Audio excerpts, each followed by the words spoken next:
cabina de traductores. ¿Qué dice? Ya, ya, ahí está sonando eso. Hola.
World food and nourishment. For that, we invite Jorge Gutierrez to the stage, uh, who has a master's and a PhD in geography. He's the coordinator of climate change with emphasis in adaptation for FAO Colombia. He currently coordinates the WA project with remote sensors for decision making in hydric decision management for the scale project for strengthening of capacities for the NDCs and agriculture in Colombia. He's part of the global group of experts in indicators of adaptation for the Convention Macro of United Nations, and he will be the moderator for the space. And our panelist will be Stephen Gillians, with GeoLab, Paula Andrea Cepeda Rodriguez, General Manager of ICA, Heather McNair, scientific researcher with the Ministry of Agro Nourishment of Canada, and a member from the IGAC, and Dora Ines Rey Martinez, Director of Planning Rural. Welcome all of our panelists and our moderator to this space.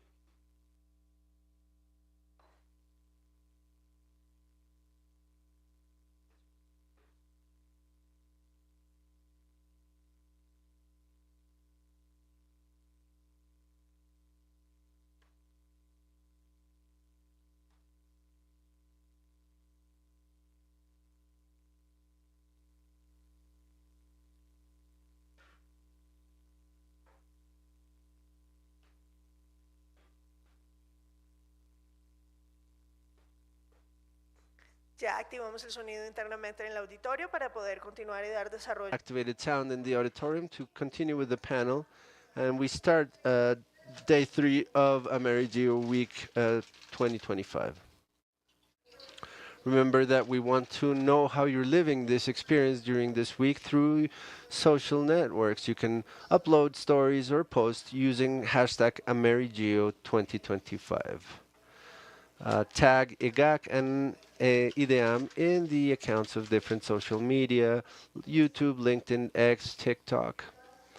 We're available in all of them to get to know your opinion, get to know your comments, and of course, answer any questions and suggestions regarding the transmission and the panels.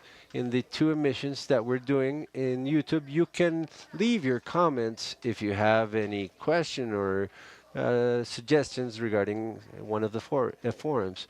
After this week, and after this agenda, we recommend each of the panelists and speakers to check the communications in social media to be able to answer questions. And the idea is for us to receive the feedback and remain connected. Now we carry on with today's subject.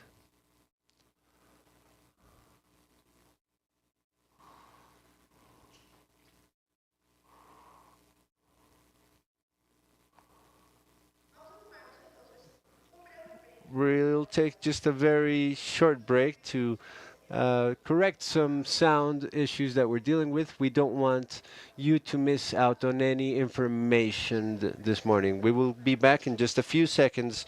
Uh, we'll be just back in a few seconds.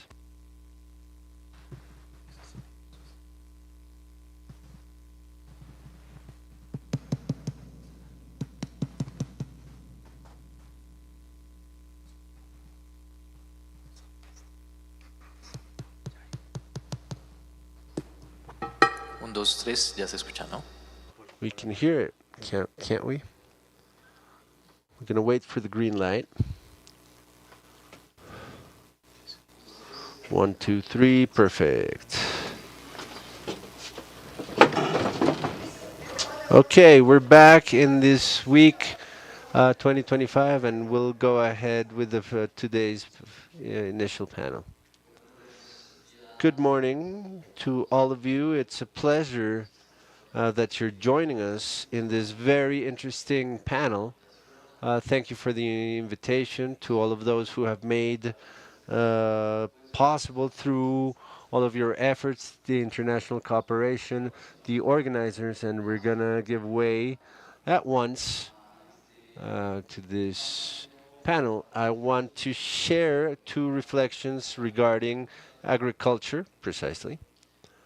And it's that from the different reflections considerations as to how long ago agriculture started, how long ago we started to domesticate, to use a word, how when we started to domesticate plants that have made us transform our society and have transformed our society.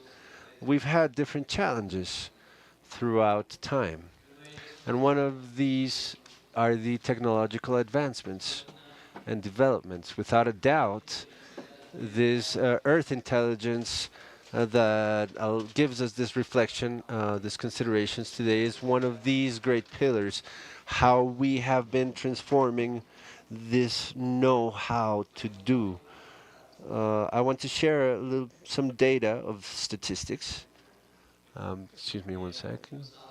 That speaks to us about what are the challenges today, this day and age, regarding our agriculture, but what have the impacts been of not having managed it adequately? And our guests in today's panel, we're going to have them consider this. In the report that we present annually, named Sophie, regarding the state of food unsafety, insecurity, according to the updated statements, hunger in the world has diminished over the last few years, and this is great news, but let's go in depth. It's estimated that 2,300 million people in the world were affected by food insecurity in 2024. So if we're thinking about the populations of each of our countries and we look at this number, we know we have a great challenge. We calculate that between 638 and 720 million people went hungry in 2024.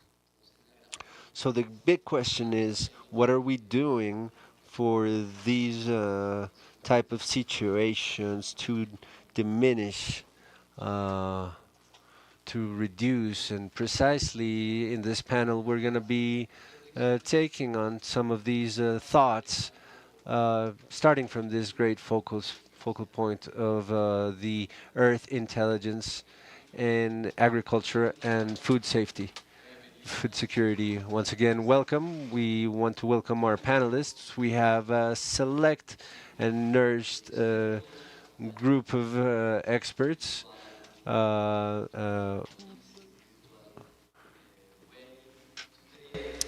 Y quiero presentarles And I want to introduce real quickly, we are joined by Sven Gillians from the regional GEO, who will be giving us international context and view. We're also joined by Dr. Paula Andrea Cepeda Rodriguez, General Director of ICA, a very important institution for our country, in particular for agriculture. We also have Dr. Dora Inés,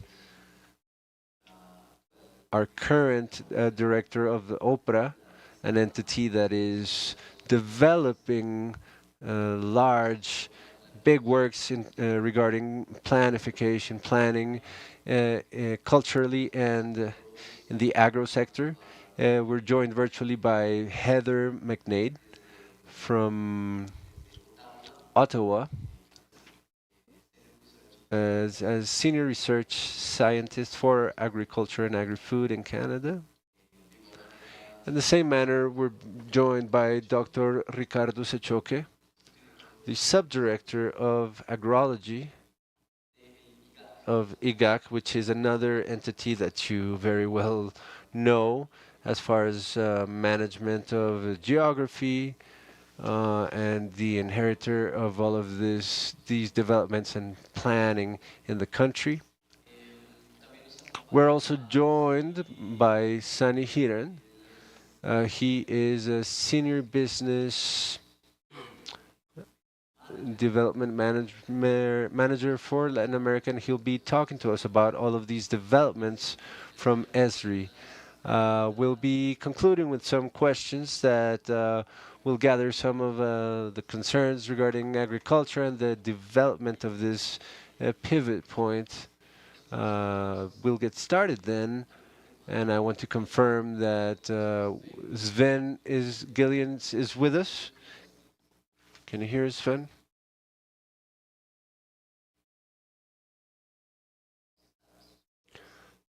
Do we know if our virtual colleagues are connected? Please, let's get this checked.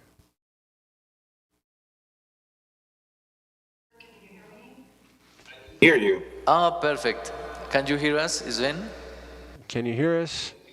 Okay. Colombia, we are expecting about you, and tell us please about GeoGlam in this context. The floor is yours. Okay, should I share? Sven. Thank you.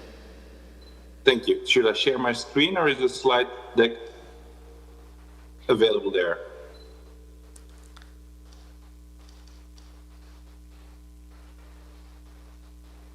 ¿Alguien nos puede colaborar proyectando la... Can somebody help us, please, projecting the Sven's images, please? Or is it available on the... Let me check it 1 minute, please. Sure. Okay. Hi, now we can see you, Sven. Hello.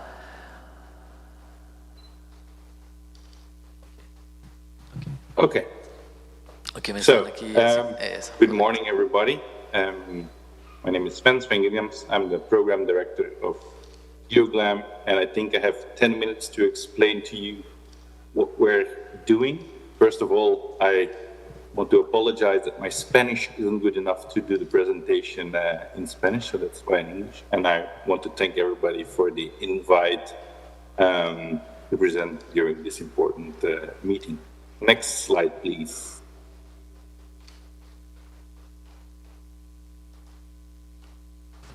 Siguiente diapositiva, por favor, para quienes estén en el equipo técnico. Gracias. Next slide. Not important. So, for those who don't know GeoGlam, GeoGlam is in fact an open community of practice with members from all over the world, experts working around the world with use of Earth observation for agricultural monitoring. We started in 2011 by the Ministers of Agriculture of the G20, and the launch actually came after 2 food price spikes, one in 2008.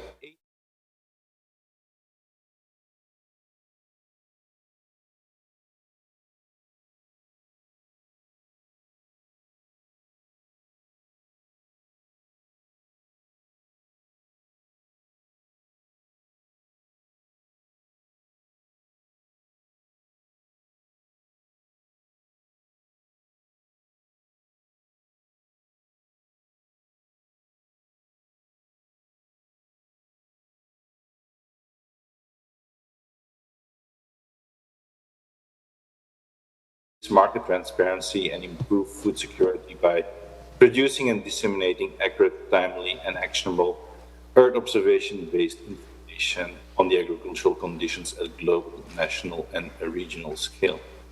And next slide, please. So I said this is an international community of practice. So what do we actually do? I try to schematize the work that we're doing.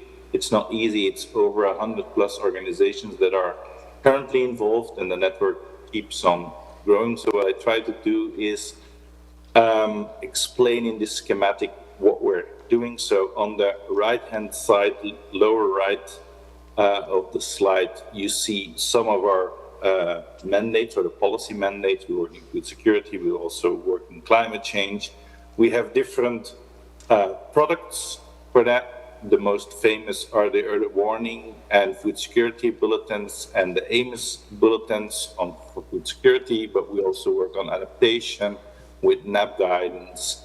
We work in mitigation with the global stock take and the AFULU roadmap. That's mostly through CEOS, which is the organization that combines all space agencies. Those products are not perfect, so they provide needs and requirements, also because of policy and policy mandate changes. And that goes into the top left, which is the R&D component of GeoGLAM, where we have the essential agricultural variables. We have JCAM, I'll come back to that as well.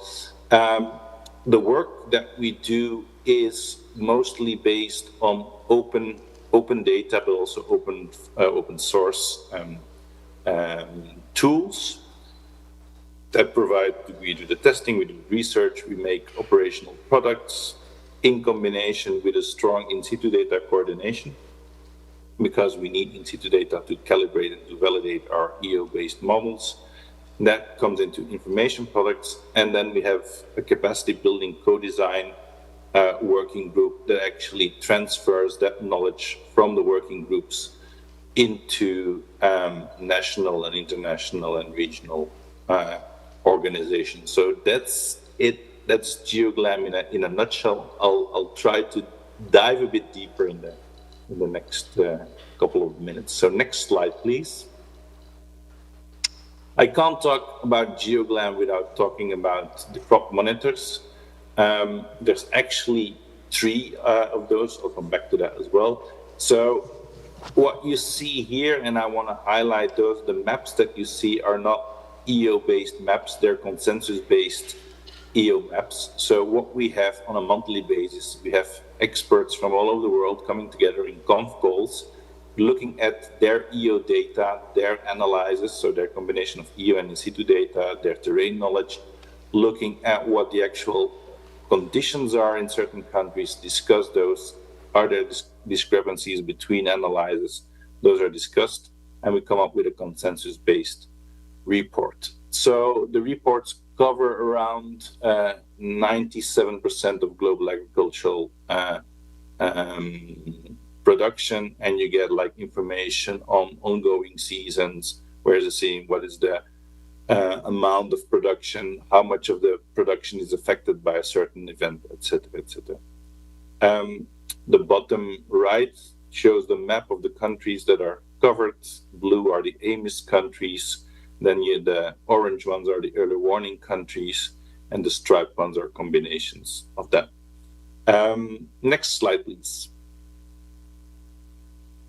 This is then the bulletins that are being produced. So like I said, there's 3 different bulletins. One is dedicated for AMIS. AMIS is an FAO-based organization and agricultural market information system. So that is actually where the original mandate of GeoGLAM is based. So we provide information on the major growing areas in the world, so the main producing areas for 4 different crops. And so that started in 2013. Based on that success, we also launched in 2016 the crop monitor for early warning. So that was not looking at countries where there's major production, but actually countries that are in a food insecure situation. And we do that for 7 different crops. And then combine the 2 plus a couple of other countries, we now have the global crop monitor as well, where you have one view of the different of the situations at global scale. So that was launched 3 years ago in 2022, and we have like currently 32 monthly publications about that. Next slide, please.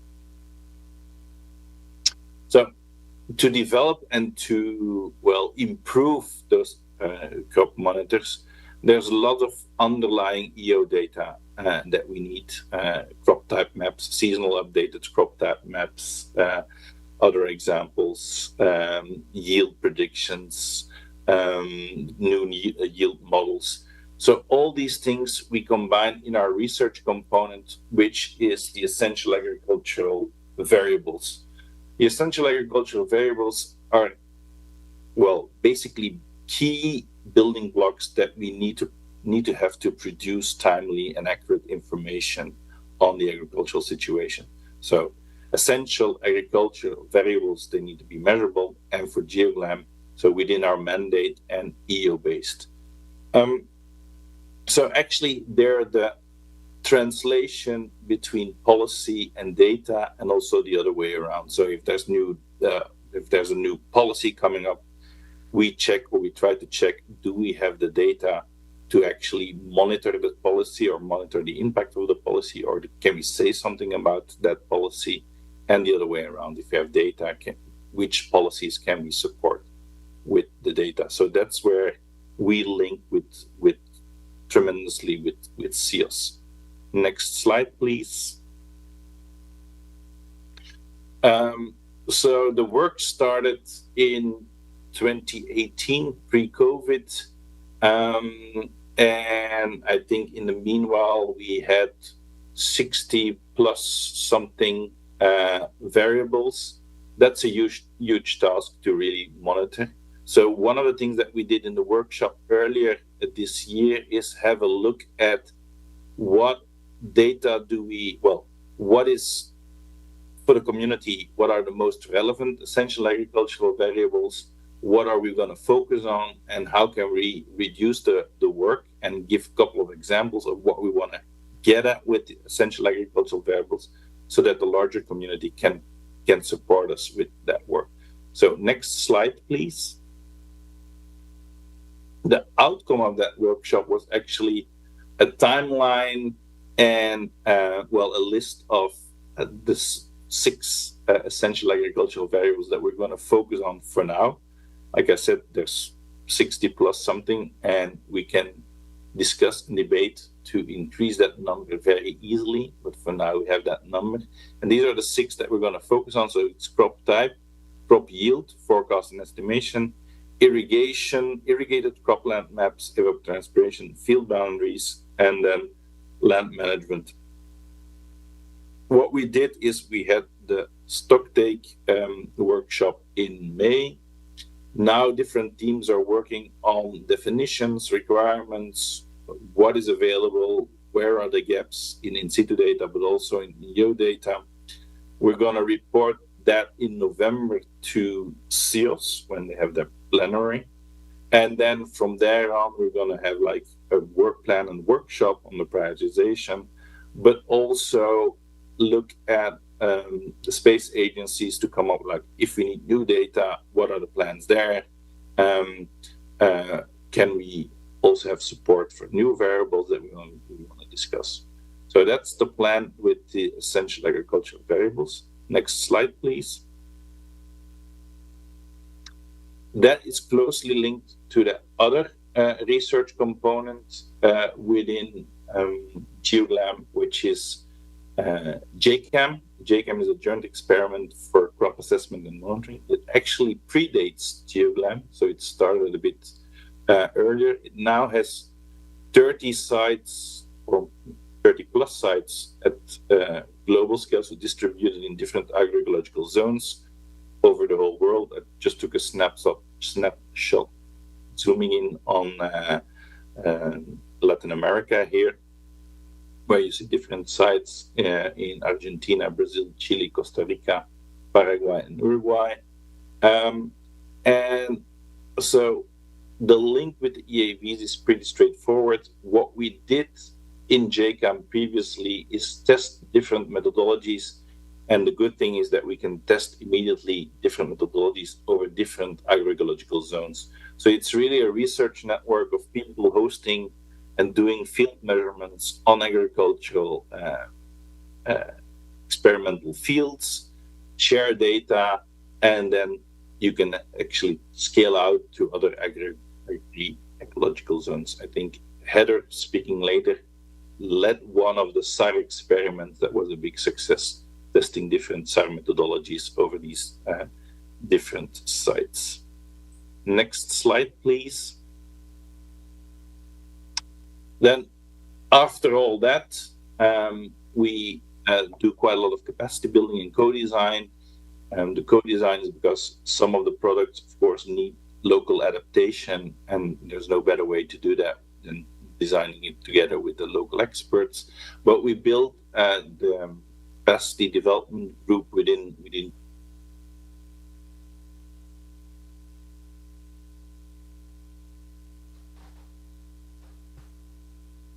the building and co-design based on different examples from different areas in the world. So a bit of success stories of GeoGlam, what worked, what was problematic, where are the gaps, where are the needs. Based on that approach, so next slide, please. Minuto más, por favor. Gracias. One more minute, please. Thank you.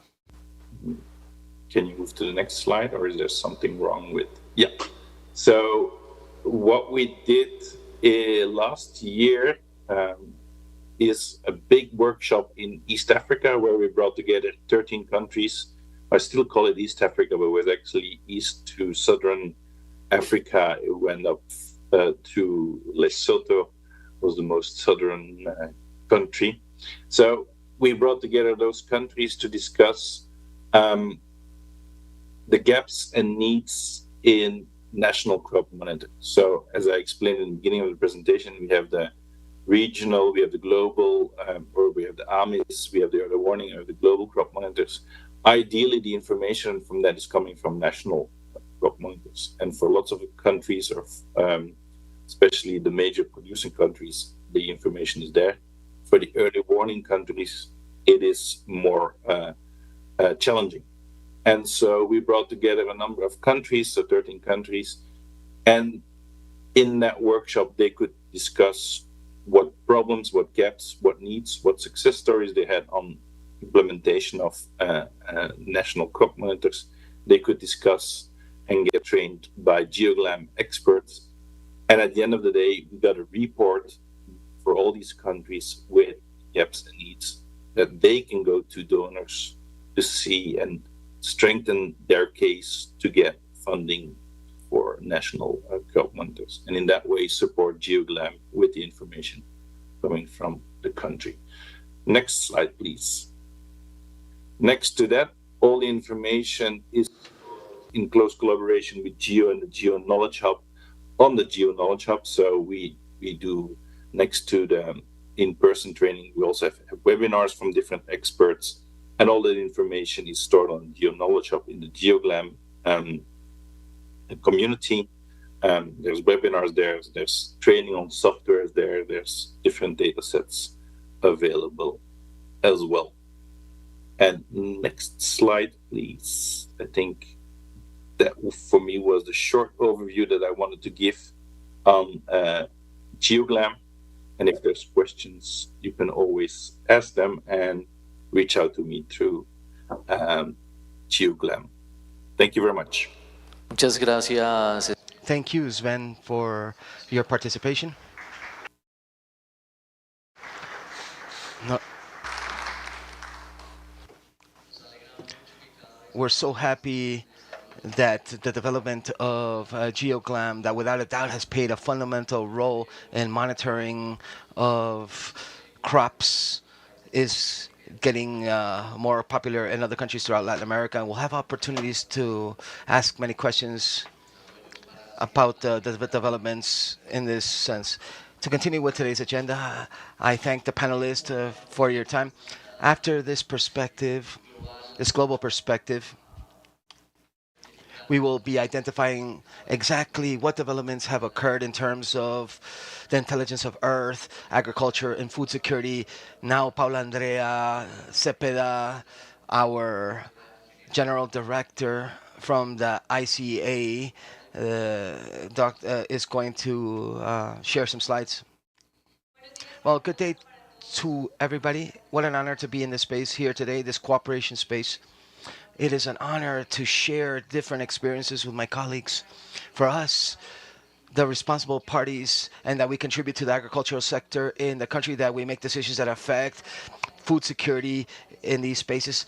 This strengthens our decisions as well. This strengthens our needs and our expectations as well, related to data about the observation of the Earth, and also related to our sector, which is agro. So for me, it's an honor. A special greeting to my panelists, co-panelists, and about opportunities and challenges faced by the Earth, as was mentioned.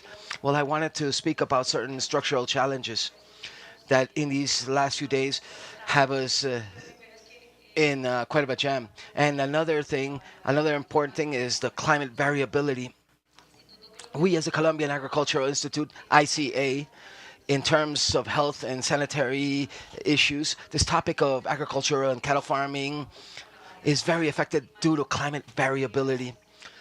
Persistence in the gaps to access of health and phytosanitary services, and that gap is important to us because we're involved in every state or province in the country. And apart from that, we have to begin the identification from the prevention side of things in terms of preventing risks related to plagues and different disease that occur in the borders from other countries as well because of the climate climate seasonal changes and the fragmentations of information management at an agricultural level and bioeconomic data, which is very fragmented. We, in terms of our jurisdiction, when we talk about vegetable safety, food safety, animal safety, and when we have this as a responsibility in terms of food security as well.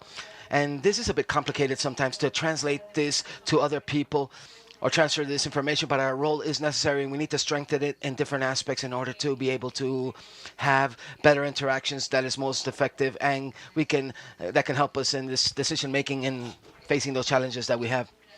That's why we see institutional co-working together is so important. The reliable and timely data supply and identifying critical events with enough time and not just immediately. When we talk about prevention, we need some time. Everything is connected, obviously, with different dynamics in our national development plan, especially in terms of the digital government plan, and obviously with our SDGs, Sustainable Development Goals, when we talk about zero hunger, when we talk about climate action, when we speak about land use, ecosystemic life, and as we mentioned, in a specific goal for the national development plan, which is land use planning surrounding water and food sovereignty.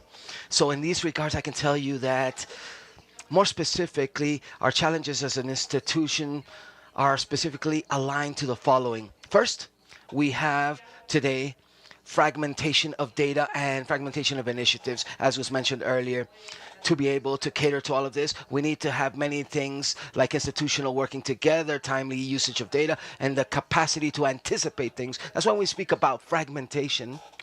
We have the responsibility to find a common ground that allows us to not simply see this as a challenge, but transform it into an opportunity instead. And in this regard, that's why our initiative today is the geoportal for the ICA that potentializes safety and the quality of the agro-food industry, which allows us to see this as an example where different data can converge, not only that we generate from the Institute, but also that is generated from other entities like the DANE National Planning Agencies, like the UPRES data, like those data generated by the Agustin Gotasi Institute as well. And apart from that, as I mentioned, the working together, articulation at the sector level is very important. This collaboration, this technical working together allows us not simply to share technologies, but it allows us to optimize, obviously optimize resources that we have that sometimes seem to be scarce.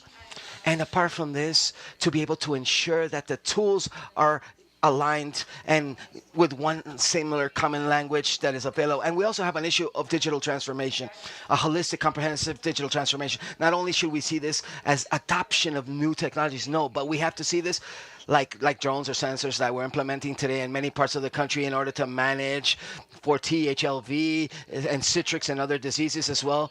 But also, we have to look at this above the technological modernization. We have to see this as a standardization, as a collection of data that not simply reaches this, but is transferred and translated and analyzed and disseminated with the purpose of being very transparent and giving access to it and having open data for our users, which seems to be our Colombian territory is very rural, so many people in our country are working without the use or analysis of any data. So it's very important to make decisions based on data, with information, with critical and truthful information. And that's why it's so important to have that culture of using our information systems, not simply the geoportal, which, as I said earlier, is an initiative that we have from the ICA Institute, but other systems that we also have in order to incorporate this space approach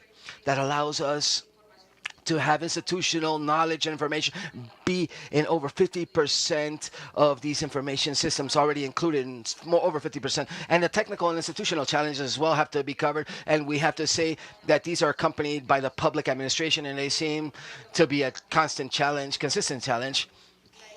Digitalizations of the logs and the registries. As I said, we're an institute that covers the entire country, not simply in the major cities, but we cover all municipalities. In fact, this means that there are technical and institutional challenges faced by us and of working together that require additional strategies so standardization can actually work. The standardization of this data can actually be translated or transferred and can be, in one way or another, used by other entities as well in an efficient manner.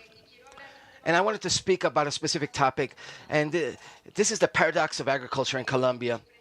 We are facing more people with less resources and with great climate uncertainty. And that is one of the biggest challenges that we have as an institute today. The dynamics, the seasons, not only in Colombia, but the dynamics are changing all worldwide, and at a health and sanitary level, this brings us huge challenges. So in areas of the country where to date it's not even raining, the best example is Bogota. We should be in a different climate right now. These in different areas, the climate is completely different, and this has us in emergency situations because the appearance or the propagations of different insects and vectors lead us to have to face this challenge to try to prepare ourselves from the prevention side of things now. So this is in terms of challenges and opportunities that we're dealing with from the Colombian Agricultural Institute, ICA.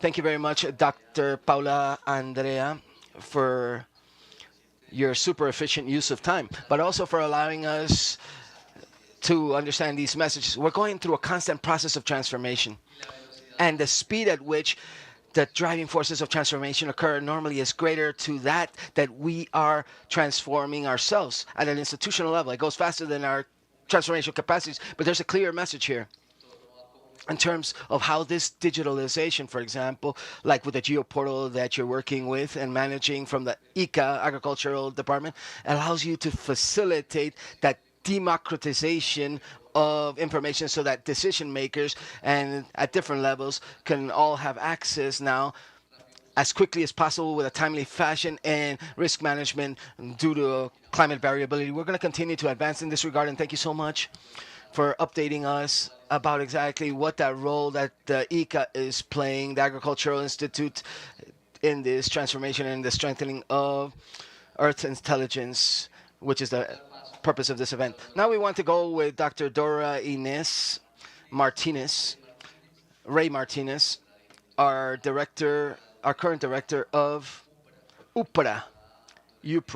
Dr. Dora Inés, the microphone is yours, the word is yours. If you have any presentations, we ask the technical team to please put it on the screen, and thank you once again for your presence here in this auditorium to enrich this discussion. Thank you so much. Thank you, Jorge. As an introduction to my presentation and to the use that the UPRA has been providing to observation instruments for Earth, I would like to mention that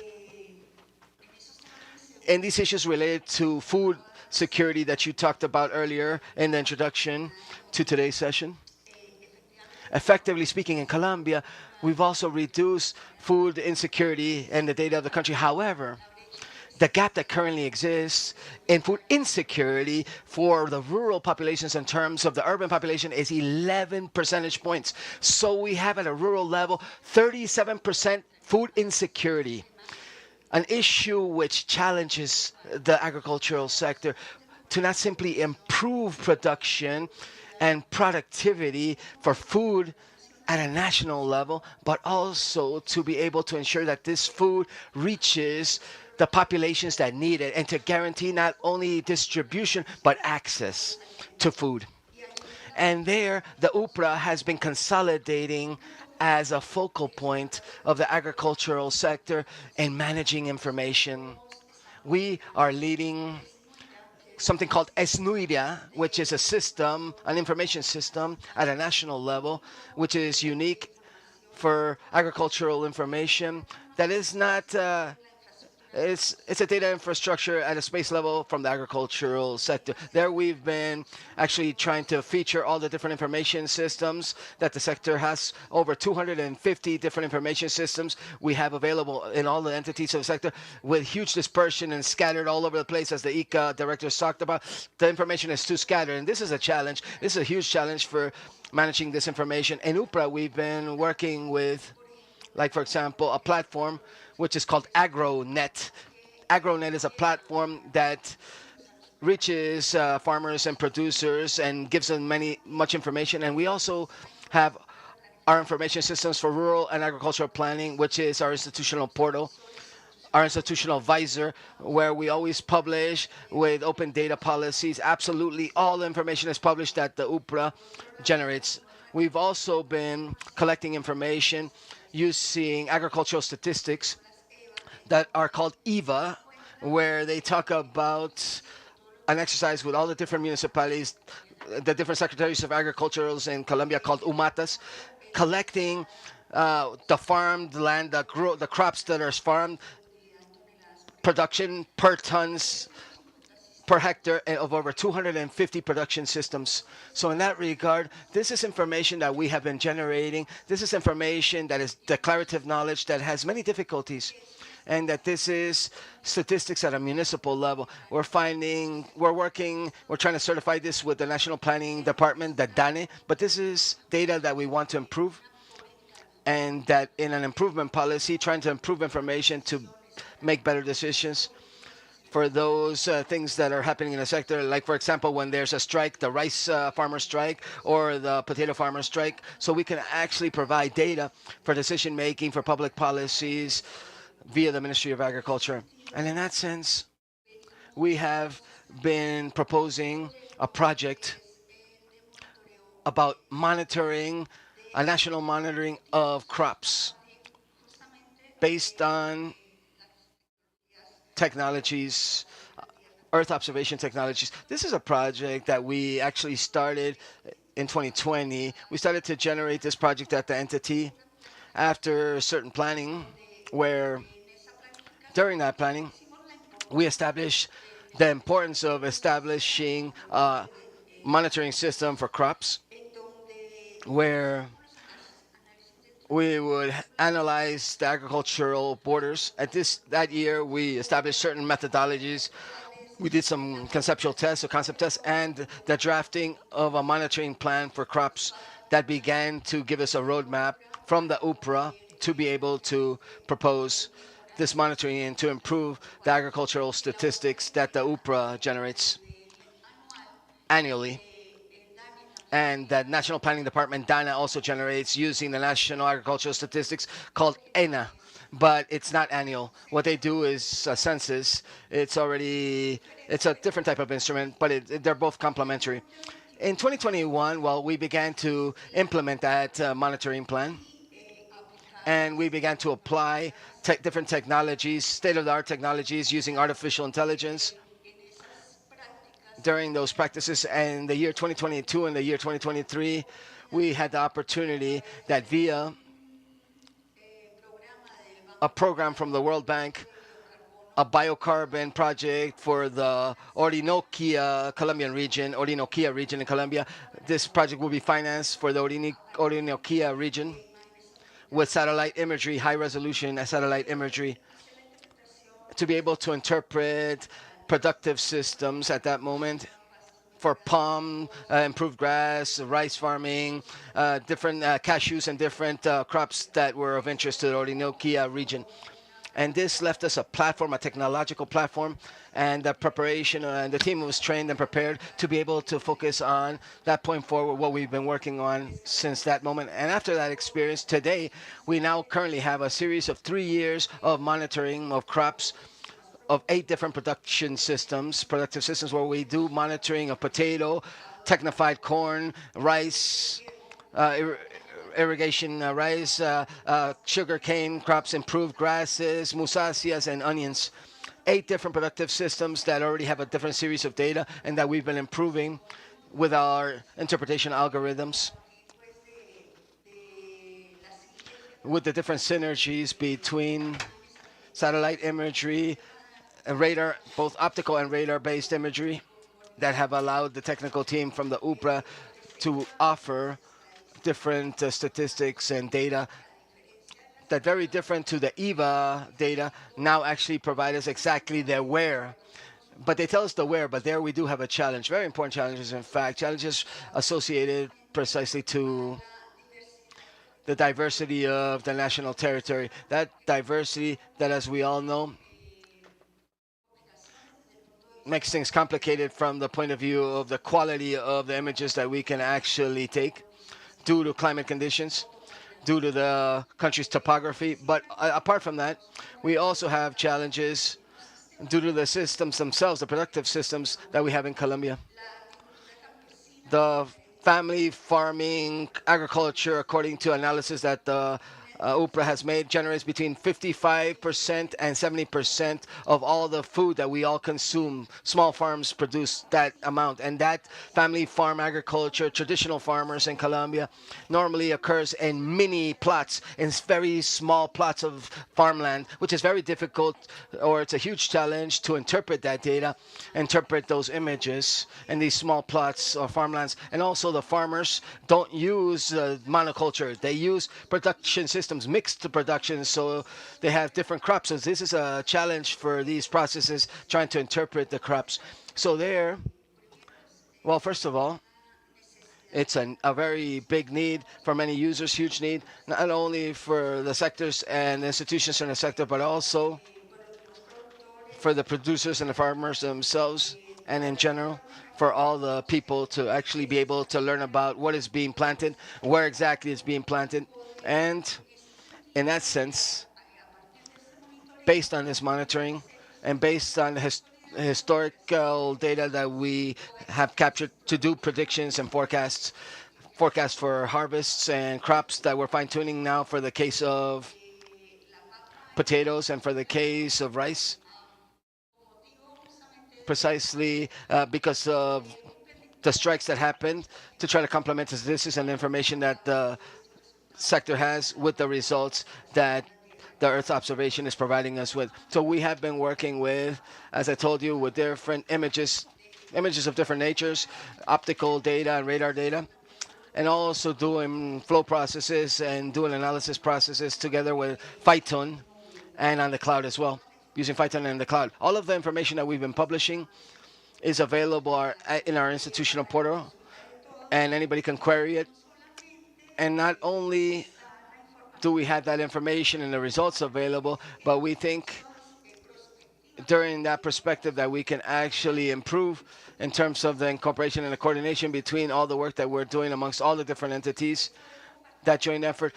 We should be able to share those algorithms and those processing so we don't start from scratch, to try to work together, have synergies, and have a collaborative network. So amongst all the different institutions, we can join forces. So there's this different series of contributions that the UPRA has generated. And apart from that, we're beginning to apply these techniques for other topics as well. Like, for example, we're applying it to surveillance or monitoring of the compliance for, like, the compliance of property, which is something, the jurisdiction of the National Planning Agency. And we've been working with the National Land Agency and land planning to verify the compliance of the social nature of property. And additionally from that, we have the agricultural risks, risk monitoring phase, where we have 4 modules. Environmental risks, that we've been working together with the IDEAM weather system for climate risks, and safety or health risks as well. We've been working together with the ICA,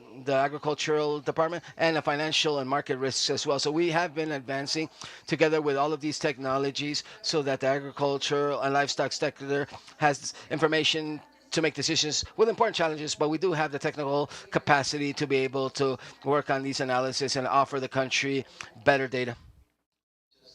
Thank you very much, Dr. Dora Inés. Without a doubt, it is known to all of the users, and this is a group that without a doubt manages information via the UPRA portal, and we have seen how the evolution and how showcasing the traceability of the information and is important, and what Dr. Dorenes talked about where we're heading in terms of these developments and being able to begin to provide information, more specific information, broken down by crops, going more into depth in our monitoring systems. We were talking earlier about managing losses and risks, climate risks.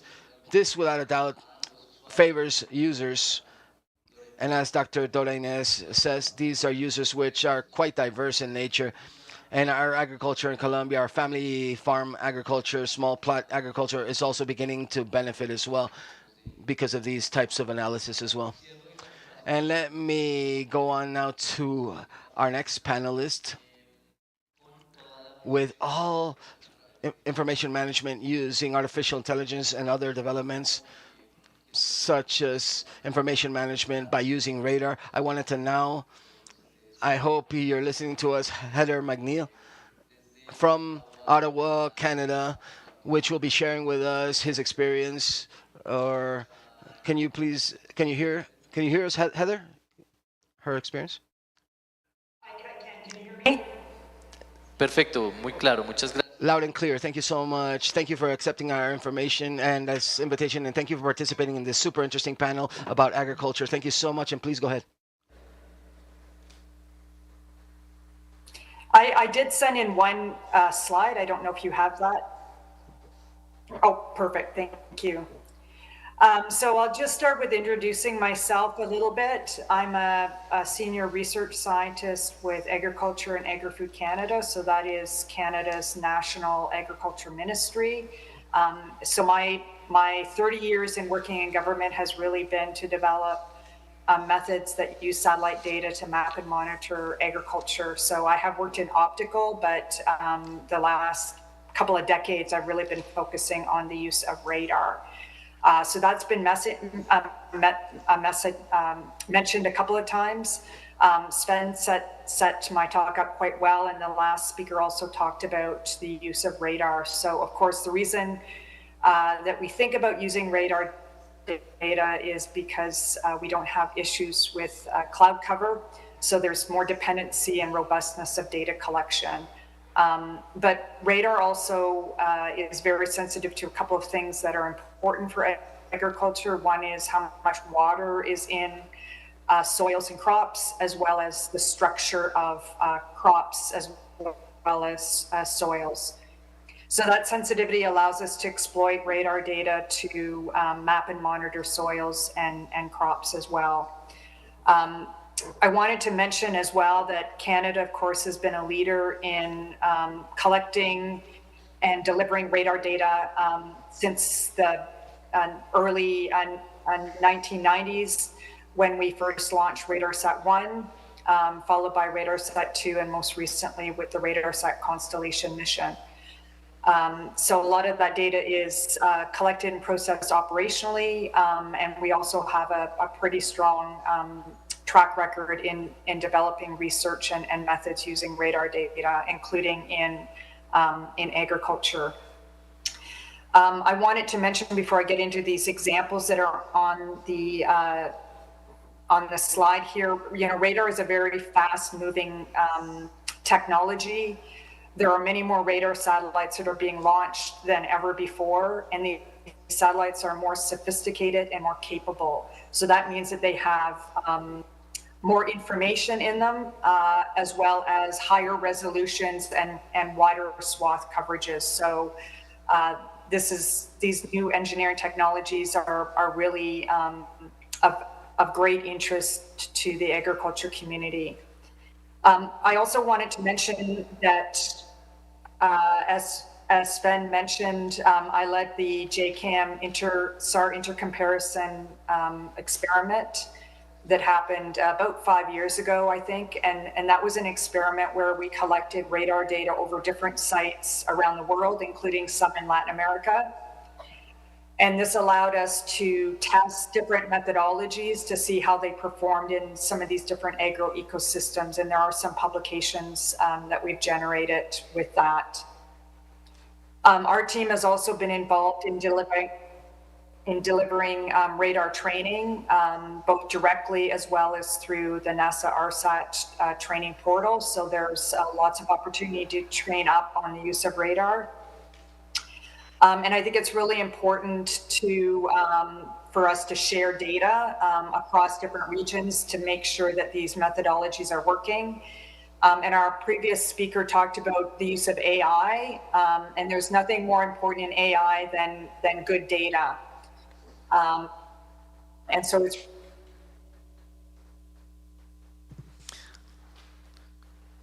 Muchísimas gracias. I think you froze. we develop these roles. So just take a couple of minutes to speak. Oh, if you can go back. If you could, I wanted to talk about those 4 examples. Do we have a minute? ¿Nos pueden ayudar, por favor? Can you please help us putting the slide back up? I'll only take a second here. I just wanted to mention some of the areas that we are working on methodologies using radar. So Canada on the top left, we developed annually for the last 15 years crop type mapping across Canada. This uses radar as well as optical data, but our research has demonstrated that by using multi-frequency radar, we could probably reduce our reliance on optical data. The bottom left shows an example of using radar data to estimate and track crop phenology. So we've done that for canola, wheat, soybeans, and corn. The top right shows an example of using radar to track changes in soil tillage. So this is really important for Canada to look at the uptake of beneficial management practices around tillage and soil carbon sequestration. And the bottom right is a method we developed that uses radar data to track crop development. And this is similar to NDVI, but is based solely on radar data. So I think I'll leave it at that. I know we're short on time, so I'm happy to discuss opportunities to collaborate with Canada in this field of research. Thank you. Thank you very much for your contribution to this panel. We can see how different technologies can help us fill these gaps. One of them is being able to monitor, and once again, we see a constant regarding monitoring of the phenology of our crops and the heterogeneity in geography that we have at different altitudes. Diversity of crops are a great contribution to the development, to the technological development. We want to give a dialogue to this type of developments with our next speaker, Mr. Ricardo Siachoque, from the Institute, from Agustin Codazzi Geographic Institute, which is a institutional pillar for our country. So welcome, Dr. Ricardo, and thank you for your contribution to this panel. Thank you, Jorge, very kind for your invitation. Good morning to everybody. I think I could not begin without indicating that on August 13th of 1935, the Military Geographic Institute was founded. Today, we're turning 90 years old, so it's good to mention this because it's an institution. It's a very valuable institution that has had about 4 generations of professionals that have contributed to the country in cartography, as cadastre, as geography, and agrology. Today we have to do with the agro, with the grounds, soils. It's very important for the institute to be here on the ground area to contribute to the agriculture area of the country, how much it requires for the development, both for farmers and for producers. So for this reason, the Institute has a challenge and an opportunity in the geospace environment. We've been working with all of the technologies that we've had available throughout time, even since Foucan era, when Switzerland came in with the geographic information, etc. We've been evolving through all of these geographic systems to have today what we have, a series of algorithms that are not AI, but that had been used for a long time in a differential manner. But we had been using algorithms to be able to perform analysis and processes in digital information for the institute.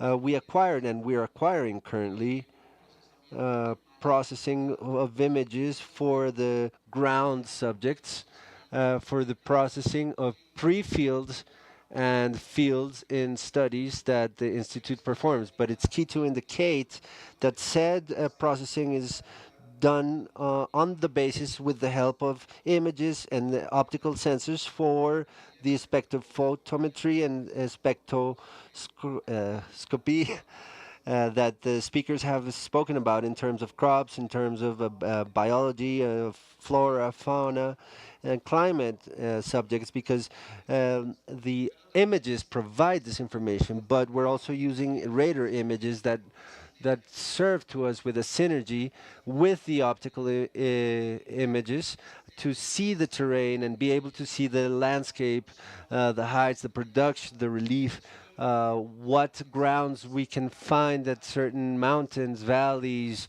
etc., and the relationships that we have with the risks as well.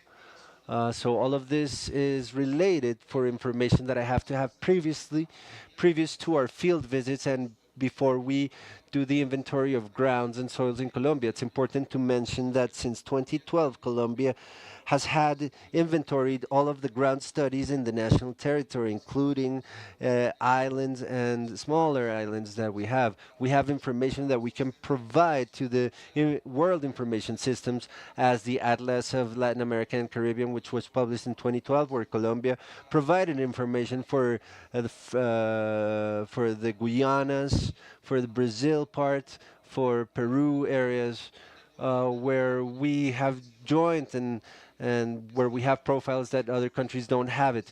It is important that we also belong to INSI, which is the International Network of Soil Information Institution of the FAO, and IGAC is part of delivery and contribution of soil information for decision making. And the decision making here is key for the agricultural sector. Our information is primary information. It's quite used by OPRA, given that all of the unifications of aptitude that are performed in OPRA start from supply and information, like as a stable one, as a natural resource, which is the ground. And the ground, the soil, is the factor of forming factors, the flora, fauna, ground, and there we're working also with ICA. Our information contributes also see how a mushroom fungus moves, how this humid ground can be here or there, how with a quarantine therm, I remember there was one in Magdalena, how IGAC contributed this information regarding the banana zone to be able to see how this fungus was expanding on the ground and how long this fungus could be affecting the banana crops or other types of crops. So it's key to understand that the ground and the soil is key for all of the information that we require, but that technology helps us basically to be able to identify what probability we have of finding one or another flora. But that doesn't mean that we don't have to go onto the field. Today we have a commission of 60 officers traveling through departments of Caldas, Tolima, Huila, Santander, in the potato zone. And we're gathering information because this information, which is primary for the ends of all entities, not only the agriculture sector, but also environmental sector, we need to know how far this ground, the soil, goes, that it could be in a primitive soil, given that the current vegetation is not native. And how can I define whether this ground and soil is or it belonged to a páramo system? This helps us. Or the same in wetlands. Where do these soils come from? Lands that where territories were used by X or Y person, we may be able to know that that ecosystem may have had water and that right now those lands should be conserved given the hydromorphic characteristics. It's not only for agriculture, but the food security is going to depend on the system in which I develop this food security. Uh, Not only to tell where we can plant cotton, where we can plant corn, or what happens with a plague, or if there are other ecosystems or other vegetations that can be sort of a trap for a plague or an insect that could be affecting a crop.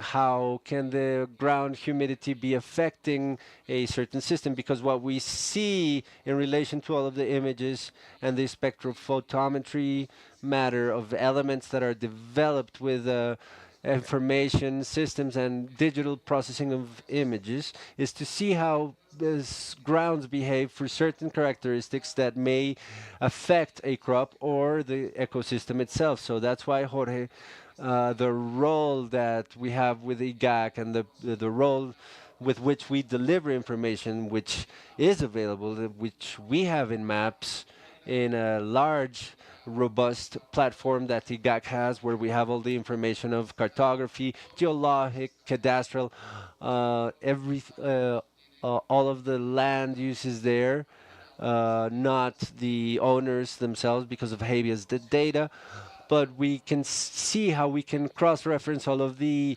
information in land use for decision making. Thank you very much, and I think that Dr. Ricardo, from your intervention, you make us think about the things that we don't see and that is so useful in decision making. Usually, we talk about coverage, we talk about biomass, that's aerial, but this wealth that is produced through information, through research of grounds, and the contribution of IGAC in Colombia is what allows for other models to be optimized. Now, to continue with our conversation, we're going to give way to Sunny Hiram, who is the Senior Business and Development Manager for Latin America.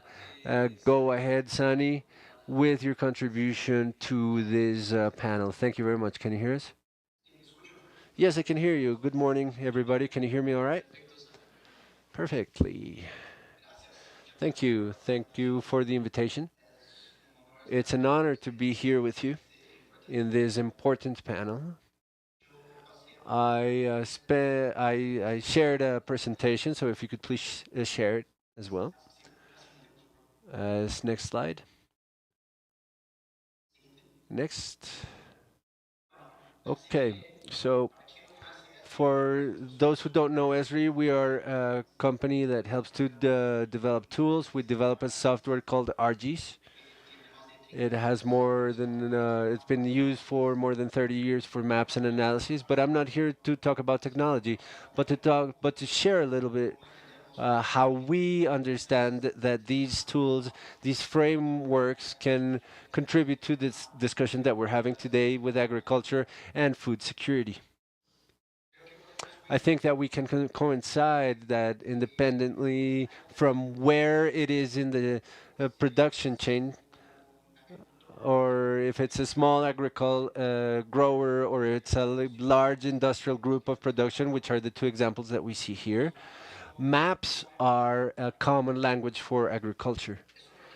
This is because many of the decisions, or almost all the decisions that we make for the production of crops, are based on a location.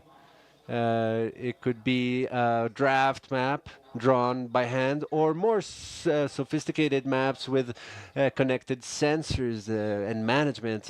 They help both farmers, growers, but also government institutions to have better decision making. Next slide, please.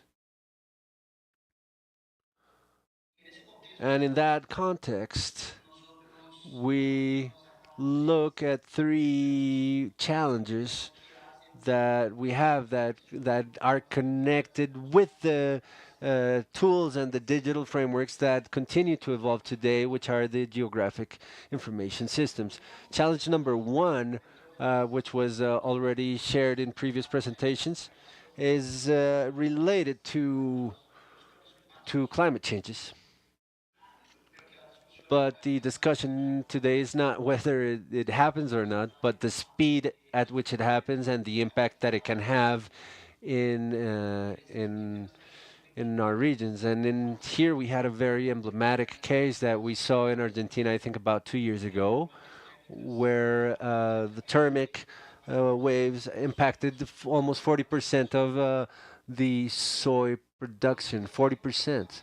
Another challenge here that's perhaps a little more technical, but since we're in a world that's more and more so digital, it's also a very important challenge. And it is the interconnections between databases, systems, of everything that we're digitalizing. There is a very important data fact here. We ran research in the US government agencies, and more than 50% of the agencies they put these barriers between are a huge difficulty for decision making. Today we've been listening to examples from Opera, for GeoLand. These are very important systems, very interesting systems. So we need to guarantee that they are interconnected between there's interconnection between these systems. Technical word being interoperability. And lastly, another challenge that people that are on the field feel it every day is the difficulty of turning that sensor world of images, of information that we already have, turning that into indicators, into decisions that truly allow to have a better management of crops and of decision making of governmental policies. I spent about 3 months in a panel in UPRA, and the conclusion was precisely that. We were talking about artificial intelligence, about tools, but we still don't see as clearly that reaching the field as a decision that can support the smaller farmers, which we understand in Colombia are the great majority. Next slide, please.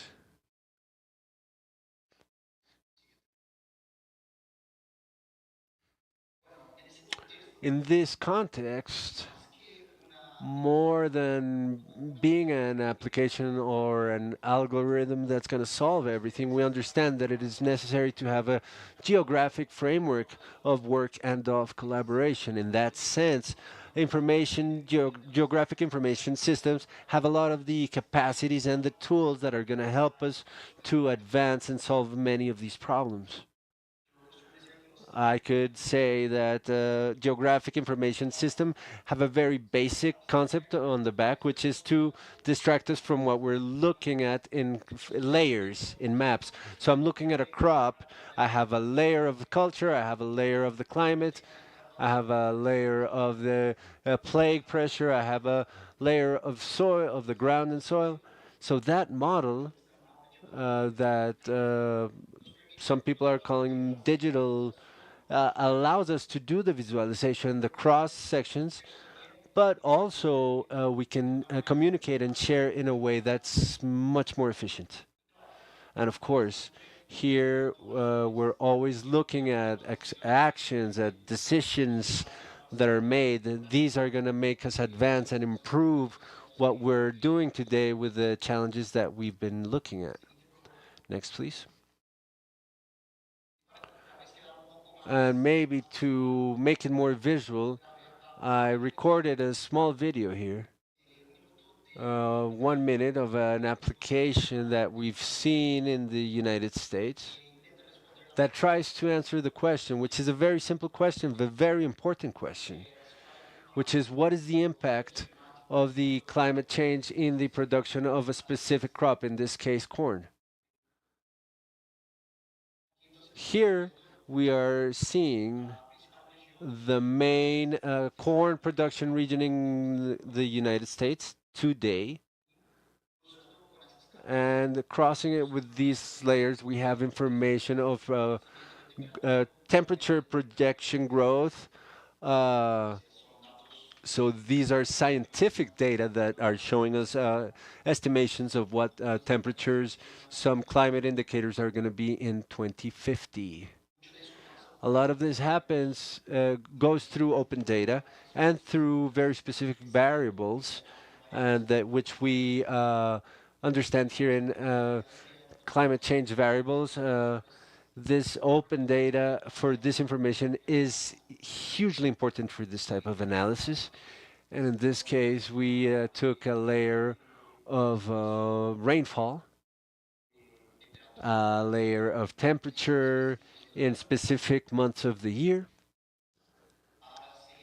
to generate the susceptibility of corn production versus today. So the map that we see today, the darker it is, the darker the green, the larger susceptibility today. That is to say, better area for better corn production. Crossing with the provisions of the BC, we perceive the displacement of the center of the corn production moving approximately 400 kilometers to the north of the United States. So we have scientific analysis. And here it's equally important to do this connection with public policies, to do the information, to communicate what the risk, what are the risks, and places that are going to be very affected by the susceptibility of corn production. There are some counties that are going to be very affected on the south, but others, counties towards the north, that are going to have better climate for corn production. And with that, that's basically a summary. Yes, we find ourselves in a very interesting moment when we talk about technology, algorithms, systems. What's important is to be able to translate that into environments that are open and that they are connected to decision making and decision makers. Thank you very much, Sani, for this example that you give us from each of our countries with the scenarios of climate change. We have these challenges. Recently, IDEAM launched scenarios for Colombia on a national and departmental level. We're going to be closing this panel, and we apologize for the extra 5 minutes. But two final reflections, and I apologize as well with our virtual panelists, perhaps our speakers. We're going to ask our in-person speakers for two fundamental ideas before we close this panel. And thank you for your presence.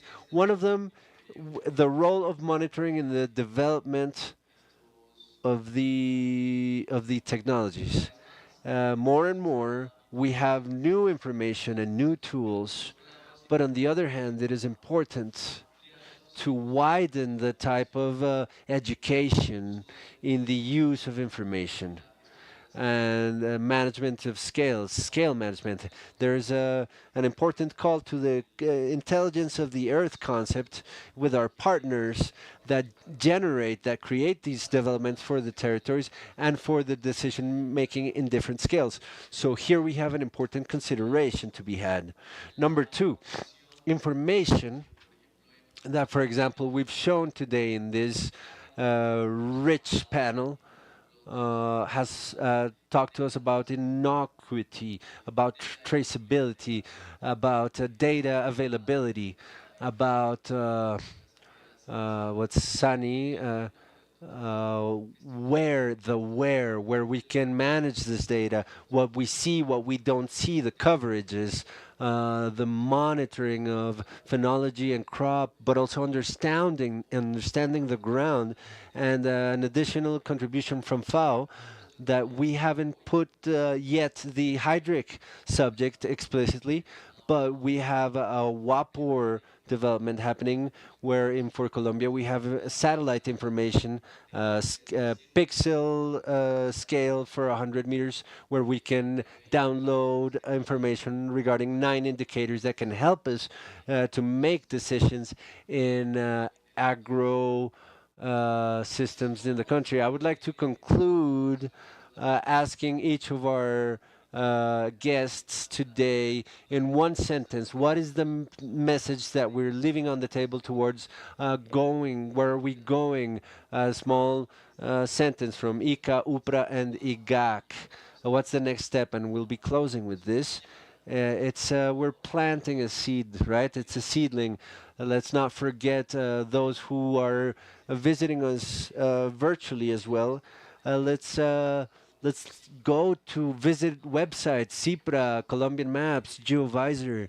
Let's visit these websites, ICA, GeoGlam, all of the developments that are happening, open data. We've developed from FAO information on risk management and vulnerability for 18 productive chains that are also placed in an open data portal in Colombia. So please, with this final message, please, and without a doubt, this is the beginning of our conversation, and there's a lot more to talk about, but we want to have your voices. Well, as for ICA, with the firm conviction of the intelligent use of space use of territory, the regional cooperation and dialogue between public policy, science, and politics are fundamental to advance. So we as decision makers, we are responsible for the country and food security. We believe that the intelligent use of information and space information for territory are fundamental to advance. Thank you, Dr. Paula, Dr. Aurelis. Okay, I would like to 3 points. The intervention of IGAC and Dr. Ricardo. We need an integrated map of updated grounds. And for you to continue to advance in such an important task that you're doing of the studies of grounds, 95,000. I think OPRA is of the biggest users of the studies of IGAC, especially these grounds studies. Regarding the Earth observation and the work that OPRA has been doing in crops monitoring, the challenge is that we've been taking advantage of all of the free available information, that is to say, Copernicus platform, Sentinel Planet, but for some productive systems, we need information of higher detail, of higher resolution. To talk about crop monitoring is to talk about these sources of information need to have periods, almost permanent updating, so that data and analysis are opportune for decision making. And this requires investment that the state needs to think about integrally. So I present the idea of the need of the observatory of IGAC, so that the observatory and through IGAC we can guarantee the flow of this information for many applications, not only for agriculture, but in general for all of the state entities. And on the other hand, to talk about quality, that all of this work requires space, field, verification, and in that OPRA has been making a huge effort. It requires a lot of knowledge of each of the productive systems, of periods, and the vegetative and productive states. In agriculture practice of one only productive system, there's a lot of diversity. It's very different to identify rice in Tolima than to do so in Orinoco. So we have huge challenges.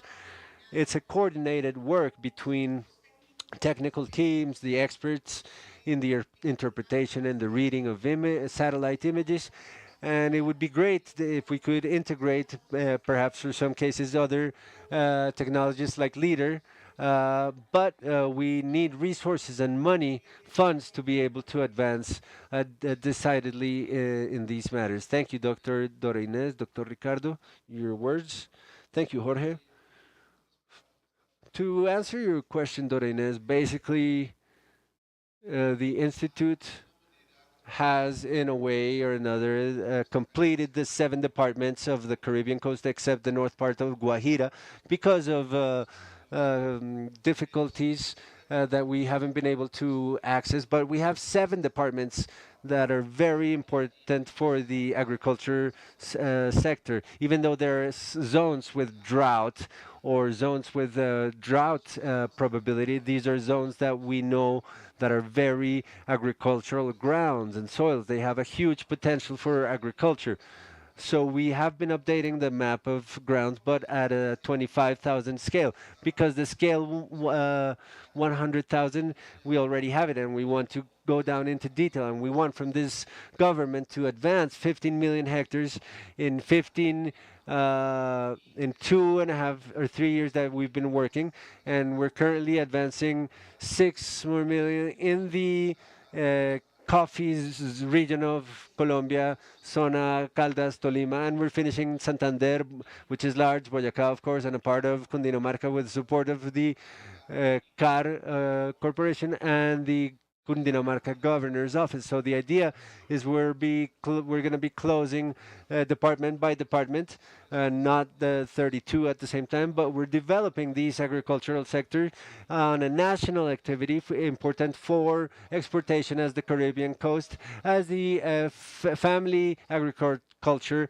that happens in the Andean zone.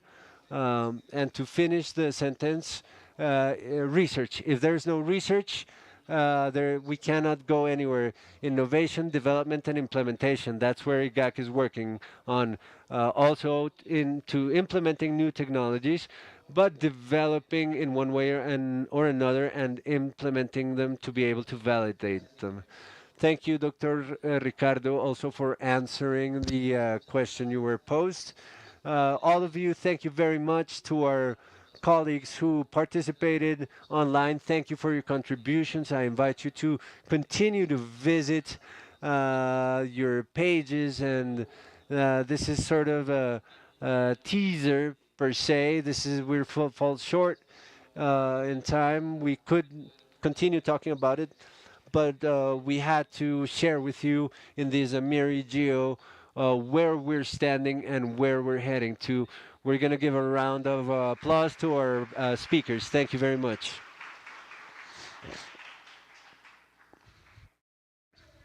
Thank you very much for your interventions. Your contributions allow us to get to know different views on Earth's intelligence. We continue in this third day recognizing especially IDEAM, IGAC, the National University of Colombia, the Earth Observation Group, the Government of Canada, ESRI Colombia, Procálculo, and the different allies such as Renata, Galileo, Acre, and Atom, with whom their commitment and support have contributed to that in these 3 days of activities we can be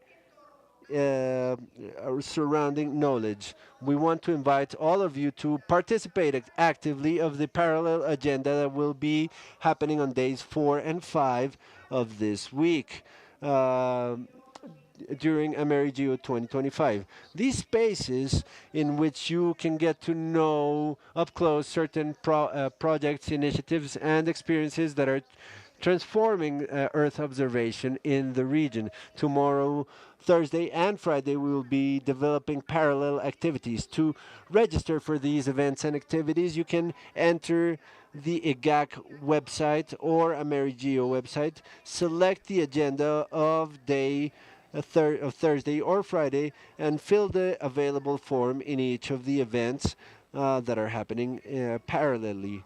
We're going to take a 15-minute break right now, but I would like to invite those of us who are here with us in person to go by the stands of the companies, organizations, and entities that are part of this event so that you can explore the activities and the information that they all provide. You can find them on the western side of this building.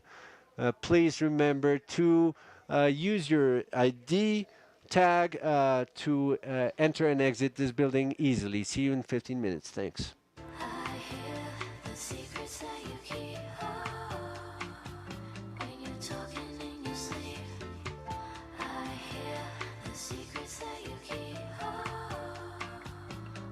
Talking in your sleep.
rincón de Colombia cuenta. Cada centímetro de tierra debe ser conocido. Con el catastro multipropósito sabremos qué hay en cada uno de nuestros territorios. Conoceremos el tipo y uso de los suelos y la diversidad que nos rodea. Avanzaremos en la planificación del campo y la ciudad, contribuyendo a la transformación de un país equitativo, sostenible y en paz. En el Instituto Geográfico Agustín Codazzi construimos una geografía para la vida.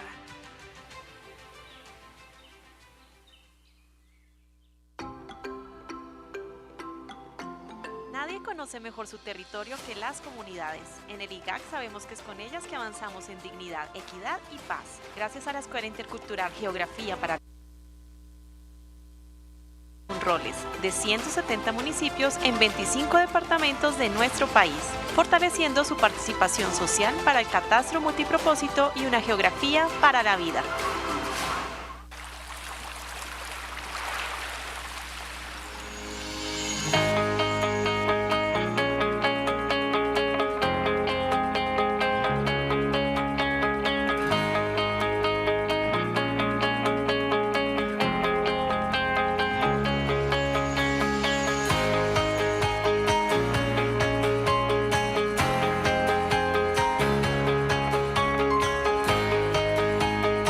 Los municipios de Corozal, Coveñas y San Pues fueron esos municipios priorizados para la actualización catastral.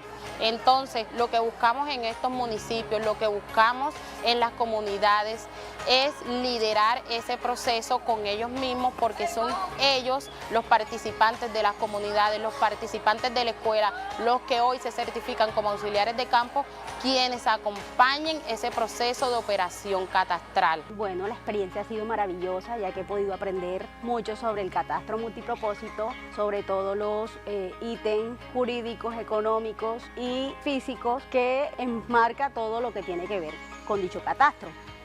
Yo creo que a medida de las asociaciones, los líderes, podemos nosotros lo que hemos aprendido aquí, replicarlo, darle conocimientos a ellos y así al momento de que todo el catastro, la actualización se dé, pues ya todo el mundo esté por enterado de que esto es una buena opción para el municipio. Precisamente es una de las cosas y una de las connotaciones más importantes que se le ha dado a este catastro multipropósito, agregar ese factor social donde se incluye a toda la diversidad en general. Que primero que hay que invitar a la gente a que sepa sobre el tema realmente para qué que se está haciendo esto. Porque yo sé que mucha gente que allá afuera no desconocen totalmente de esto. Entonces, nosotros como personas, como los que estamos haciendo aquí parte de esto, tenemos que integrarnos con esas comunidades para hacerles saber lo que se va a hacer, lo que se tiene que hacer.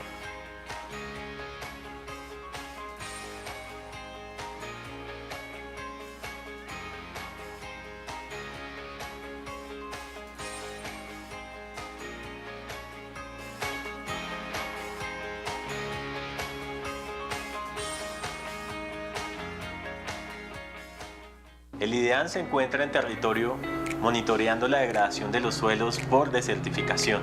Nos encontramos en el territorio insular de San Andrés, Providencia y Santa Catalina, nuestro archipiélago de San Andrés, realizando con un equipo de expertos de la Subdirección de Ecosistemas e Información Ambiental del IDEAM. La degradación de los suelos hace referencia a la disminución de la producción de su calidad y de su capacidad para cumplir con las funciones y servicios ecosistémicos. Por lo tanto, el diagnóstico de este proceso, de sus causas y de sus consecuencias, es de vital importancia para la toma de decisiones en lo referente a la gestión sostenible de los suelos a nivel nacional e internacional. El IDEAM, en el marco de sus funciones, lidera la implementación de la línea estratégica en cuanto a la política para la gestión sostenible de los suelos. Como resultado de la implementación del programa de monitoreo y seguimiento de la degradación de los suelos, el IDEAM, con el apoyo del Ministerio de Ambiente y Desarrollo Sostenible, la Academia, el IGAC, los institutos de investigación del SINA y las comunidades han avanzado en la formulación de protocolos y la determinación del estado actual de la degradación de los suelos en Colombia. Desde el IDEAM estamos comprometidos con generar la información para la toma de decisiones en lo referente a nuestros recursos naturales y en especial a la degradación de nuestros suelos.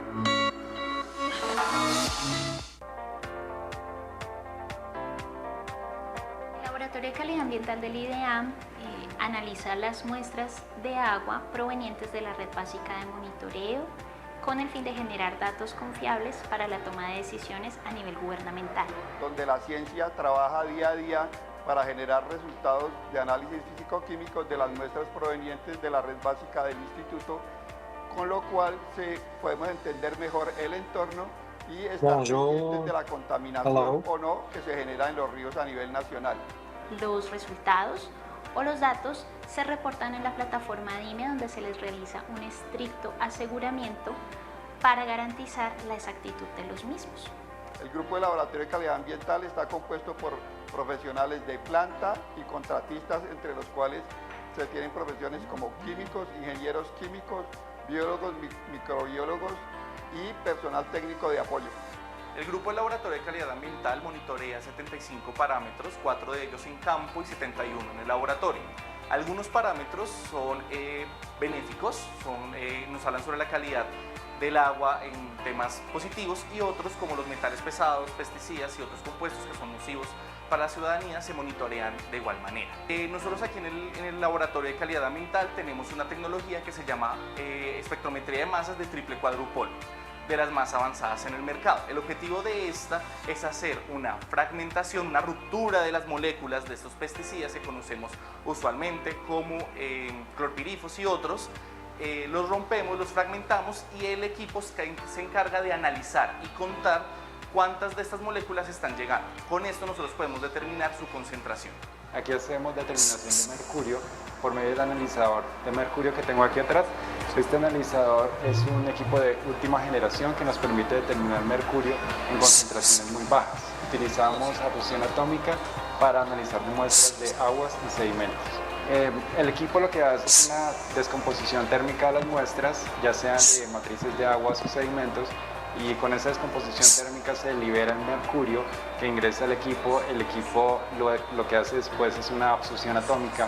Esta absorción atómica nos permite cuantificar las concentraciones de mercurio desde una parte por billón en adelante.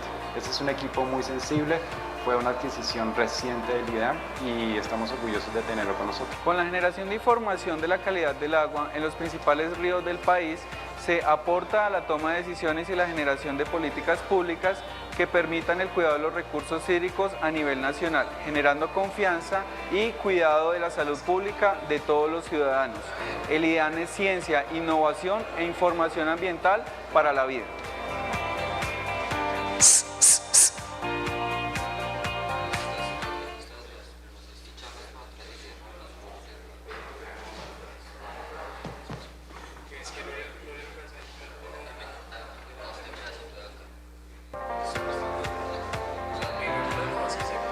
El Laboratorio de Calidad Ambiental del IDEAM analiza las muestras de agua provenientes de la red básica de monitoreo con el fin de generar datos confiables para la toma de decisiones a nivel gubernamental. Donde la ciencia trabaja día a día para generar resultados de análisis físico-químicos de las muestras provenientes de la red básica del instituto, con lo cual podemos entender mejor el entorno y estar pendientes de la contaminación o no que se genera en los ríos a nivel nacional. Los resultados o los datos se reportan en la plataforma IDEAM, donde se les realiza un estricto aseguramiento para garantizar la exactitud de los mismos. El grupo de laboratorio de calidad ambiental está compuesto por profesionales de planta y contratistas, entre los cuales se tienen profesiones como químicos, ingenieros químicos, biólogos, microbiólogos y personal técnico de apoyo. El grupo de laboratorio de calidad ambiental monitorea 75 parámetros, 4 de ellos en campo y 71 en el laboratorio. Algunos parámetros son benéficos, nos hablan sobre la calidad del agua en temas positivos, y otros, como los metales pesados, pesticidas y otros compuestos que son nocivos para la ciudadanía, se monitorean de igual manera. Nosotros aquí en el laboratorio de calidad ambiental tenemos una tecnología que se llama espectrometría de masas de triple cuadrupolo, de las más avanzadas en el mercado. El objetivo de esta es hacer una fragmentación, una ruptura de las moléculas de estos pesticidas que conocemos usualmente como clorpirifos y otros. Los rompemos, los fragmentamos, y el equipo se encarga de analizar y contar cuántas de estas moléculas están llegando. Con esto nosotros podemos determinar su concentración. Aquí hacemos determinación de mercurio por medio del analizador de mercurio que tengo aquí atrás. Este analizador es un equipo de última generación que nos permite determinar mercurio en concentraciones muy bajas. Utilizamos absorción atómica para analizar muestras de aguas y sedimentos. El equipo lo que hace es una descomposición térmica de las muestras, ya sean de matrices de aguas o sedimentos, y con esa descomposición térmica se libera el mercurio que ingresa al equipo. El equipo lo que hace después es una absorción atómica. Esta absorción atómica nos permite cuantificar las concentraciones de mercurio desde una parte por billón en adelante. Este es un equipo muy sensible, fue una adquisición reciente del IDEAM y estamos orgullosos de tenerlo con nosotros. Con la generación de información de la calidad del agua en los principales ríos del país, se aporta a la toma de decisiones y la generación de políticas públicas que permitan el cuidado de los recursos hídricos a nivel nacional, generando confianza y cuidado de la salud pública de todos los ciudadanos. El IDEAM es ciencia, innovación e información ambiental para la vida.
Bienvenidos de regreso al... Welcome again to day 3 of AmeriGEO 2025, a international cooperation initiative that seeks to coordinate and strengthen the usage of geospace information and Earth observation information throughout the Americas. Up next, we will have a plenary promoting applications of Earth sciences in order to improve partnerships, alliances, just one health, and surveillance of public health throughout the Americas. In this plenary, we will be discussing health alliances throughout the region and how these are being applied and how science of the earth science is being applied in order to improve public surveillance for health in Americas. With us we have Carlos Barboso Pizar, who is a specialist in geomatics, and he works as a focal point in the Ministry of Health in Ecuador, a government institution in Quito. His role is related to the use of tools and geospace data in order to support administration process and decision making in the health sector. He has broad experience as a specialist in geomatics in the Ministry of Public Health and in the electoral cohort. His academic training is diverse and guided towards managing geographic information, applied geographic information to public sectors. His experience reflects a commitment and institutional strengthening via space data analysis. With him, he has Nicolas Reyes Amires. He's a biologist from the Industrial Santander University and a PhD in biological sciences in the National University of Cordova. He's a specialist in mastosology. He has broad experience in collecting biological samples in Colombia and in Argentina. His history at an investigation research level works with epidemiology of development, morphology, functional morphology, and evolution of small mammals, as well as ecology and the conservation of the spectacled bear, the Ornatus spectacled bear. Currently, he works as the curator of the mastology of the von Humboldt Institute, contributing to research, conservation, and management of biodiversity throughout the country. They will be our moderators of this space, and our panelists that will accompany them are Diego Moreno Heredia, leader of climate change and biodiversity from the Ministry of Health and Social Protection from Colombia. Mayra Vargas, veterinary and pathologist from the Ministry of the Environment and Sustainable Development, also from Colombia. Rodrigo Gonzalez Floria, researcher from the District Observatory for Protection and Well-Being at an Animal Setting, and a specialist in climate change from the Secretary of the Environment of Bogota. Hugo Mantilla Maluk, professor and researcher from the University of Quindío and a member of the OLEP and SAN. And Jose Andres Corredor, coordinator of the Climate Change Center for Health in Latin America and the Caribbean. Welcome, all of you.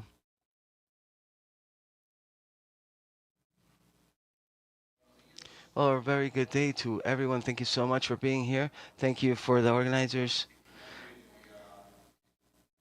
I simply wanted to introduce the committee from the Community of Practice for One for Health, and also Dr. IDEAM. This executive committee is composed by John Haynes from NASA, Elena Chapman from NASA, Diddler Davington from the Meteorology Service of Canada, and Anna Stewart Ibarra from the Inter-American Institute for Global Change Research.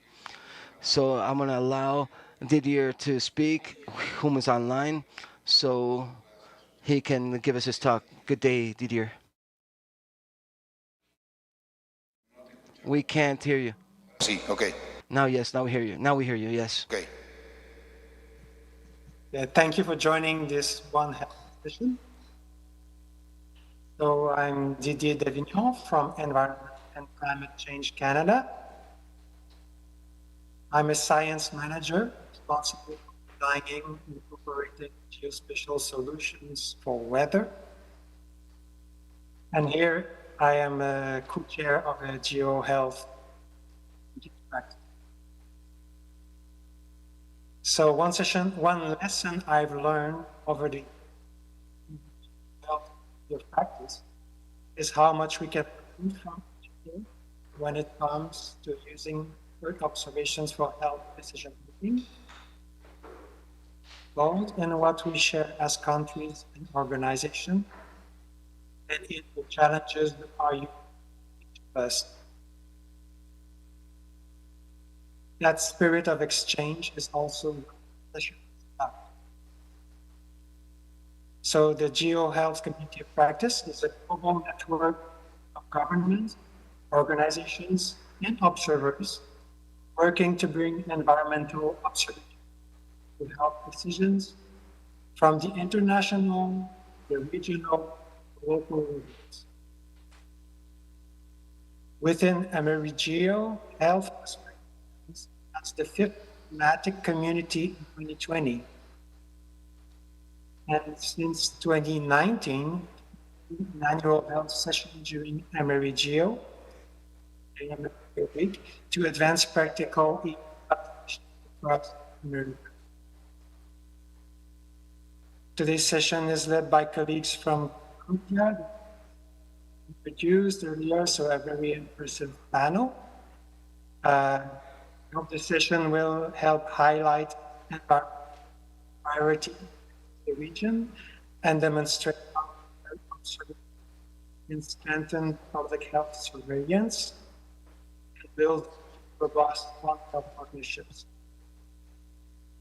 With this, I turn back to Nicola.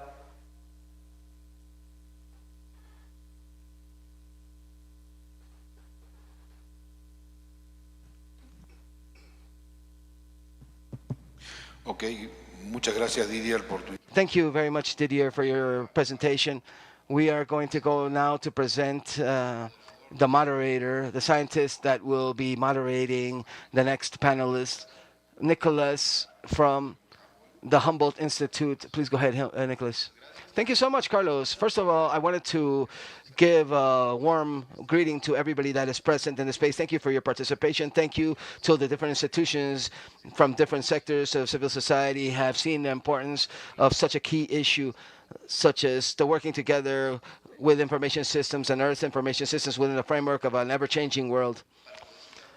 In order to sit down here today and to have a nurtured participation from different estimates via different representations and representatives from the academic sector, institutions, governments, and via the different governments and their institutions in charge of collecting information and especially decision makers. So this is key for us to be able to have today within this space to promote science and land use sciences, to strengthen our collaborations for health, to have such a nurtured panel of experts.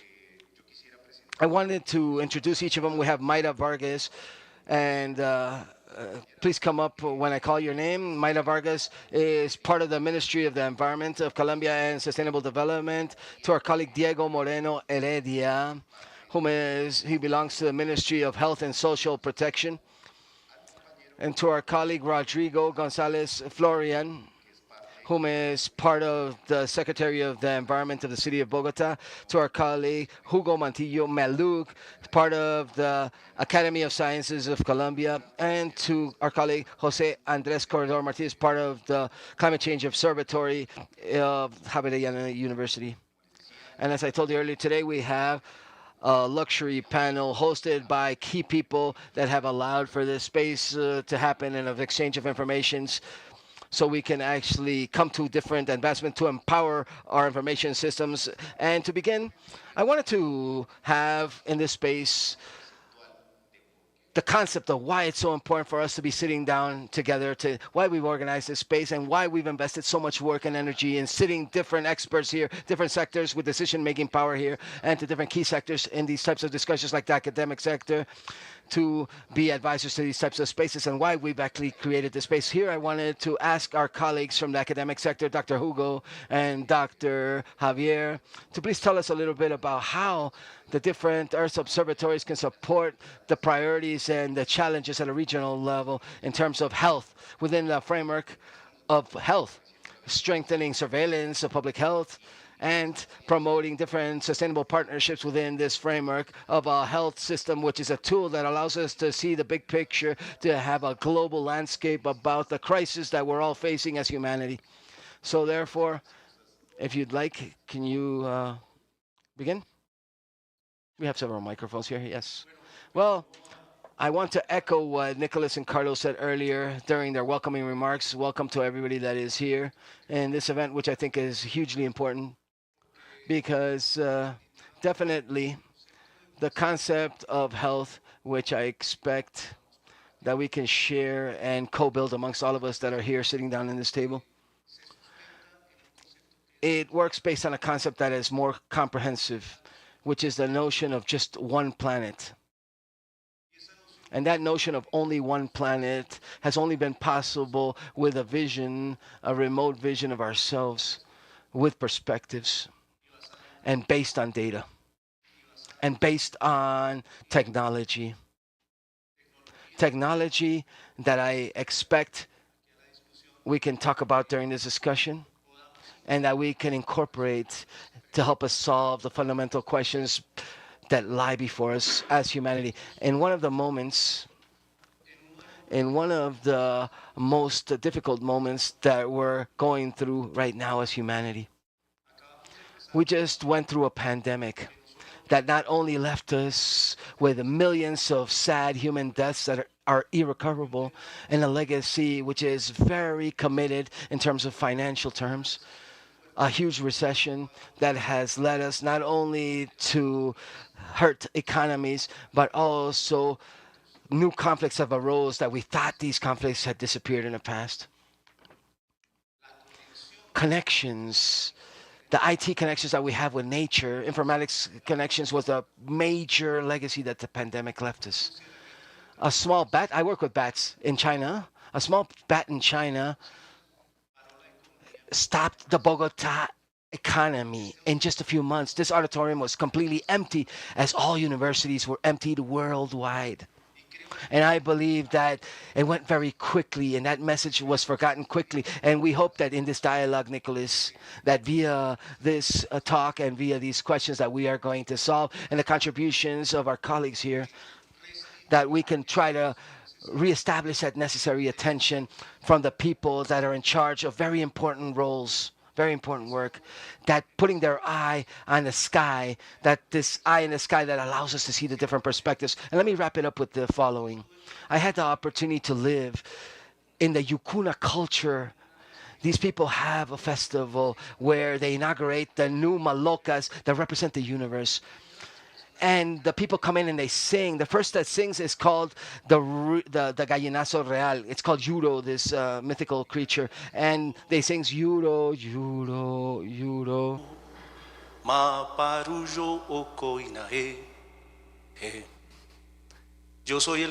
I am the one that flies the highest, and I can see the furthest, says this indigenous teaching, and that data will help us with decision making that we may need at a local and global level. Thank you.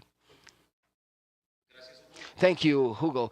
If you can help us from the technical table by putting up the slides that we've got, so that Dr. Hugo can talk a little bit more about the topics. The next one. Yeah, perfect, that one. Hugo, tell us a little bit about this.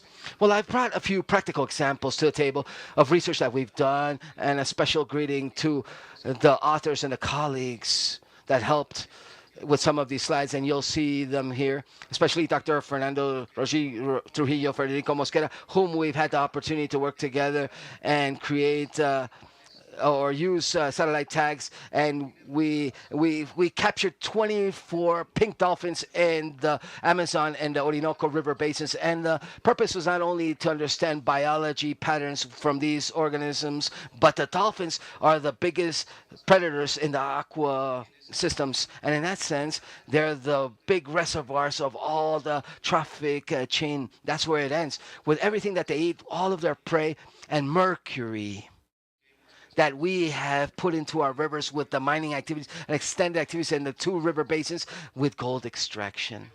But also we understood another very important thing with this message. We were very worried about this mercury deriving from gold. And what happens is it was only just a fraction of the biomercury.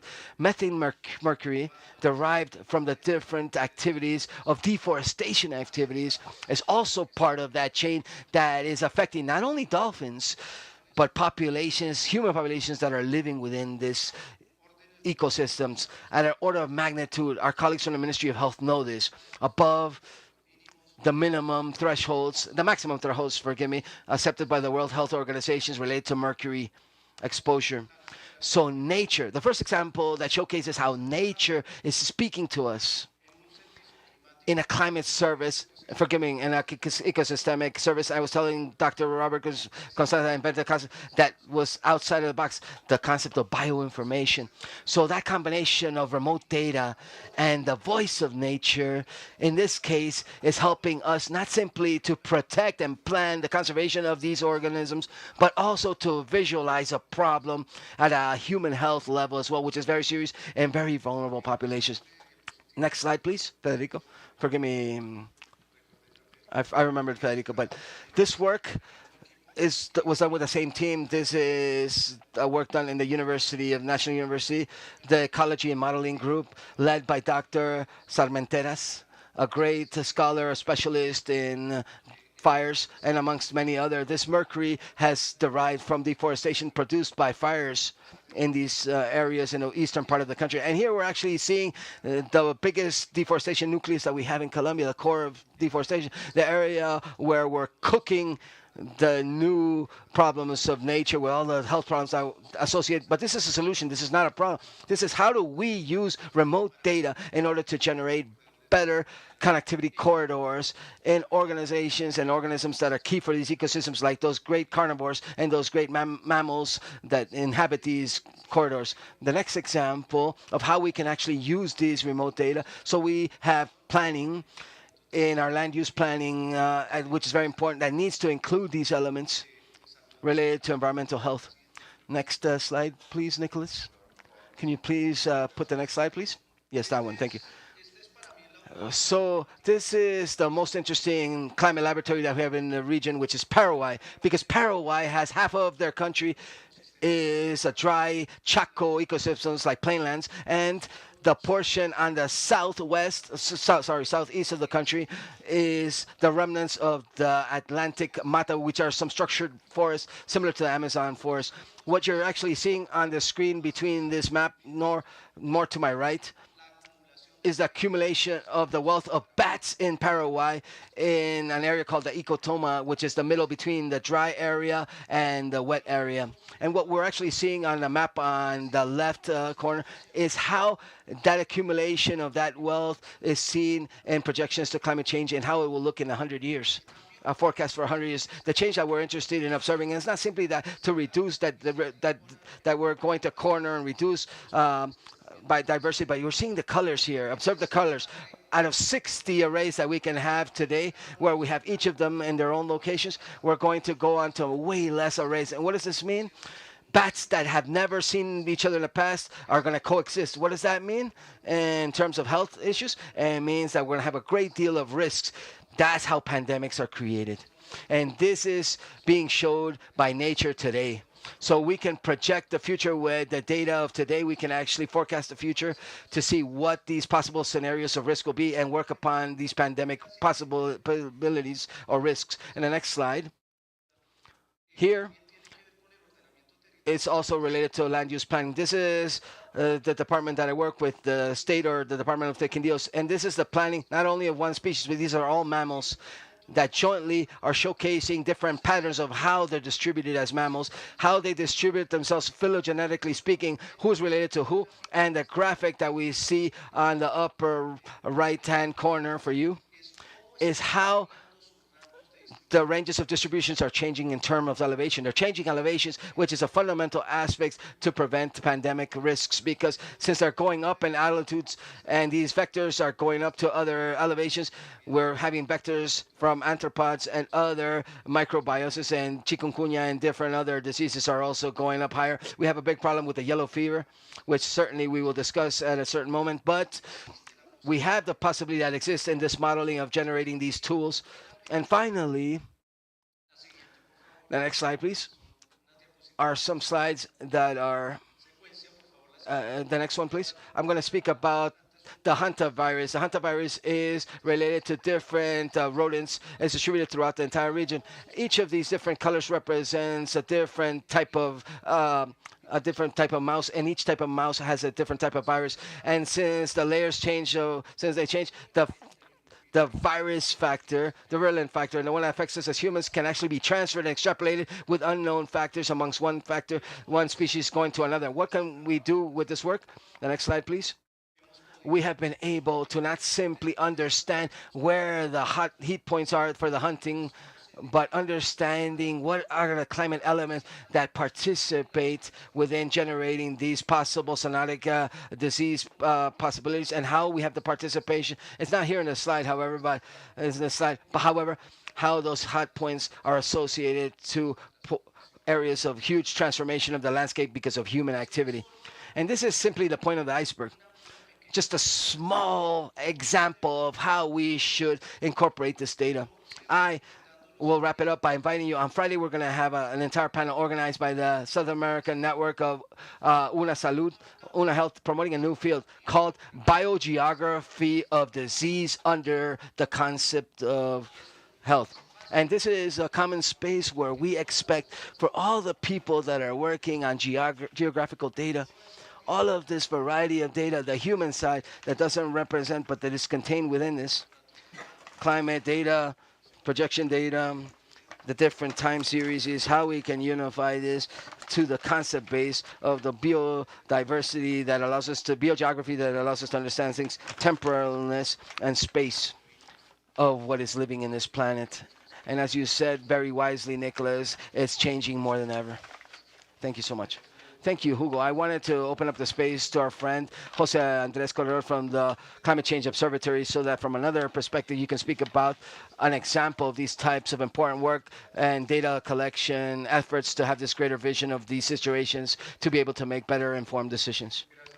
Thank you, Nicholas, and thank you, Hugo, for that tremendous talk and small but wonderful introduction. I'm going to also try to speak as quickly as possible in order to try to answer something very key here. We can try to map different ecosystemic processes by using information of soil, information related to the weather and climate, specific information about the habitats of the host and the host vectors.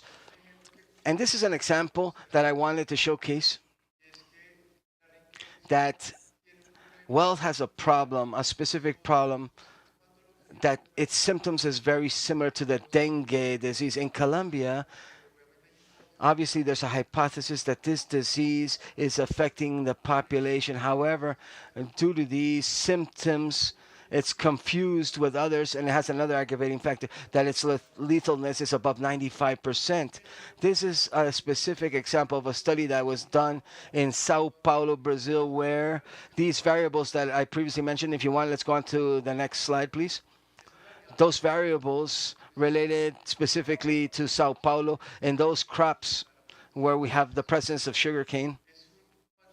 It's a factor that is a considerable factor, so that the host, which is the capivana or the chihuiro, these animals can have the necessary forage, water, and therefore have the availability of food. And this host, obviously, since it has available food, it can reproduce themselves quicker, and therefore at the same time there's a greater number of ticks. And the specific exercise, what I wanted to showcase, next slide please.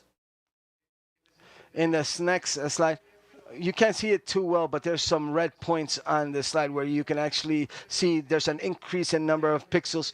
And what we see is an exercise of talking about the distribution in space temporality for the period of time that you can witness here. Obviously, we found an association with an increase in the number of hectares or area for sugarcane farming with the number of Riquense disease cases.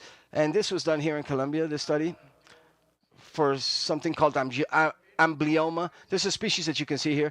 This is a prospective study that was considering the different climate change scenarios for amblyoma. And what we showcase here is that using information from the National Health Institute, information from the Ministry of the Caldas Ministry of Health, we had a space distribution of how these different species were initially scattered throughout the countries. The darker colors showcase where the species had a greater presence, and how with those projections by 2070, we expect an increase or a decrease of some of these species in certain regions. And these two examples showcase that we can forecast risks, and two, we can focalize surveillance at an epidemiological level in order to improve health response. Three, coordinate actions at a sector-based level and an intersector-based level, which I think is key.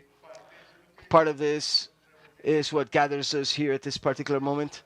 And of course, data usage and Earth surveillance is completely valid here. And later on, we will be discussing this in order to be able to, now that we have representatives of the government here, to be able to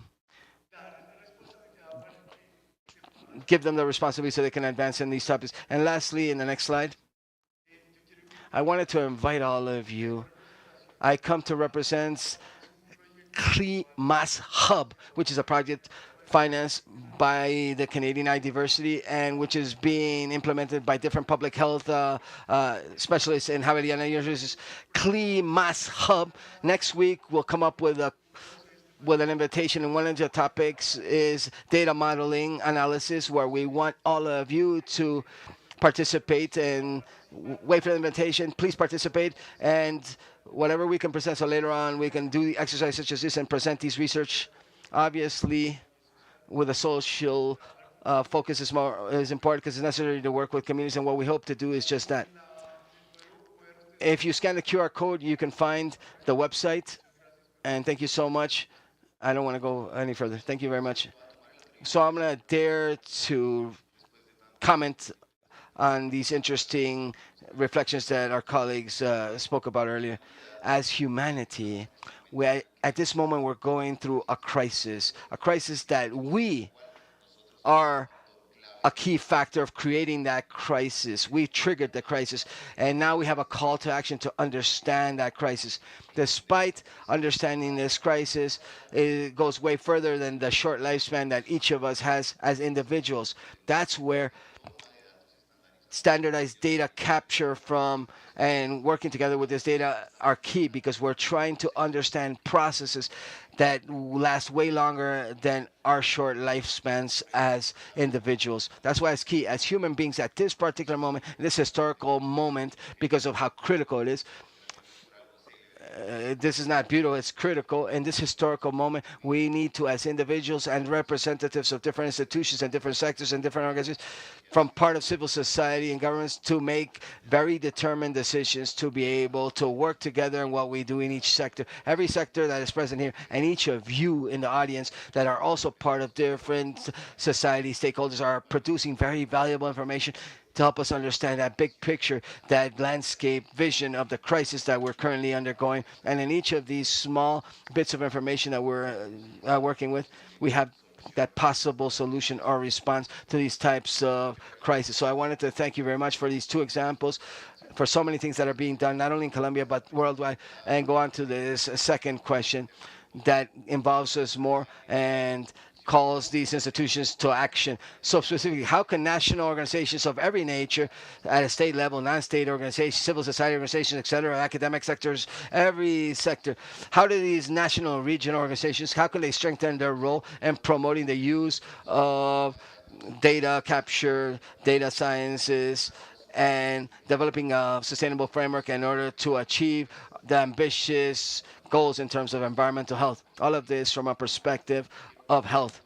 So I wanted to call one of our panelists, our guest panelists, that is part of these institutions that we need to help us. It's our colleague here that is present as part of the Secretary of the Environment of Bogota, to tell us a little bit about what's your opinion in this regard.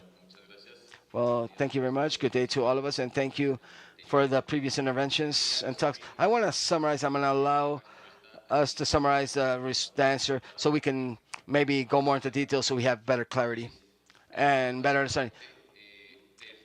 Support basically comes from authorities, environmental authorities, whether at a national level, a territorial level, a regional level, a local level. It's related to experience and decisions that are being made in the small scale of things. And why am I beginning with this? Precisely, we were seeing presentations about the validity and how valuable geographic information is at a national scales and at a subnational level. But finally, at the end of the day, when we start to see information is there in order to make decisions. And decisions, this is clear, they transcend our short lifespans when we compare it to the lifespan of the Earth. So decisions that maintain solutions for these huge cross-cutting challenges are the day-to-day decisions. They're decisions that the citizens make in short periods of time, like in short space and time, that continue through time, or they become customs or habits, they become culture, and finally they become results and impacts. They turn into results and impacts. So there we have a lot of experience from the different authorities, and fundamentally speaking, at a smaller scale upwards. That all of this information ends up in how can we do to promote these changes that bring solutions to these transversal challenges. And I mean to the ones that are bringing us, like here, which are health, the challenges in environmental health, human health, animal health. But it's in the institutionality, in the authorities, where we narrow this information to decision-making in short and long term. And these decision-making need to have in mind different scales as far as information, not only in time, in space, but also in terms of decisions. So a couple of examples how this turns into concrete examples. Bogota is very vulnerable to climate change after San Andres. This vulnerability is associated to the hydric supply. This is local, but it also national level. The water that comes to Bogota from Chingaza and Sumapaz, a huge percentage comes from Orinoco and Amazonia, where there's a huge sources of water. And so we have a national problem that affects certain localities, and that it depends on a quality of information, for example, land coverage of the entire transit of water that guarantees that the hydric cycle is being fulfilled and met, and that it reaches its end places.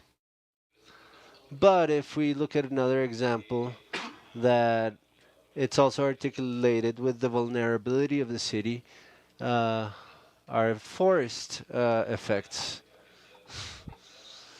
transversal to health, human health, animal health, and environmental health. Those who we have lived through forest fires in the last few droughts, we see that the air gets compromised.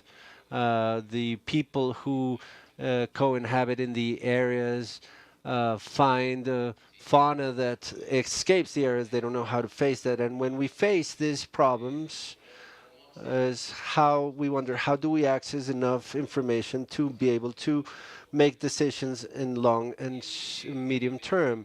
And we depend to know the eastern mountain range, to establish a system of early alerts that can allow us to have action plans or zones, because acting requires investment, and then investment always invites to prioritization, because we cannot take care of everything at the same time, right? One step at a time. So we need to know what we need to tend to in the mountain, in the hills. So we need information that's very particular. Also because the exercise itself of tending to certain emergencies invites us to evaluate other elements that on another scale are not accessible to us. For example, geography of the hills. Right, we know that they're susceptible to forest fires, but we need to have more detail to be able to act in more efficient ways. What are the species that are that are susceptible to fires, where they're located, how to access the territory? Because yes, we see it in the map, we can see it in a 3D representation, but when you reach the territory, it's difficult to tend to the real circumstances. So a large part of what we can contribute from environmental authorities and entities, and thinking precisely in district, regional, and national, is the experience that we gain in the type of information that ends up being very useful, not only to get to know the problem, but to tend to it, to approach it, because to reach the problem, we need detail on the information that may escape understanding the problem, because part of the solution is the sustainability of solutions. And it is because these transversal problems demand daily actions, because any solution that we may foresee requires citizen commitment from the institutionality. We draw the roadmap, but the citizens are the ones who make the decisions, and we need to include them. And for the decision to be sustainable in time, we need information. They need information that is useful, that they can check quickly. Hey, the quality of this is good, better, better go this path, or I choose this other path. This is a preventive behavior in terms of health.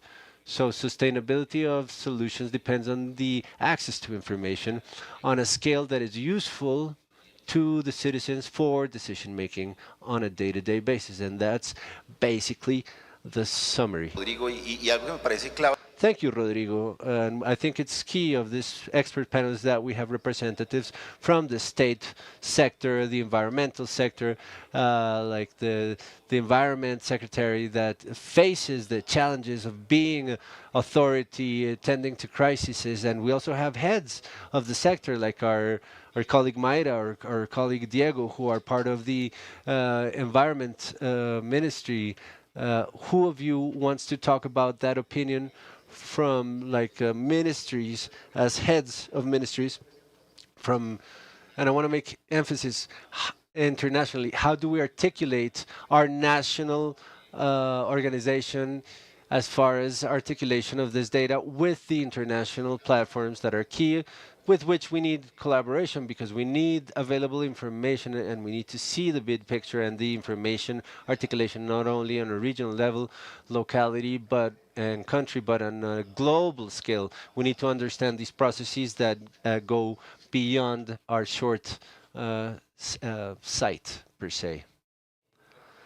Okay, thank you, Nicolas, and thank you for the invitation.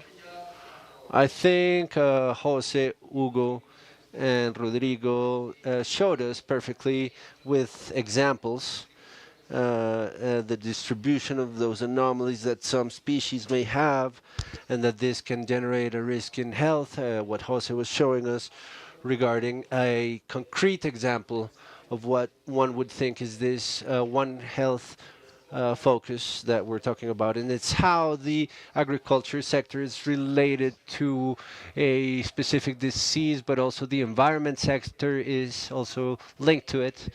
And what your thought was stating, Nicolas, regarding our short existence versus some longer processes that are going to outlive us. It's probably what happens with the climate scenarios and the modelings that we're going to do. Of course, yes, those of us who are sitting here are probably not really even going to get to see the effects that are being promoted to 2070, 2100, but it's a reality, and I think that's part of the discussion. How do we and how do these satellite data can serve us in institutions, and how do we take advantage of the tools that NASA provides us with in our decision making? And clearly, the information is there. The information is there. It's available to be used.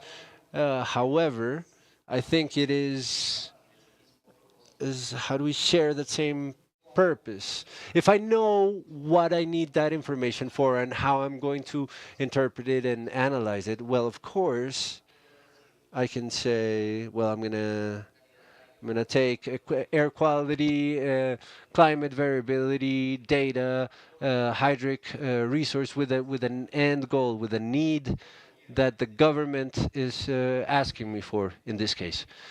If I say that the conflict that's happening right now is a socio-environmental conflict that's happening in the Chocó department in mining, in artisanal mining, but we have a lot of factors occurring at the same time, then I not only need satellite information, but information from the institutions to work jointly. What I'm trying to say is basically that which we talk about, focus on health, the exercises that we're doing particular to each of the entities, because through the academy and educational institutions, more so than a paper, an essay, a scientific article, how does this become an input for me as a health ministry of environment ministry? How can we use this as something to be used in decision making? So this is like the quick of the matter. How do we establish this framework, which you were saying in your question, a sustainable framework, but also a technical one, a legal one, a financial framework, and functionally operative framework. So if I have this from whichever instance, then I'm going to be able to achieve it. And then the academy, educational institutions as an ally, NASA, and all of the data of Earth observation as allies. But I need that technical, legal, normative, and operational framework. How I'm going to translate this into the territory with concrete actions. Thank you very much, Diego. I would like to hear a reflection of Carlos Barbosa, one of our hosts of this panel, regarding what is being said. Just simply that I would like to be considered the following. The geographic information systems and cartography are models of reality. They're basically models, simply models. So outside of the high technical of satellite images and everything that we can do, there is something that we spoke about in previous days here that I thought was very interesting, because it had not been spoken of in other sites. That is, please to consider that the adjustment of these models, something that's main to the adjustment of these models, is being able to understand the local knowledge. Because if we don't understand this local knowledge, it's still a model, more or less precise, but it's still a model. And the vicious cycle, which is that the decision makers accompany and back up everything that was spoken of here, and that it can lead for this model to be adjusted to local knowledge, and that it has an impact and a development in local communities, which is a way of mitigation. If you don't have an adjustment of those models, how do you get a satellite image without internet, for example? So it's very important. We need to have a virtuous cycle. Decision makers, institutions going down to the territory, and the adjustment of these models with the local knowledge. That's basically it. Quisiera escuchar la posición del Ministerio de Medio Ambiente. I would like to listen to the Ministry of the Environment, Mayra. What could be that strategy of articulation between the different sectors of this society, each of them working on the measure that Diego is saying from the Health Ministry? How could be the articulation from the different entities of society, academia, ministries, the national environmental system that does not exist in other parts of Latin America? Colombia has it. We have institutes like IDEAM, like IGAC, that deals with climate. How can we articulate this with the productive sector, production sector, the health sector, and eventually in a scenario like this, how would the data governance be? Because each of these sectors has their own interests, their own agendas, their own missions, their own goals to develop. So how can we achieve an effective governance of data that allows each sector to maintain their goals and their missions, but share information so that we can have a general view of crises? Okay, within the work that we are advancing in the Forest Directorate, in the framework regarded to illnesses, biodiversity, and health, this is a subject that is quite new to our directorate. In fact, Ministry Environment does not have a permanent seat.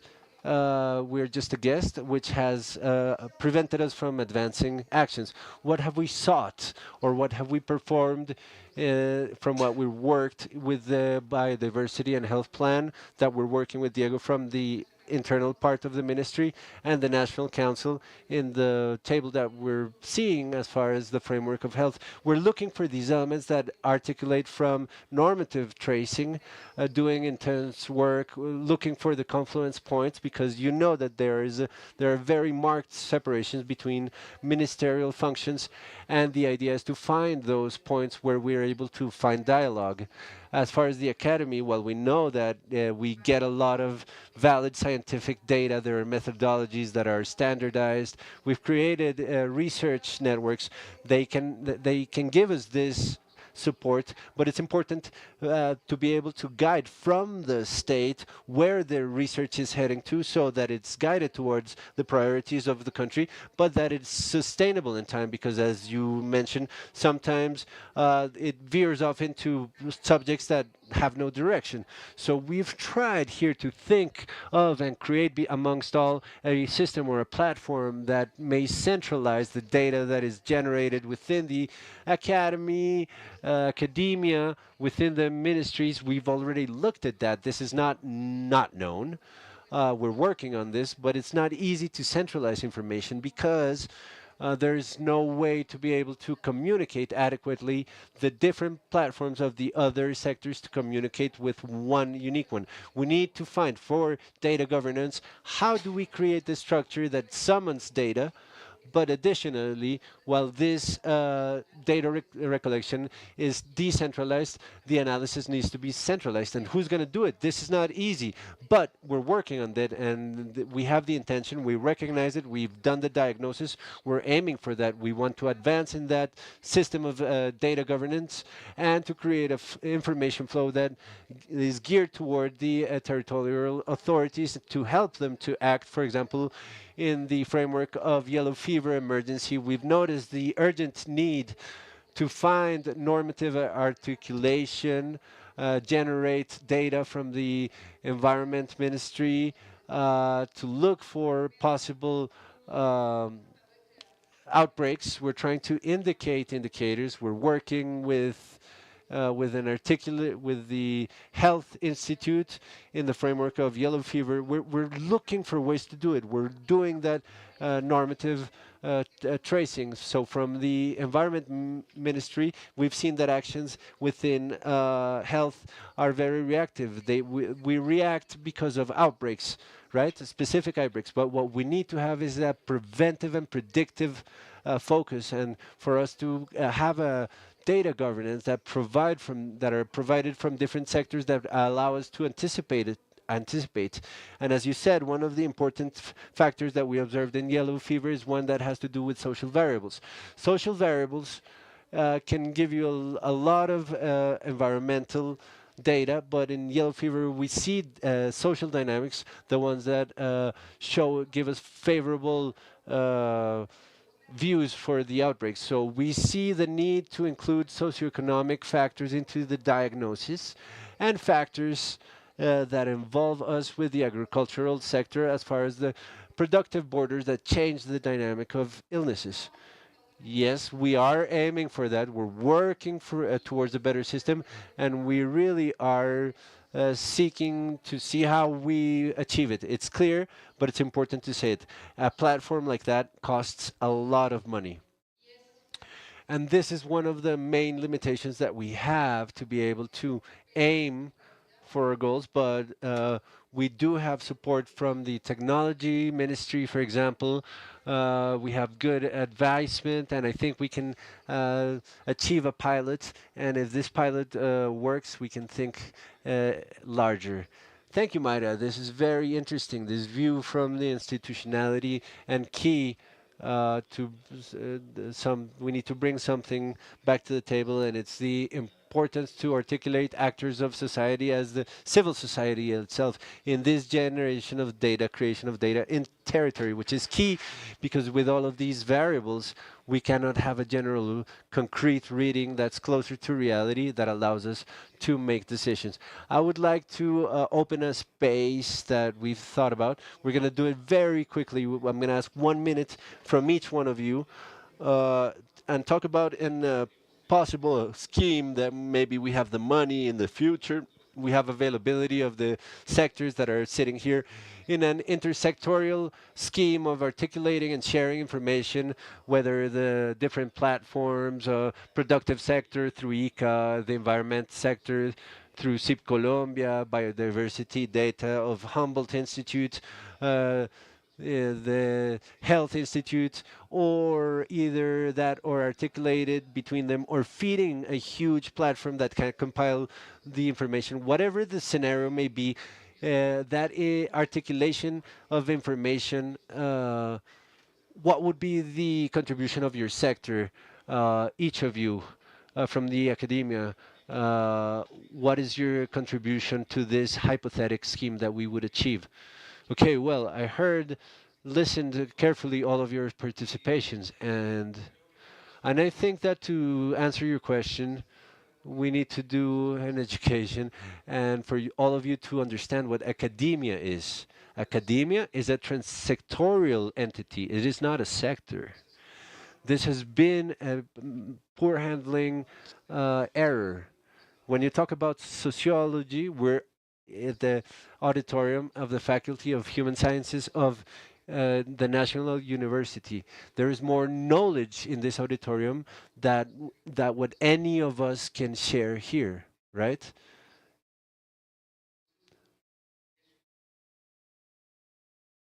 Biology, medicine, So we've underused the potential that is in pro of for example, environmental management. And we need to say this clearly so that we can all understand that the natural contribution for each institution, we can all together build a puzzle.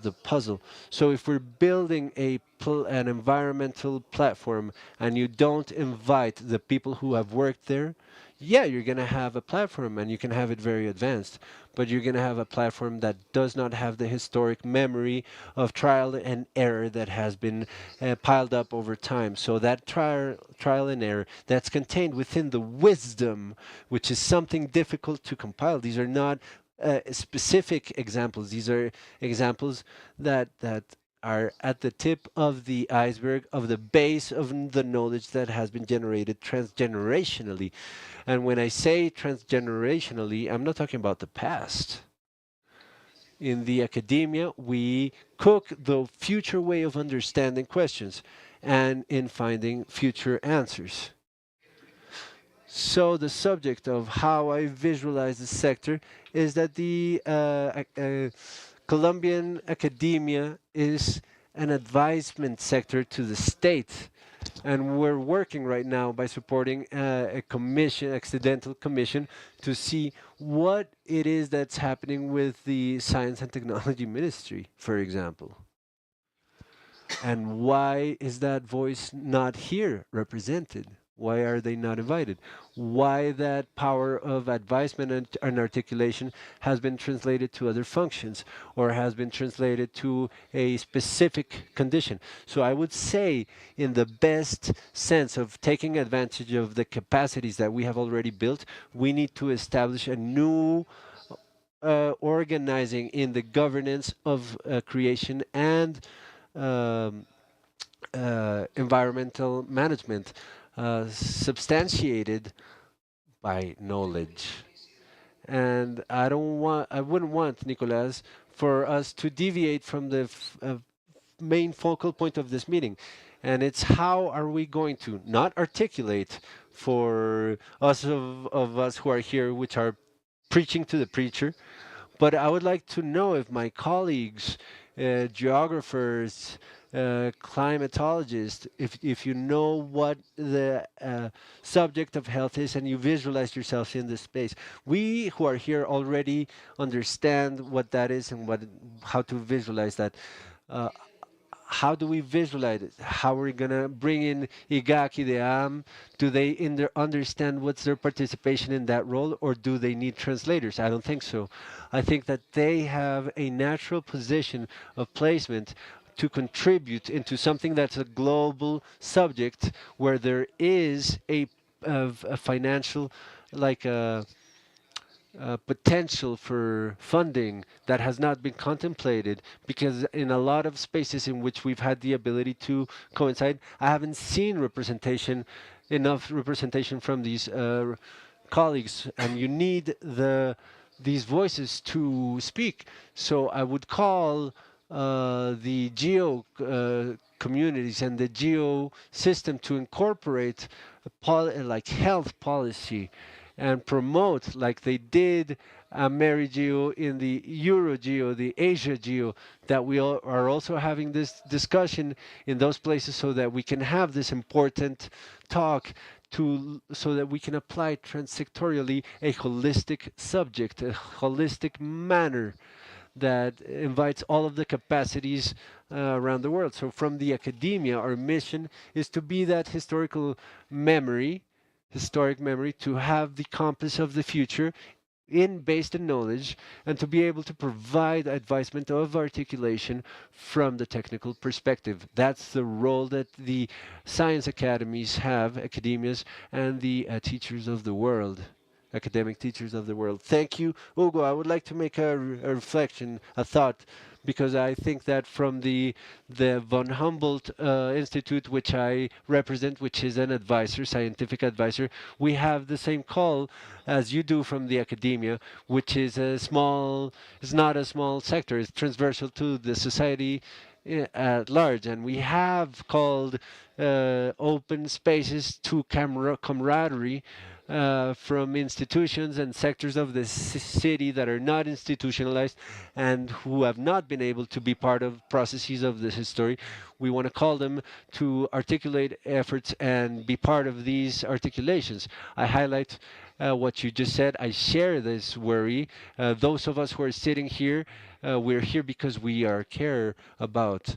But those who are not sitting here are not really interested in it, right?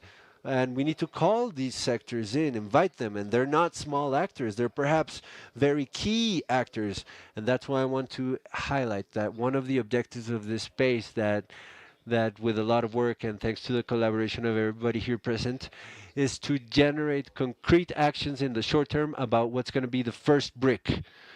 What are we going to do? And that's going to be coming up later.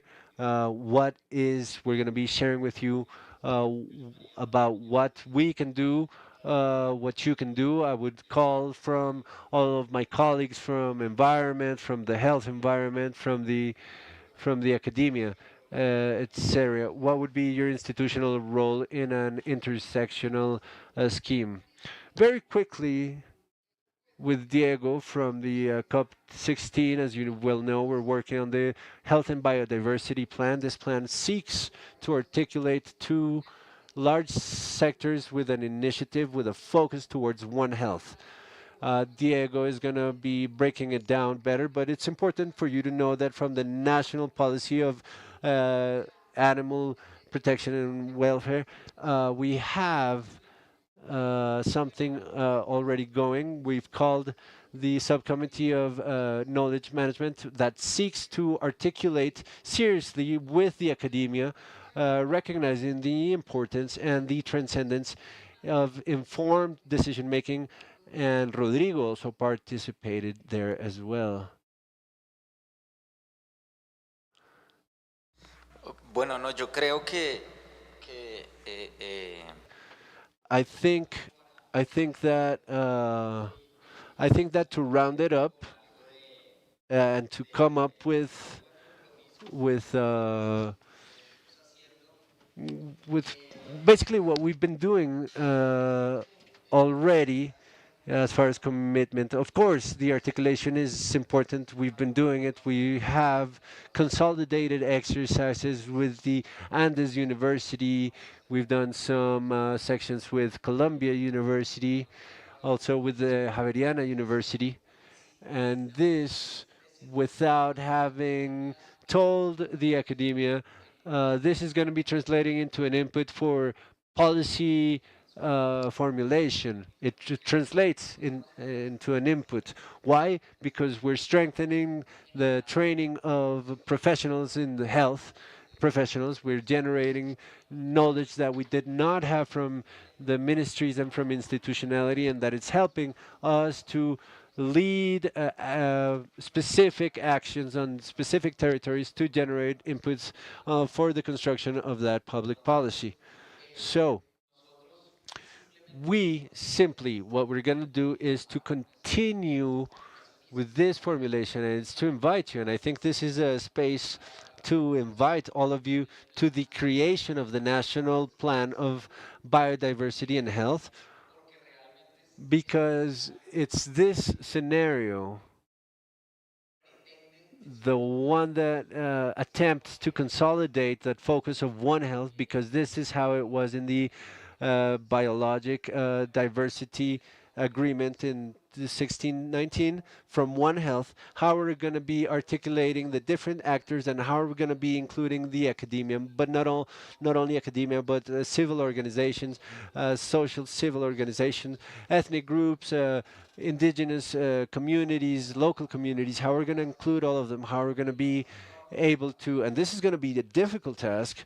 We're going to be initiating it in September, and it's going to be a tough task as to how we're going to be able to consolidate all of this academia knowledge, all of that traditional knowledge, all of these ancestral knowledge, and how we're going to be grounding it into an institutionality that transforms into public policy that today is called Plan of Life and Biodiversity and Health, but that using more encouragement. It could be called a plan of climate change, a plan of integral use for hydric resource. It's a long road, but we want to invite you today, and I would dare to say that Health Ministry and Environment Ministry, we're committed to the formulation and creation of this plan of biodiversity and health that the country committed to. We're going to do it with the largest possible participation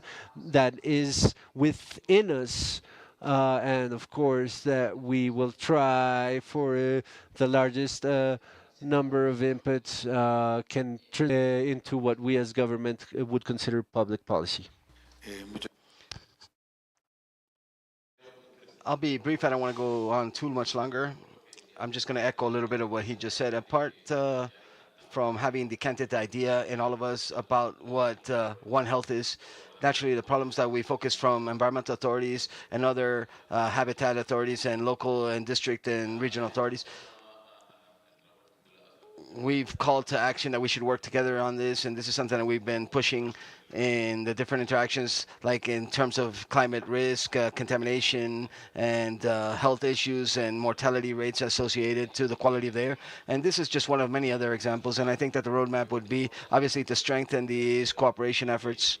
And that beautiful scenario that the question proposes is to focus our efforts on the solutions, because sometimes we feel that the information is already there. I think the information is already had. We've already got it. But what is this next step? How do these efforts actually transfer into actions, like having solutions based on that information? And that's an exercise that we've already started to work on in different settings and different scales of government and others. Very well. Thank you so much. In reality, the time is quite difficult, and we've been discussing this topic, which is very interesting. But we wanted to, now that we've advanced in certain commitments, which I believe are important, that the assistants can ask questions. We're going to give them 7 minutes, starting with Jose, and 30 or 40 seconds they can answer these questions. And you can go a step further in the commitment and the actions, and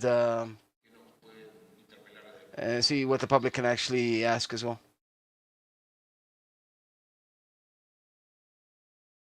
Bueno, yo soy Gilma Mantilla. My name is Gilma Mantilla. At this moment, I'm working with the Climate Hub from Javeriana University. I work with Columbia University as well, related to climate and health education for health professionals. And I think that it's very important. I think this step one is very important, trying to, in one way or another, to, despite it's the same people working, because that happens in everything. The same people are the ones that work. I worked in public health for a long time, and the same faces are always there. But I believe that my question would be for the panelists. If we're speaking about information, I think that we're speaking more about data. So we have a lot of data and different figures in different institutions, but creation of information per se, I think that that's what we need. That's what we need to do, create more information. And we always think that we have to generate more data, more data, more data. No. There's a mine of data in every institutions, at a civil level, NGOs, government levels, etc. But what I think now is that we need to take that data. What would be like the code that forces us or allows us to have interoperability amongst already existing data from everywhere, like use that information, more information, less data. We already have the data. In our case in health, normally we have the number of the Colombian ID, and using the Colombian ID, we can pull a lot of the information that we have in terms of somebody's health. Normally in the Ministry of Environment, they may have other information, or maybe in the Department of Agriculture have other information. Every sector has some information, but I think that there's one that could eventually serve as a interoperability hub. But before I think about what I say, I would like for you first to think about that. What would be that code that would allow us to link all the data that currently exists? I don't think the information, but the data, because information is created based on the data that already exists. So we have to recognize what data is useful in order to anticipate what we need. I think the solution here would be more related to how do we anticipate things. we're reaction based, and we're reaction based. I think more or less more or less effective in certain things. But what we have to change in the paradigm is how do we anticipate things, and how does the data that we already have, how does that data allow us to accomplish things? So what would be the codes of those data that you work with and that you've managed and administrated that will allow us to have data interoperability to generate the information that we need in order to improve our decision making? Thank you, Ilma. Data diplomacy. Thank you, Hilma, for that question. Well, I think that we need to start to think about what the country has worked on these issues, and with previous experiences as well. There are two exercises that I bring to correlation here for this panel. One was the building of something called IBOCA, and the first exercise of IBOCA, which our colleague Rodrigo has to consider this.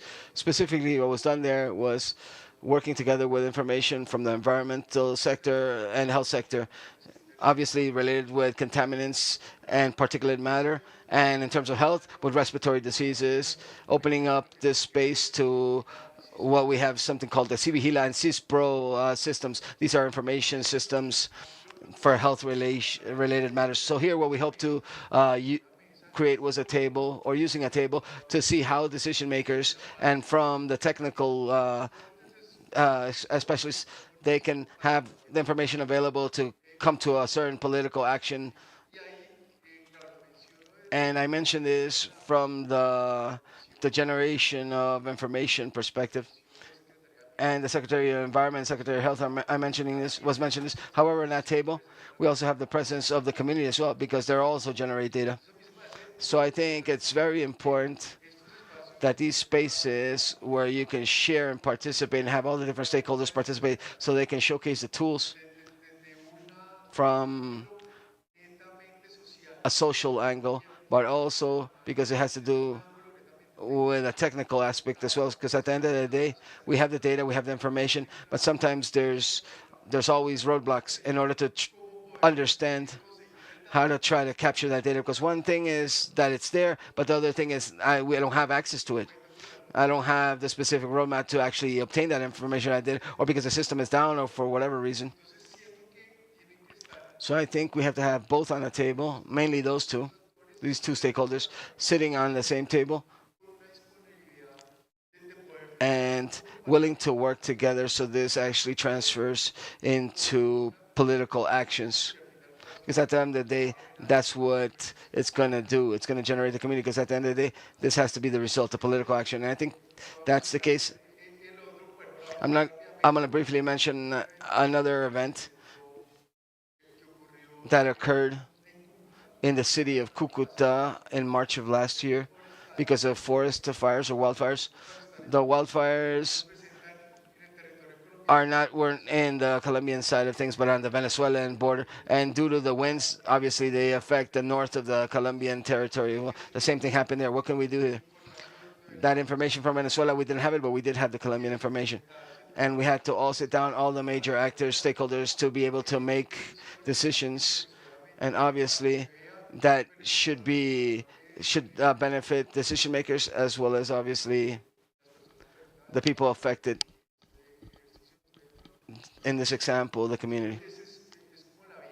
I think that's the roadmap, despite the technological tools, because it has to transcend that, and so we can better publish that data. Does anybody else want to answer? Try to be brief. Well, I'm only going to say one word. Thank you very much for the question. And very well illustrated. I coincide. Transdisciplinary. We need ideas and scenarios that invite people, because the potential of data, I wouldn't speak so much about codes, but the potential that data can have emerge from the visions that we can give that.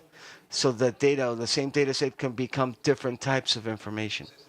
So depending on how you invite the people to look at it, to observe these data, analyze it, and produce a result from these, that recipe is the key. We, in what we do specifically, we have combined these three disciplines with another layer, which is called innovation. What other results can we obtain in co-benefit to that which we are already using for something else?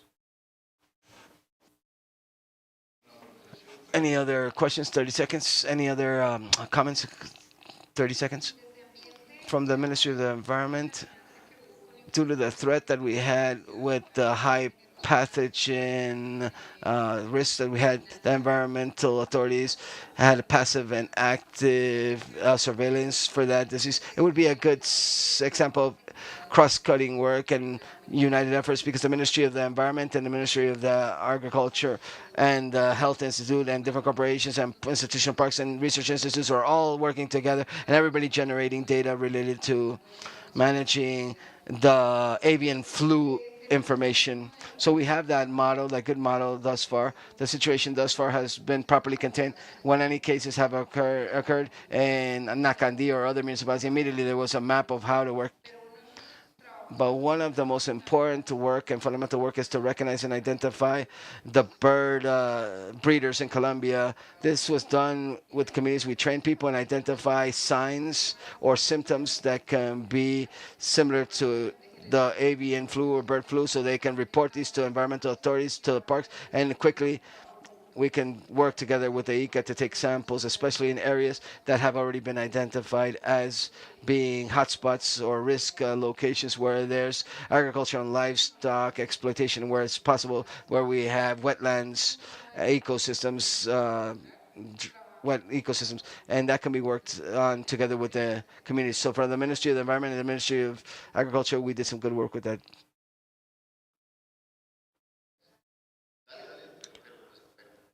Okay, it shouldn't be a new question because we don't have enough time. We can have a comment, but we can't ask a new question. No, I wanted to give my opinion in terms of the question that I asked. When I talked about codes, I was trying to identify an element that allows us to have that interoperability. And I believe that if we had the systems that were already georeferenced, we can do that. Health system doesn't have georeferencing systems. The environment authorities don't have georeferencing systems. People from agriculture, some of them do have georeference systems, but these are private systems which we don't use, like the coffee ones, the sugar cane, the rice, etc. So I think that a solution that allows us to be able to link data so that the data is not like data which is completely temporal but spatial data, is for us to be able to have geo-referenced information systems. That's what I was talking about when I said code, because that would help geo-referencing that we do, which is geopolitical division, like municipality, department, and country. But if I wanted to see who was affected by the forest fires, secondary fires, and the quality of the air that they produces in other regions, and the people that were affected by the risks that they had or previous risks, we can't work with that because the community says, yes, I'm here. But the here is 20 kilometers away from the capital, or it's 15 kilometers away from the clinic. It is 100 kilometers away from the capital where everything is centralized. So I think that all of this can be something that is disputed in these exercises that you're doing, that you mentioned in the health and diversity plan. I see something very interesting here in order to close, in order to wrap it.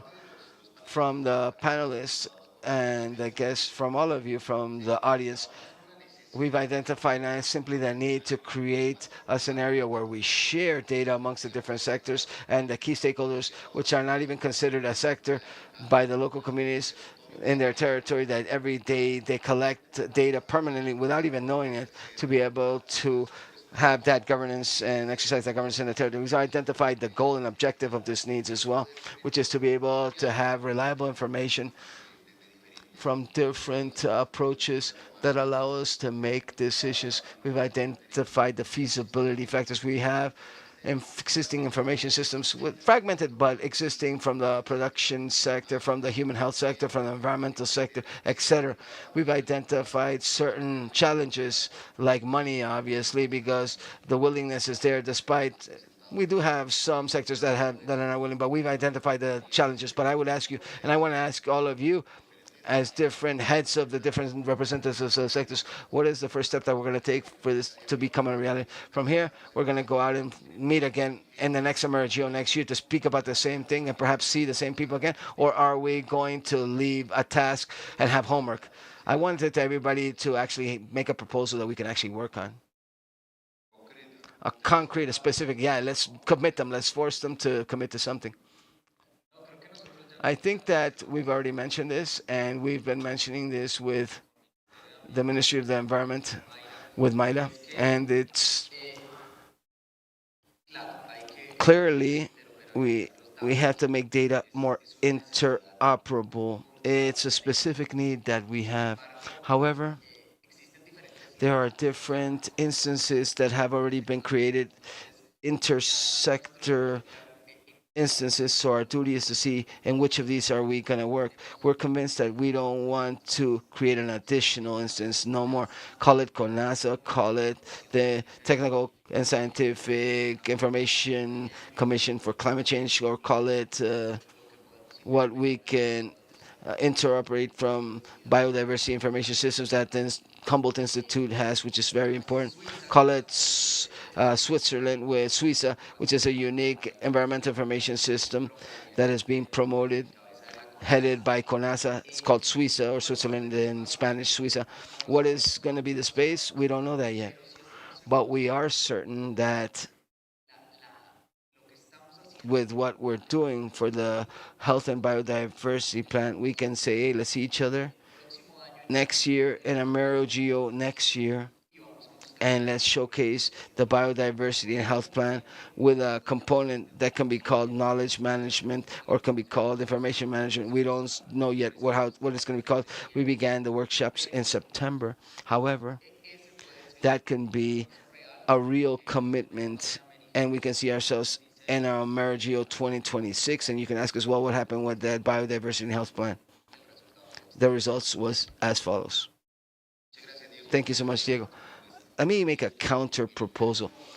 In a relatively near term, not necessarily 1 year until the next AmeriGEO, why don't you generate from these two very important processes that you've been telling us about, create the climate plan change involving the health sector and other sectors, or the biodiversity and health sector from the environmental sector, or led by the environmental sector that involves other sectors, so we can generate a space for working together. Not a new space, not a new CONAS, or not a new space, but we need to invite the different instances in a certain space to have them participate within the drafting of those plans that are already quite advanced, and they can lead from the information systems that currently exist from all the production sectors, human health sectors, environmental sectors, etc., to be able to generate an impact amongst all these programs that are already being drafted, being measured, or in data management and the diplomacy of data, which was so assertively mentioned by Carlos Barbosa. And from this point forth, we have a lot more work related to data diplomacy. So in next year, AmeriGEO, we don't just come to talk about that we're going to begin to work, but we're going to talk about what we already did next year. Thank you so much. Let me just add one additional thing. I think it would be good in the short term with the institutions that are here present to be able to simply achieve a declaration of intention so that in next AmeriGEO this can occur. I think data diplomacy is what Gilma said. There's two aspects: traceability of data, and we can also use blockchain directly for the data, but necessarily we need to have a declaration and data diplomacy to present this product in the 2026 AmeriGEO. Thank you very much to everybody. This has been a very, very beautiful space. Thank you. Gracias. Thank you to the moderators and the panelists for sharing your knowledge about public policies and exploring geospace technologies and artificial intelligence. Now we're going to take a small break for lunch. We'll come back with our agenda at 1:30 in the afternoon. Please don't forget to always use your name tag so you can come in and out of the space without problem. Remember that we're listening to you on social media. Please publish stories, post, use hashtag AmeriGEO 2025. And remember to follow us on social media from the IGAC and the IDEAM websites and Instagram, Facebook, X, TikTok, LinkedIn, and YouTube, where we're actually live streaming this activity right now. The participants that are with us in person, we invite you all to invite the stands and the companies and entities, allies. You find those in the square on the western side of this building. We'll see each other in person again at 1:30 p.m. Happy lunch. Pronóstico IDEAM para el tercer día de AmeriGEO 2025, miércoles 13 de agosto.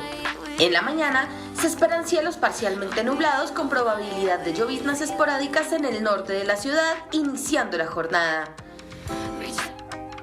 En la tarde se prevé que predomine el tiempo seco generalizado sobre la ciudad. En la noche se pronostican cielos de ligera a parcialmente nublados con tiempo seco asociado.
I can't believe the things that happened to me.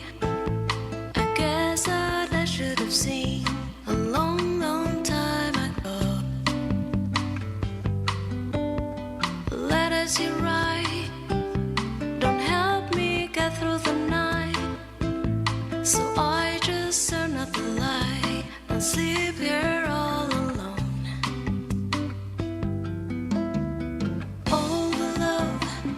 All the love in the world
Between the eyes of love, I call your name. Behind those guarded walls, I used to go. Upon a summer wind, there's a certain melody takes me back to the place that I know. On the beach,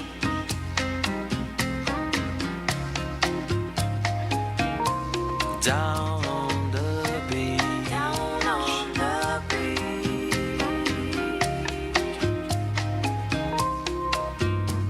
The secrets of the summer I will keep. The sun of time will blow a mystery.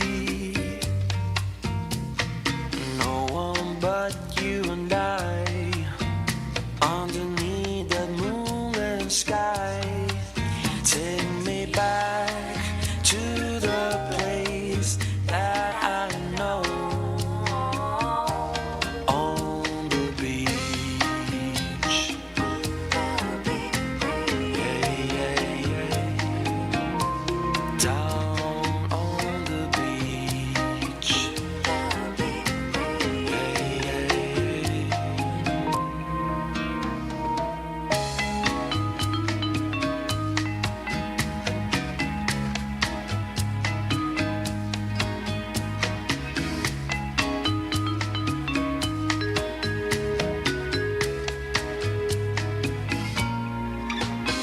Forever in my dreams, my heart will be hanging on to these sweet memories. A day of strange desire, a night that burned like fire.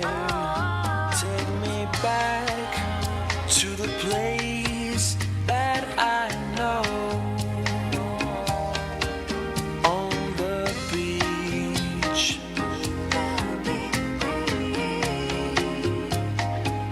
Down on the beach. Down on the beach. Yeah, yeah, yeah. On the beach.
not enough, 'cause you love blow and I love power. Life is like a pie, and I'm a tiny penny rolling up the walls inside. We only said goodbye with words. I died 100 times. You go back to her and I'll go back to. We only said goodbye with words. I died 100 times.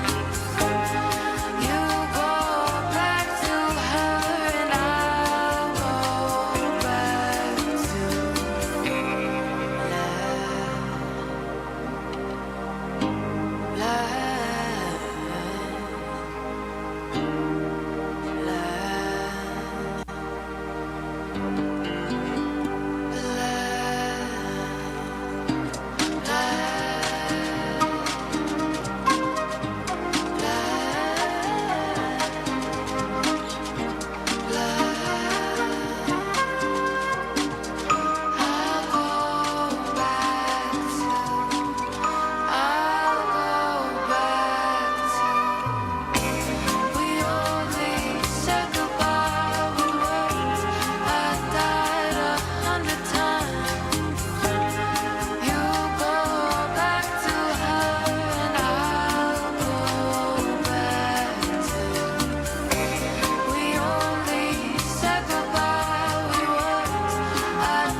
for your love. When I think about those nights in Montreal,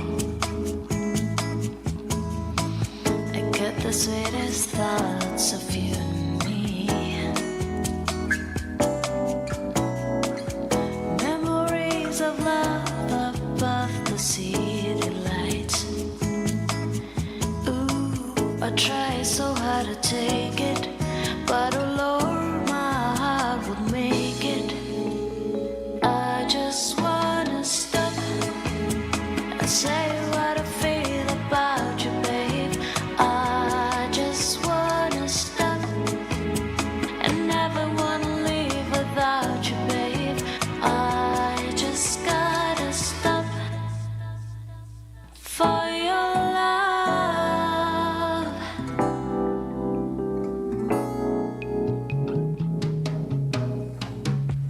When I think about the way the world must turn,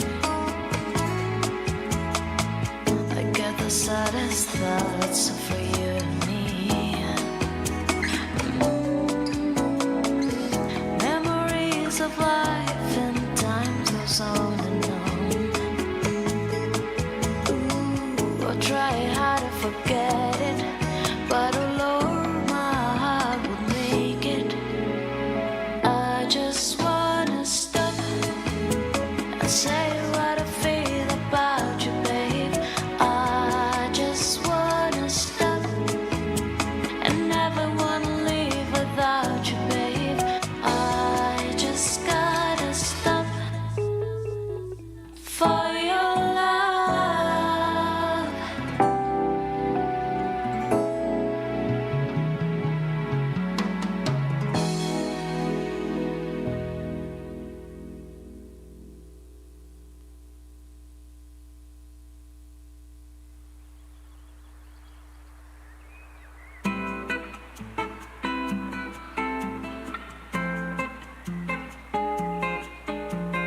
Here I am, and within the reach of my hand, she's sound asleep, and she's sweet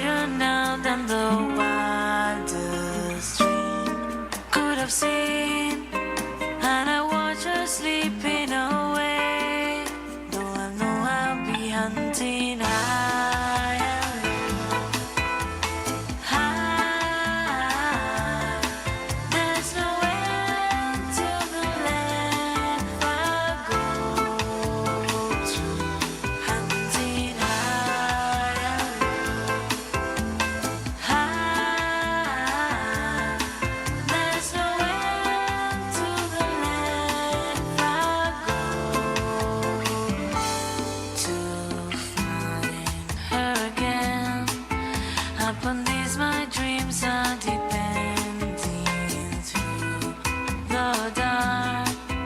I sense the pouting of her heart next to mine. She's the sweetest love I could find. So I guess I'll be hunting high and low. High. There's no end to the length I go to. Hunting high and low. High. There's no end to the length I go.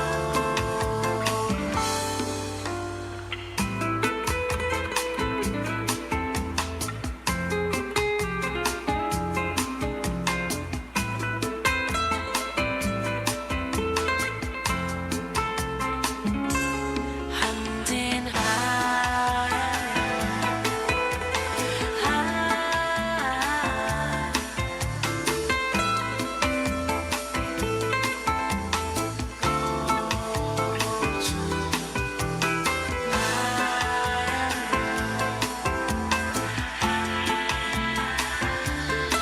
There's no end to the length I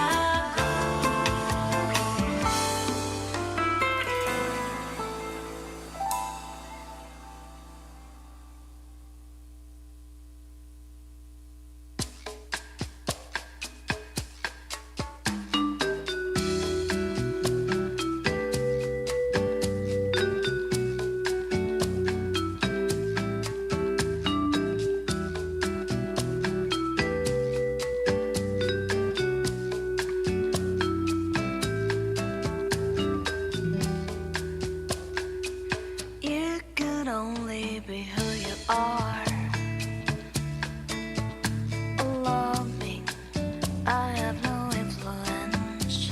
Shame, but there is no hope for me. The first or the second time, who gives a damn? Not me. Who has ever listened to me? If I only could stop you before you made trouble for me once more. Tonight would be the happy man if he only would hear my advice. Have respect for the good ones. Tonight would be the happy man.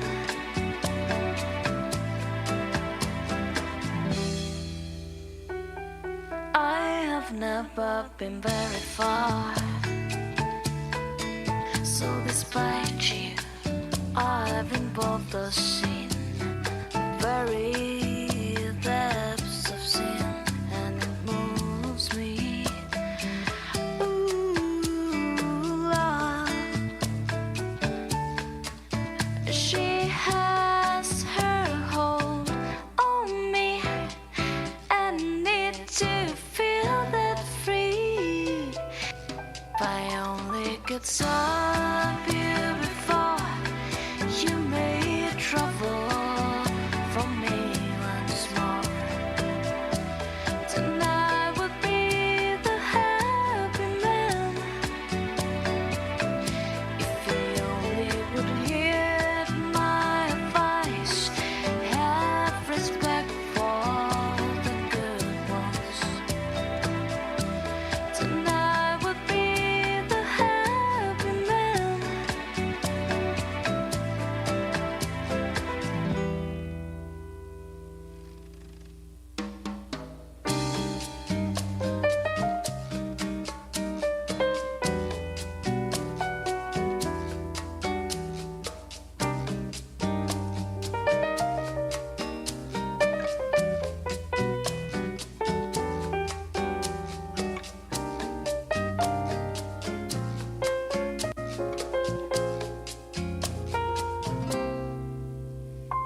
to hide. The old embracing feel that I'm in displaying here. If I only could stop you before you made trouble for me once more, tonight would be the happy man.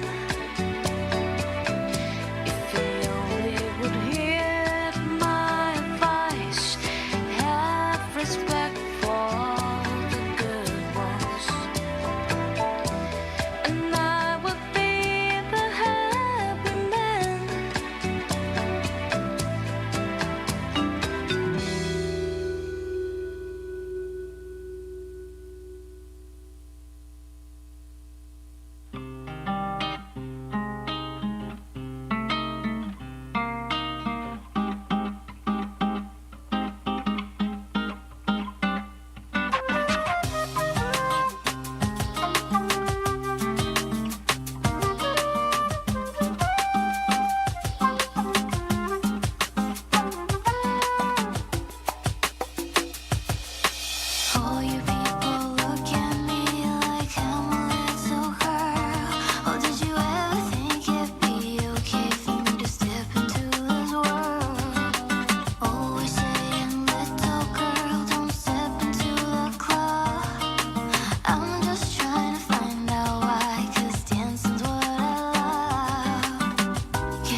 that's my way. Oh, they never begin. Innocence coming a grip at the hands of life's stinking cold thief. That's my concept of sin. Does heaven wait, oh heavenly, over the next horizon?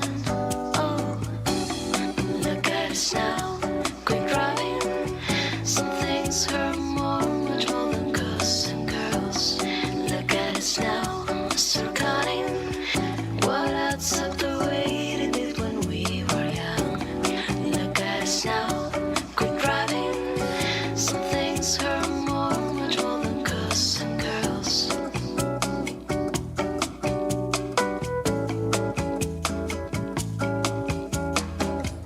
Life's a drive through a dashboard. What's it do to a young soul? We are deeply concerned.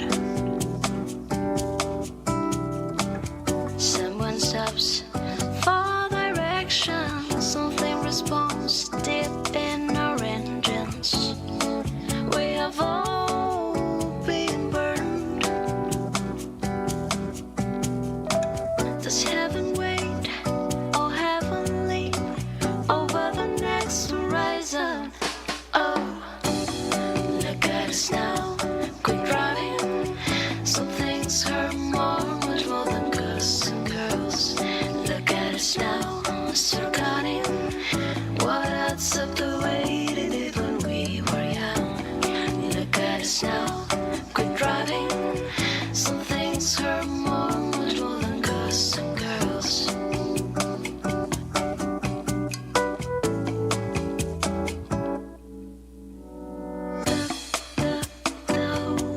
I didn't know,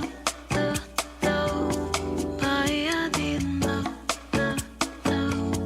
I didn't know. Little boy got a heart broke, thinks it makes him some kind of new god. This is one race he won't win,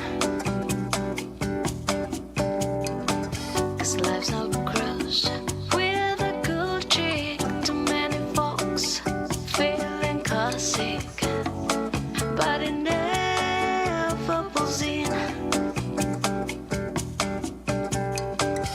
Bruce's thoughts, pretty streamers, 'cause his world needs its dreamers.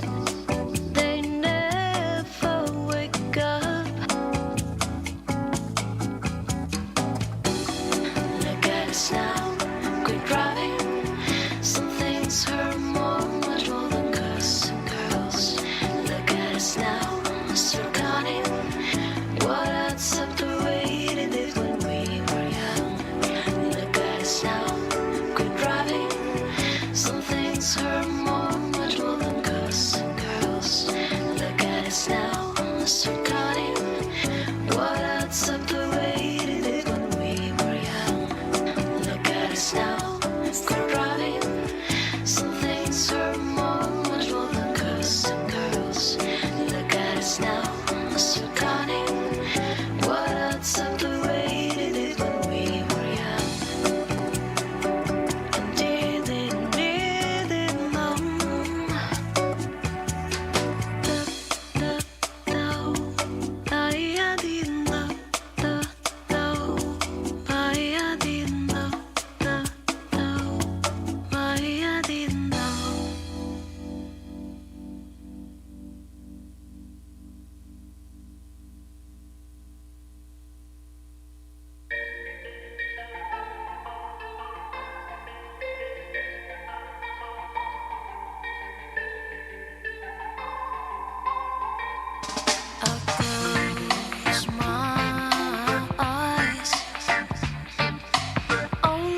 Dust in the wind.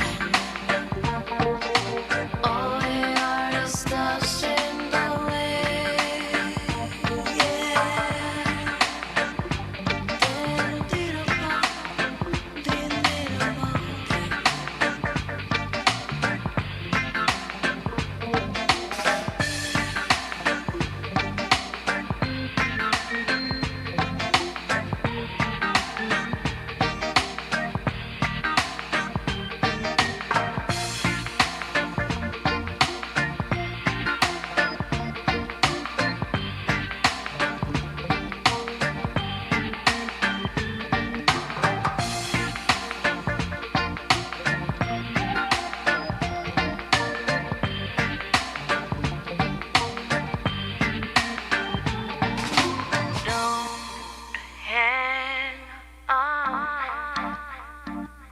Nothing lasts forever but the earth and sky.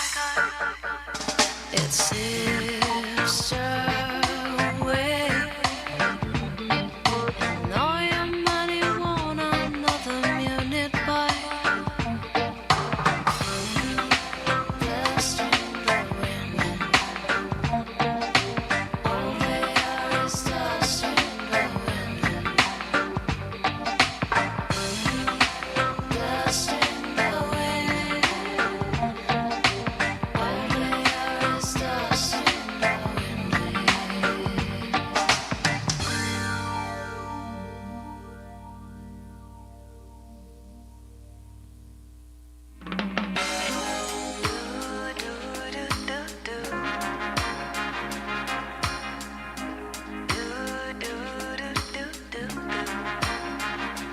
As around the sun, the earth knows she's revolving, and the rosebuds know to bloom in early May. Just as hate knows love's the cure, you can rest your mind assured that I'll be loving you always. As I can't reveal the mystery of tomorrow, but if I see we grow older every day,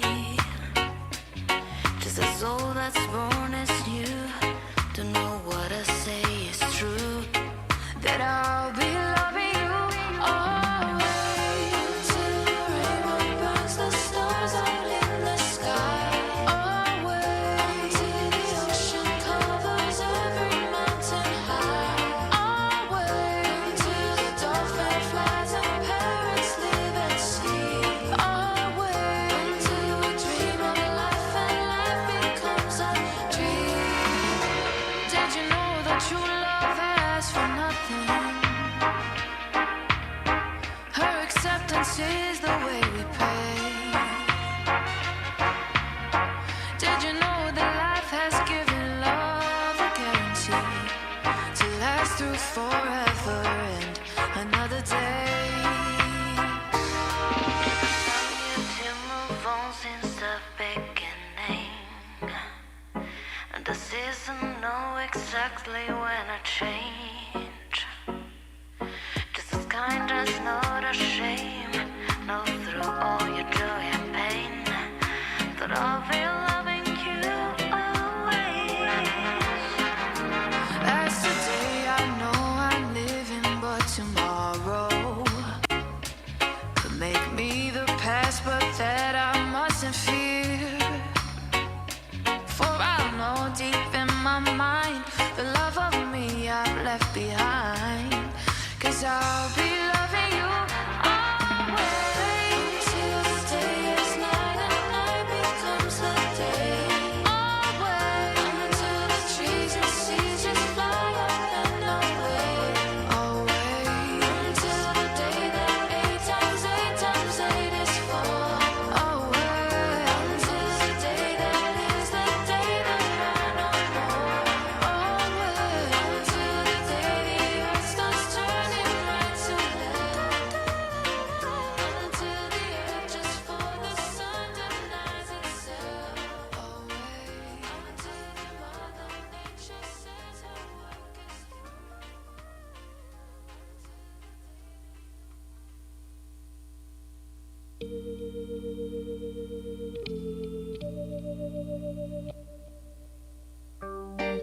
Gonna take a little time to think things over. I better read between the lines in case I need it when I'm older.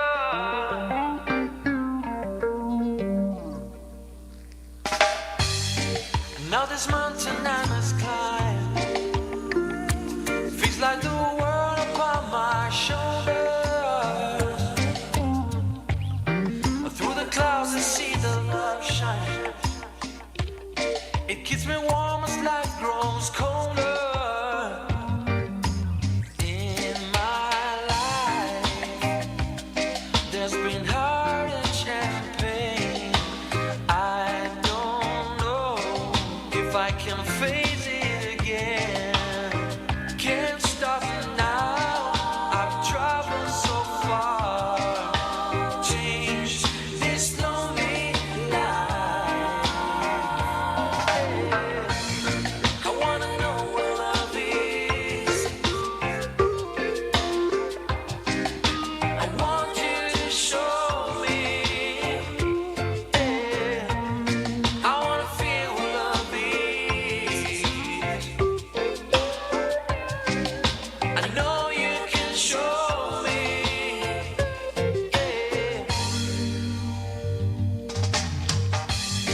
I'm gonna take a little time to look around me. I've gotta know what left to hide.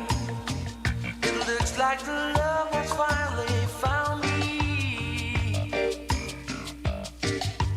In my life there's been heartache and pain. I don't know if I can face it again. Can't stop now. I've traveled so far. Changed this lonely life. I wanna know what love is. Oh, I want you to show me. Yeah, I wanna feel what love is. Oh no, I know you can show me. Yeah, I wanna know what love is.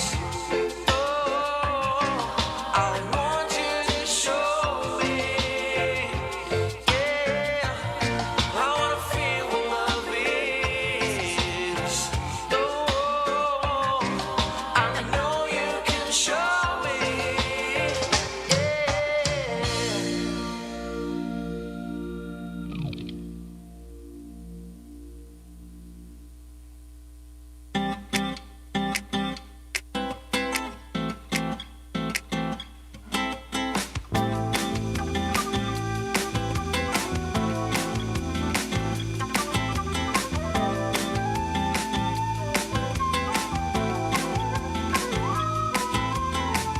Baby, can't you see I'm calling? A guy like you should wear a warning. It's dangerous, I'm falling. There's no escape, I can't wait. I need a hit, baby, give me it. You're dangerous, I'm loving it. Too high, I can't come down. Losing my head, spinning round and round. Can you feel me now? With the taste of your lips, I'm on a ride. You're toxic, I'm slipping under. Taste of a poison paradise. I'm addicted to you, don't you know that you're toxic? And I love what you do, don't you know that you're toxic? Oh. It's getting late to give you up. I took a sip from my devil's cup. Slowly, it's taking over me. Too high, I can't come down. Losing my head, spinning round and round. Can you feel me now? With a taste of your lips, I'm on a ride. You're toxic, I'm slipping under. Taste of a poison paradigm. I'm addicted to you, don't you know that you're toxic? And I love what you do, don't you know that you're toxic? You're toxic, you're toxic. Intoxicate me now, with your loving now. I think I'm ready now, I think I'm ready now. Intoxicate me now, with your loving now. I think I'm ready now. Oh, with the taste of your lips, I'm on a ride. You're toxic, I'm slipping under with the taste of a poison paradigm. I'm addicted to you, don't you know that you're toxic? Taste of a poison paradise. You're toxic, I'm slipping under. Taste of a poison paradise. I'm addicted to you, don't you know that you're toxic? And I love what you do, don't you know that you're toxic?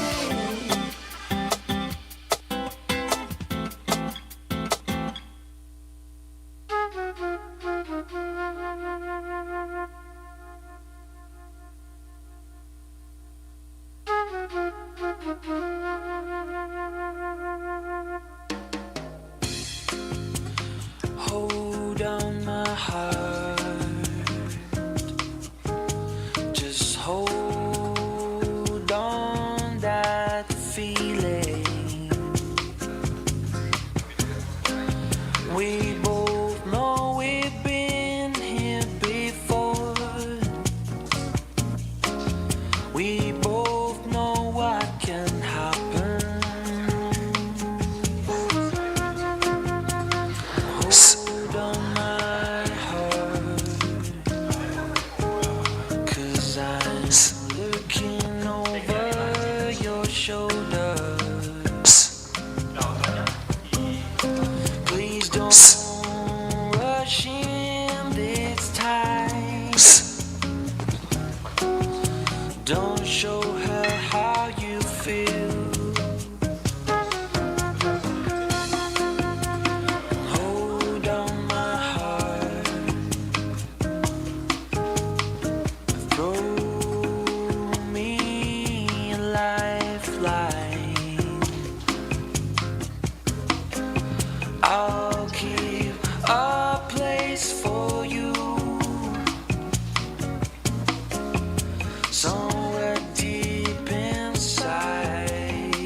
Quando chega a noite e você pode chorar, há uma luz do túnel dos desesperados, há um cais no porto pra quem precisa chegar.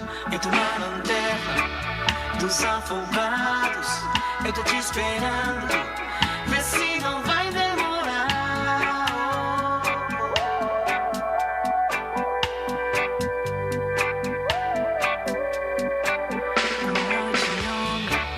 Uma vida curta, mas eu não me importo.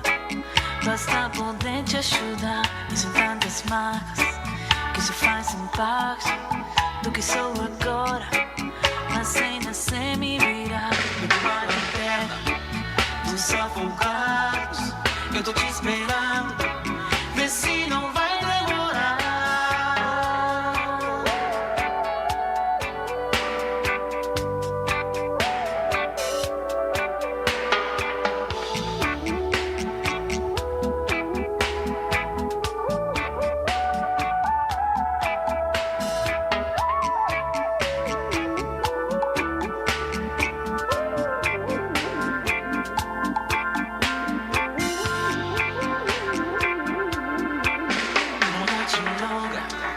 Uma vida curta, mas já não me importa.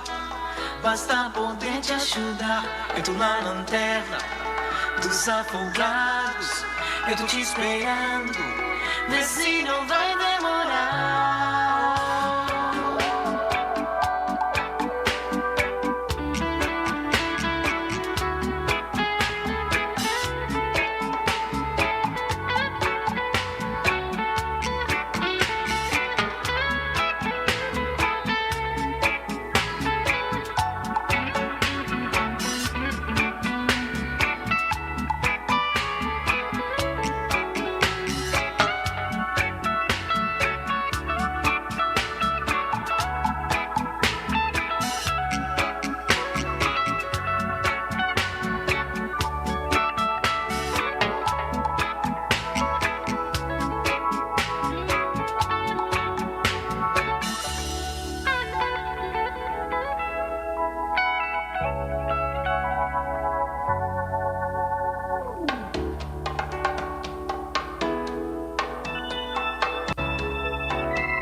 This is what you came for. Lightning strikes every time she moves, and everybody's watching her, but she's looking at you.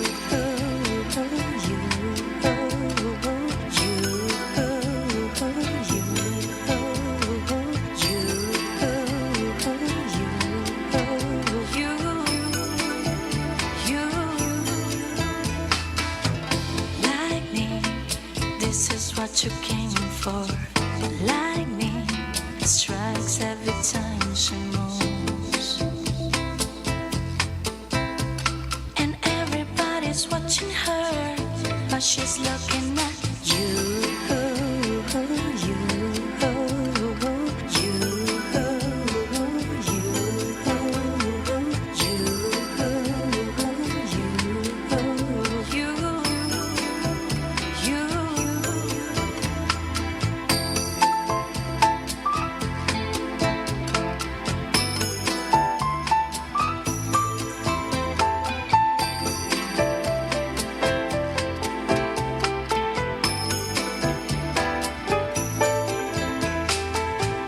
We go fast till they can replay. Who knows why it's gonna be this way? We say nothing more than we need. I say your place when we leave. Lightning, this is what you came for. Lightning.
geospace data for managing disasters and for promoting collaboration at an international level that have improved surveillance in public health and infrastructure resilience.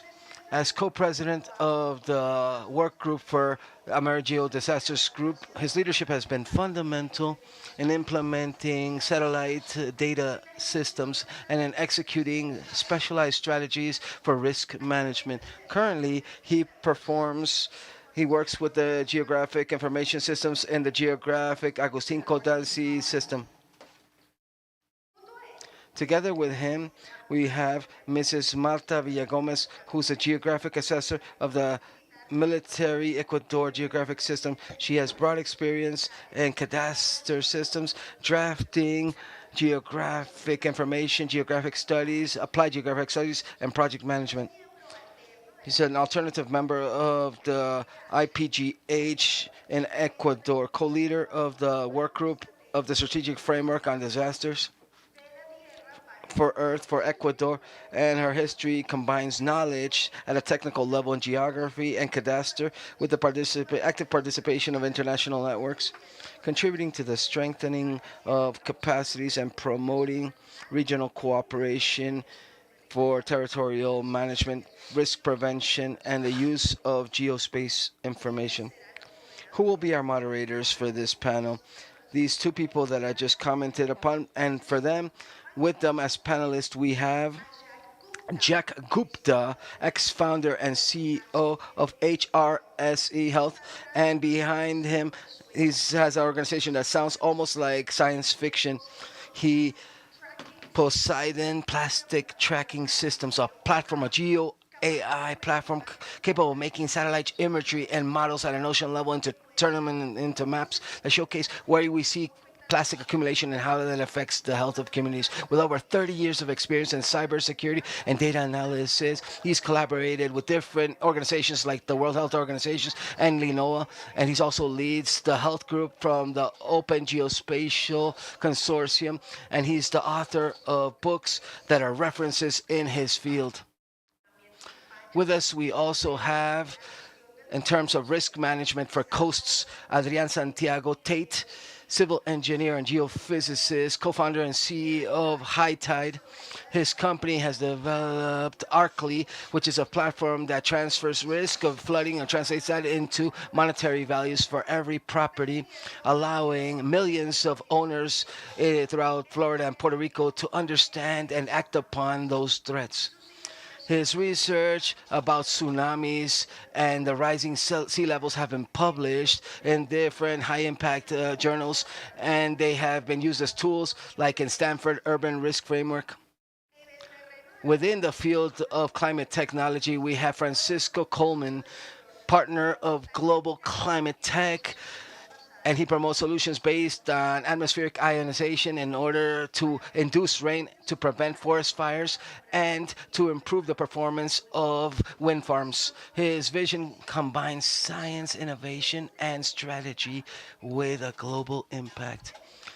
With us, we also have Carol Nettleton, founder of Open Oceans Global, who works together with AmeriGEO in Ecuador to implement the Ocean Plastic Pathways Toolkit, which is a tool that not simply provides data, but it also provides an interactive map for prevention of plastic not reaching the ocean.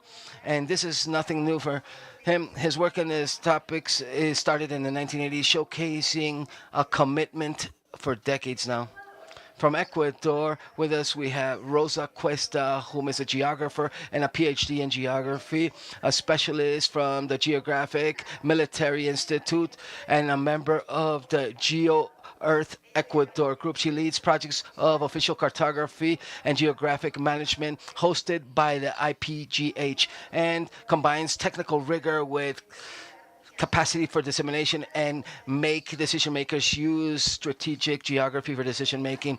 From Argentina, we have Marcelo Cili, a PhD in rural studies, the major researcher for the National Southern University, an expert in land use planning and rural development.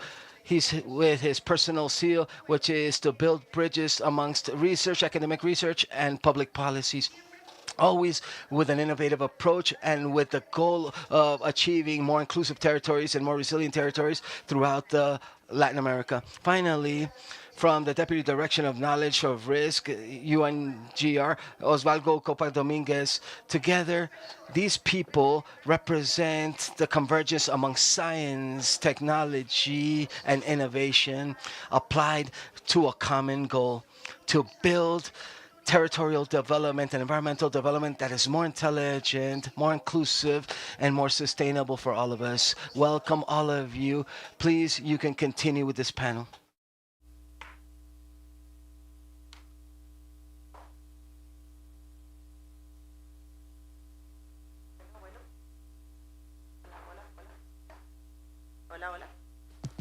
Hola, hola, por favor. Oh, hello. Please come up. The panelists, please come up and sit down. The intention is to have a conversation, an informal conversation, actually. Please come down, sit down. Please, Osvaldo, please go ahead. Thank you so much for being here, all of you, as you can see.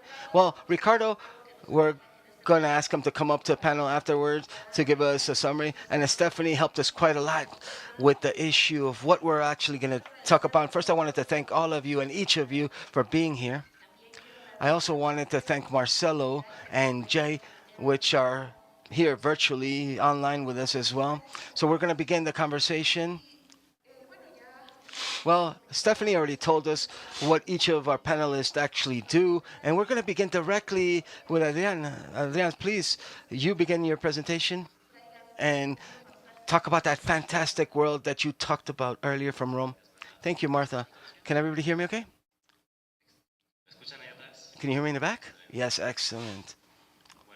Well, good afternoon. My name is Adrian Santiago. I am the CEO and founder of High Tide Intelligence, and I am very grateful to be here with all of you this afternoon.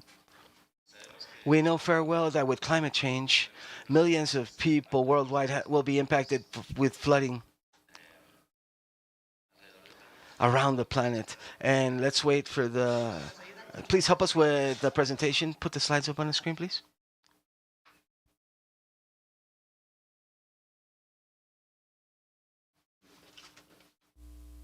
Ahí está.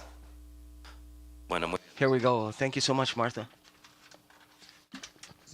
We know that with climate change, millions of people will be impacted by flooding throughout the planet.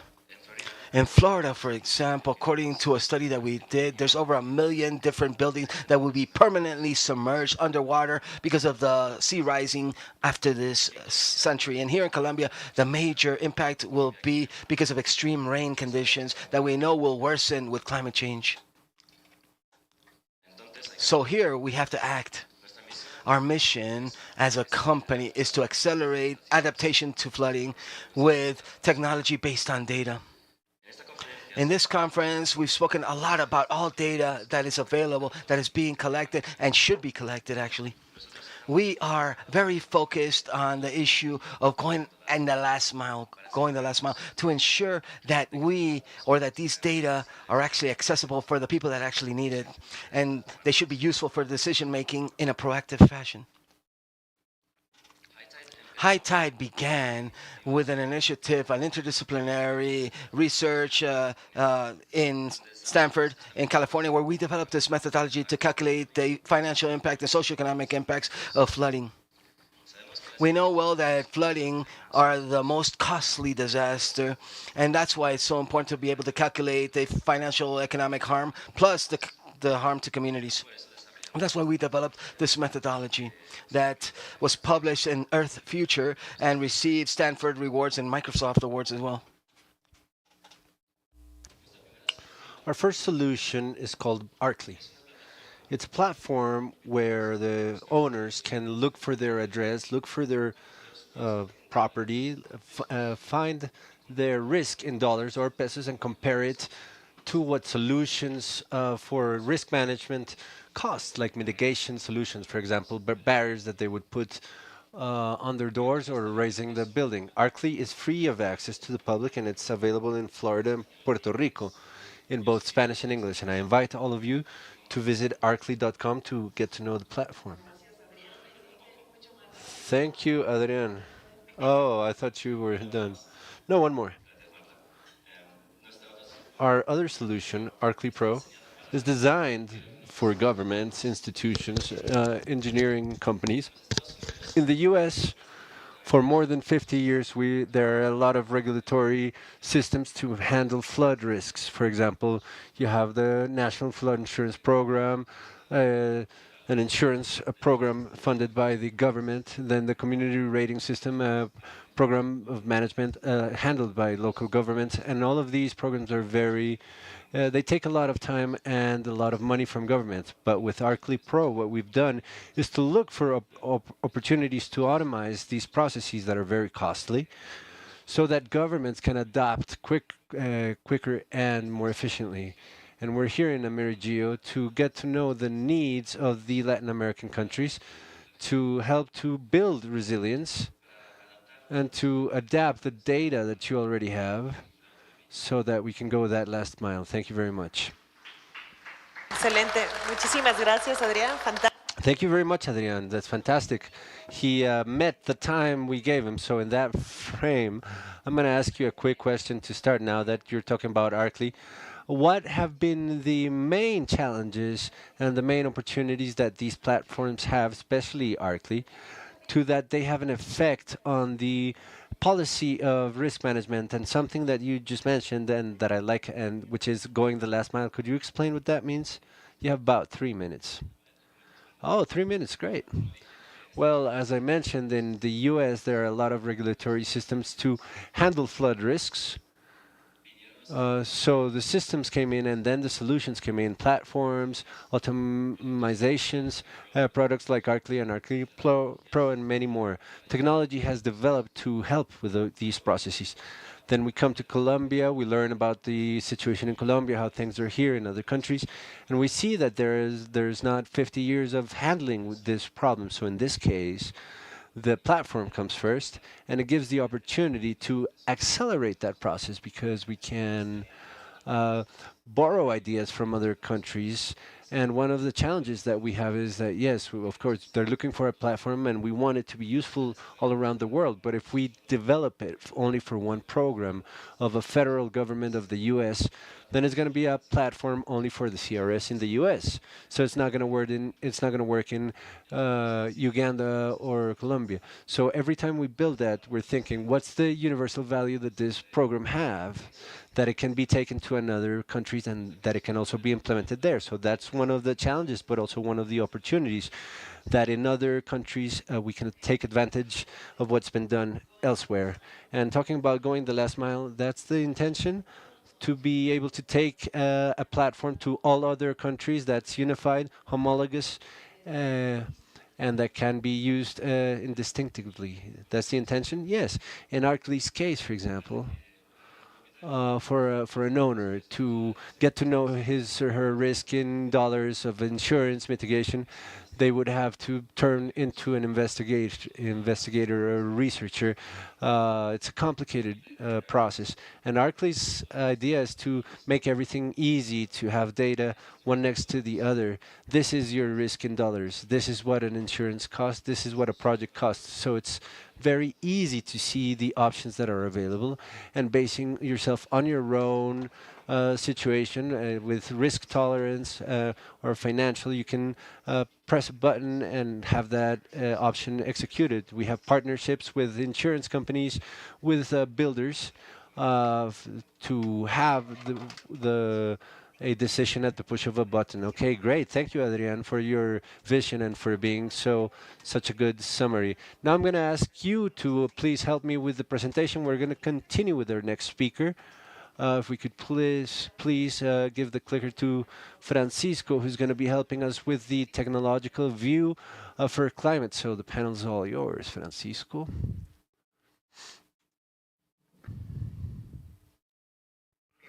Thank you, Marta. First of all, thank you, AmeriGEO, for the invitation. Thank you, Ricardo and Marta, for all of your attentions. I'm going to start with my stopwatch. I can't be the Mexican who leaves the concert halfway when he's invited to sing a song. Well, okay, we dedicate ourselves. We're a private company that dedicate ourselves to modifications, climate modification.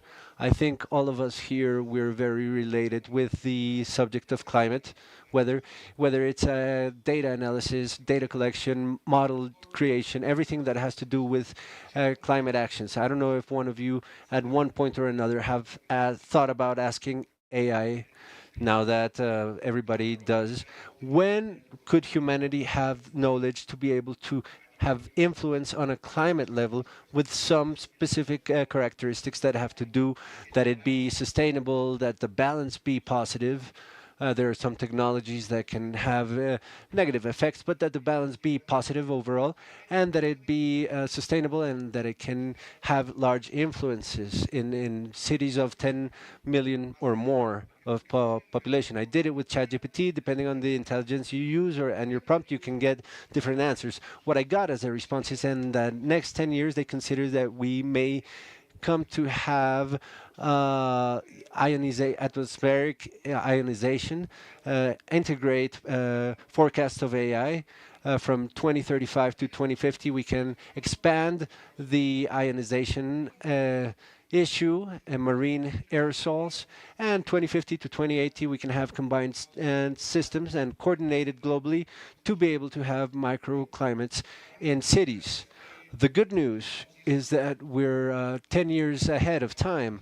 As far as atmospheric ionization, we have been studying it for 25 years, testing it, proving it, and testing. And today, we have this technology finally in a process of commercialization of service. In that sense, we, based on the governance sequence of what GEO promotes as far as climate action, which talks about getting data to getting knowledge, and then with that knowledge to generate policies, and with these policies generate actions. We are already in the action portion. What we can do, that what we're doing and what we are seeing and doing, the whole subject of environmental challenges, the resilience that needs to be created around things like floods, for example. We need to take advantage of environmental intelligence, and we're going to get the volumetric freeing of basically what we want to do, what the nature does. We want to replicate that. We are going from the bottom up. How do we do that? I just mentioned it. We have a load of ions, which is a land station that we can free volumes. They're safe, they're sustainable, and scalable. For what? Well, here's science fiction. There's a lot of people that say it can work for all of this, and at the end, yes, because it has to do with the same hydrometeorological elements that have to do with water, with rain, to repel or attract humidity, induce rain at large volumes. It doesn't have to do with clouds. It has the same principle, but on a very different scale. Therefore, when we attract humidity and we can generate rain in some zones, you study where you need to generate this rainfall so that there be aquifer loading, fills, that there be no forest fires in these paths that we create towards these paths, and also the agriculture sector would be benefited as well. We are not a company that works usually with governments.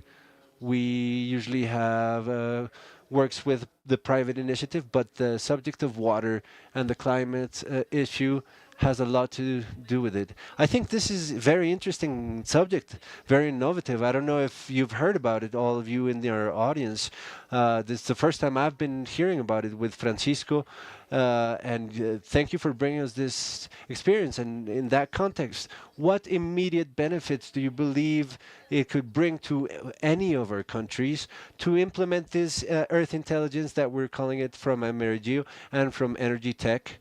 What would be the strategy and hydric security and energetic security important to each country? Well, thank you.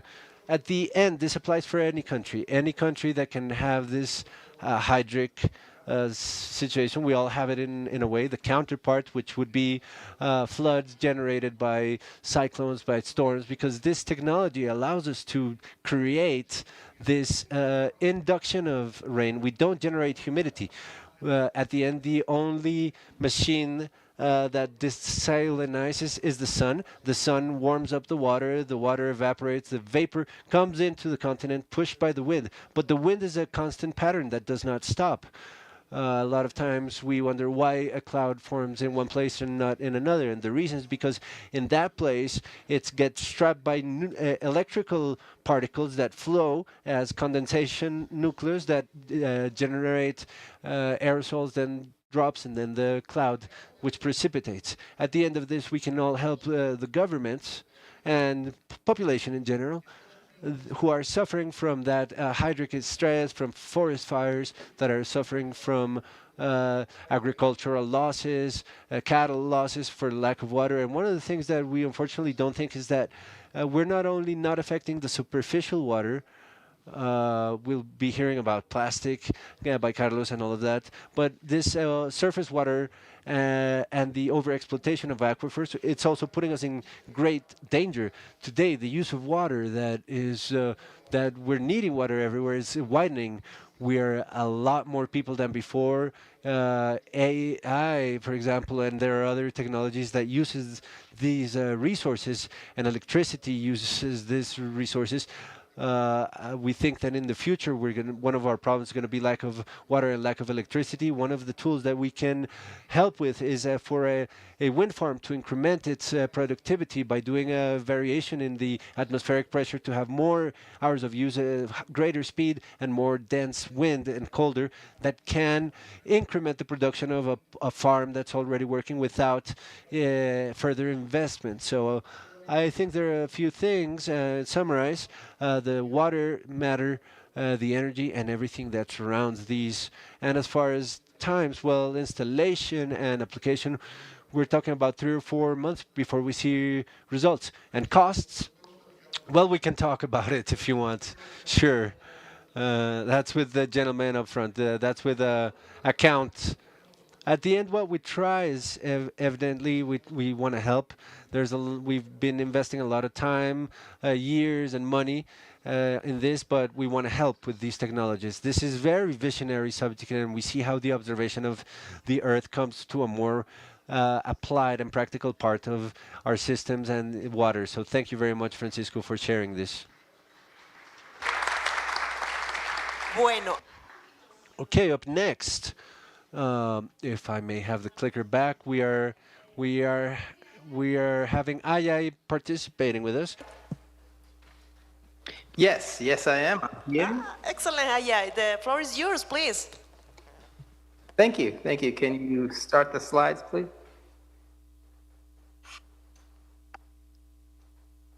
Fantastic. Hello, and thank you for the opportunity to present, and thank you for performing the translation into Spanish. Next slide, please. My name is Ajay Gupta. I am co-founder and CEO of HSR Health, a health risk prediction firm. My firm is a member of the Group on Earth Observation, and I have been active with the GeoHealth Community of Practice in the U.S. as a co-chair of our healthcare infrastructure small work group.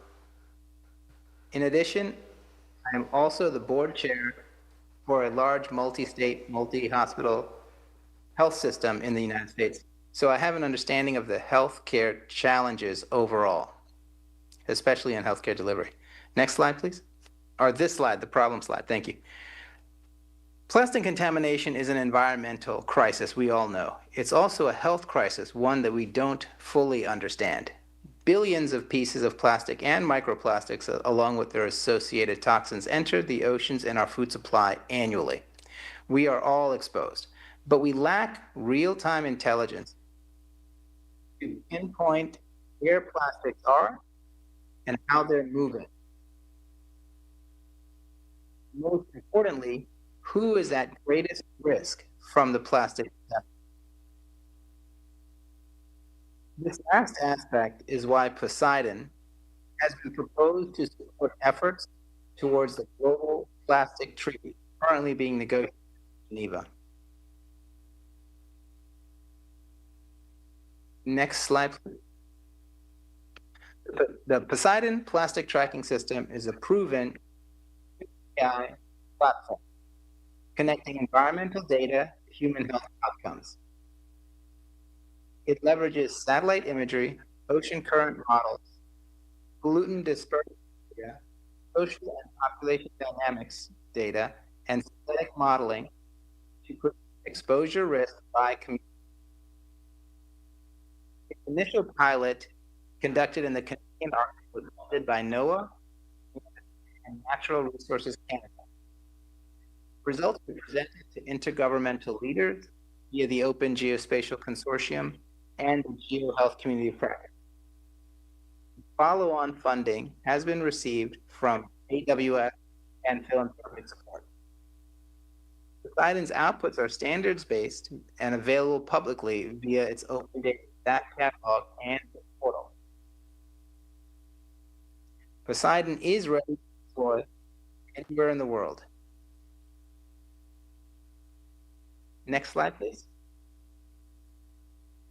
Our current coverage is the entire Arctic Ocean and the U.S. coastline, including the Atlantic coast, through the Caribbean, and up the Pacific.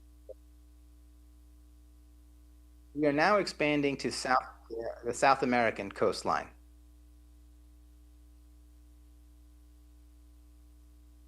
We have raised $325,000 towards our overall goal for global scaling.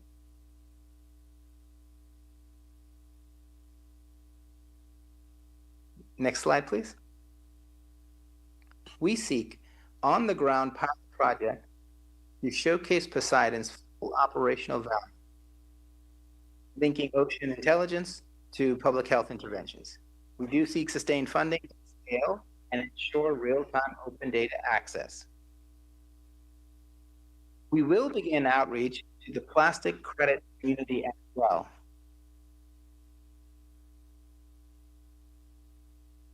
Our invitation to the AmeriGEO community is to sponsor a collaborative deployment in creating the first global health-focused ocean plastic intelligence network.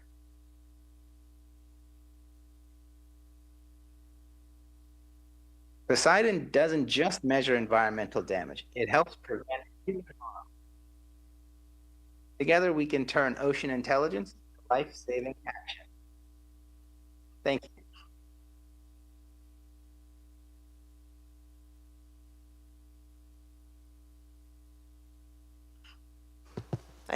Okay, thank you very much, Ajay. Really interesting, and I love that name. Poseidon tracking is really good. I just have a question for you, Ajay. What makes the Poseidon plastic tracking system, while particularly its use as geospatial AI and synthetic population modeling uniquely positional to support both immediately pilot deployments and long-term investment in ocean health and public safety? Could you please help with us? Yes, thank you for the question. Poseidon is not a plastic tracker. It is a fully operational AI platform that connects environmental data to health outcomes. Part of the challenge in any global project is interoperability across countries, across regions. So the fact that we are able to use satellite data, which is on a global basis, and geospatial data aligns and simplifies that challenge. We are also able to capture information on health risks from the plastic pollution, which brings a new context to the plastic problem. For instance, in the plastic credits market, there's a concern that purchasing plastic credits is really just greenwashing the ability to continue using plastics in operations. But our ability to sell credits that identify who is being harmed and reducing the health harm of plastic addresses this concern. It all amounts to our ability to use advanced and modern technologies, satellite imagery, extraction from EO observation, down to geospatial artificial intelligence to accomplish this at a local level. Muchas gracias, Ajay. Te agradecemos por tu intervención. Thank you, Ajay. Thank you for your intervention. It was very interesting, and we all learned from the system. We'll come back to you. Now I want to introduce our next speaker, Rosa Cuesta, who comes from the Military Geographic Institute, and she's going to be talking about the initiative and what we were talking about, the Geo Nationals. Rosa, the panel is in your hands. Thank you. Okay, great. Thank you. Good afternoon to everybody. Greeting from Ecuador.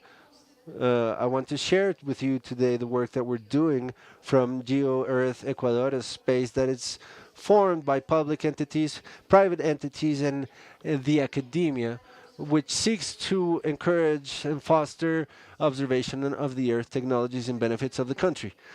I want to tell you that Ecuador is part of the GEO group since 2014. For 2021, the IDEAM, the Military Geographic Institute, the entity that I belong to, is ratified as a focal point for the country. For the year 2023, we performed the formation of the Geo Earth Ecuador as a mission that is very clear, which is to promote the institutional coordination and with an objective that's very specific, which is to take advantage of the capabilities and resources of the Ecuadorian institutions in the data production for protection of the Earth.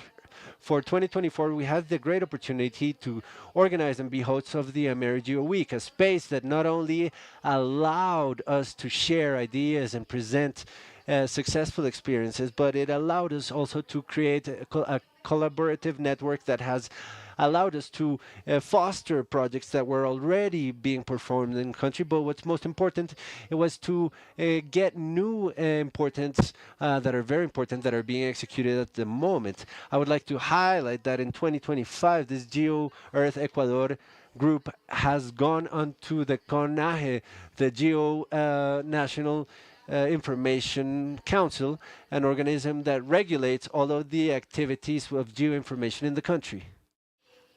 Geo Earth Ecuador at the moment is formed by 17 institutions of the Ecuadorian state, public institutions that are linked to specific fields of knowledge, the environmental part, the health part, the resource handling, management, and we also have the direct participation of 4 universities, Les Paul, Jasaitet, ESME, and also the Ecuador International University. At the moment, it's also part of this group, which is Ecociencia. The lines of work are aligned with the subjects that the GEO group, the global group, with the purpose of facilitating exchanges and collaborations to be applicable within our country. This collaboration has allowed us to create several projects that are being executed at the time, and I want to mention them quickly. In the country, we are working on the geoblogs. CNM and EcoScience are working in this initiative that provides a platform that allows to foresee floods in the country. We are also have the GeoMountain working out that generates data that allows us to evidence which are the affectations of climate change in mountain ecosystem. Les Paul, a very prestigious university in Ecuador, has worked in several research projects supported by our organizations that belong to the GEO Global GEO. As I told you previously, we had the great experience of organizing AmeriGEO 2024 with attendees from roughly 1,400, both in person and online. We're also working on risk management, led by the International University of Ecuador, with collaboration of other international organizations such as the Network Labo, NASA, the EJP, the INOCAR, the Geophysics Institute, among other institutes. I want to make mention of a project that we've been executing this year, which is the root of the plastics, in collaboration with OpenAsh, with ENAMI, with Les Paul, with IGM, and with ESME and entities that are close to joining, which is the Environment Ministry and San Francisco University. All of this collaborative work that we've been developing from the Geo Earth Ecuador has allowed us to have an active presence in AmeriGEO Week, through the organizing of workshops and events that deal with important matters not only on Ecuador, for Ecuador, but on a global scale. I want to finish my presentation with a very important event that we're going to have on Friday, which is the description of the results of the project that we're elaborating, which is the plastic routes to the ocean. How one loyal sample of this success story can be replicated to another parts, and how international collaboration is efficient. I want to thank you for your attention. That's what I wanted to share with you. Thank you, Rosita. Well, just to answer quickly, because I think you answered it within your presentation. What's the teaching, the learning that this model leaves? What is the cooperation, the interinstitutional cooperation in Ecuador, and how would we apply it to in other countries, to apply it in public policy, because I believe we're part of CONAGE. I think that the learned lessons are many, because it's been a long process. It hasn't been easy. I think that we're all conscious that performing this sort of institutional articulation in our countries is very difficult.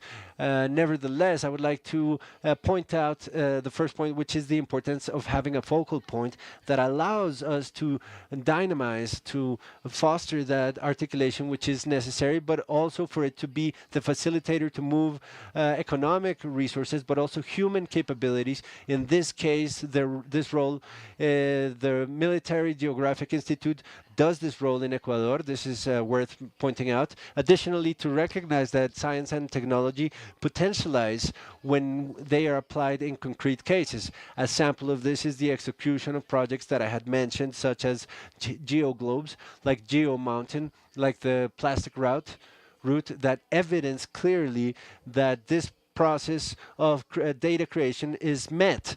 These data are transformed into information, and this information produces knowledge that does provide the necessary tools for our authorities to make the right decisions regarding the management of our territory. And lastly, and not the last, not the least important, is something that has been dealt with in most of the panels, is the incorporation of the academia into these collaboration processes.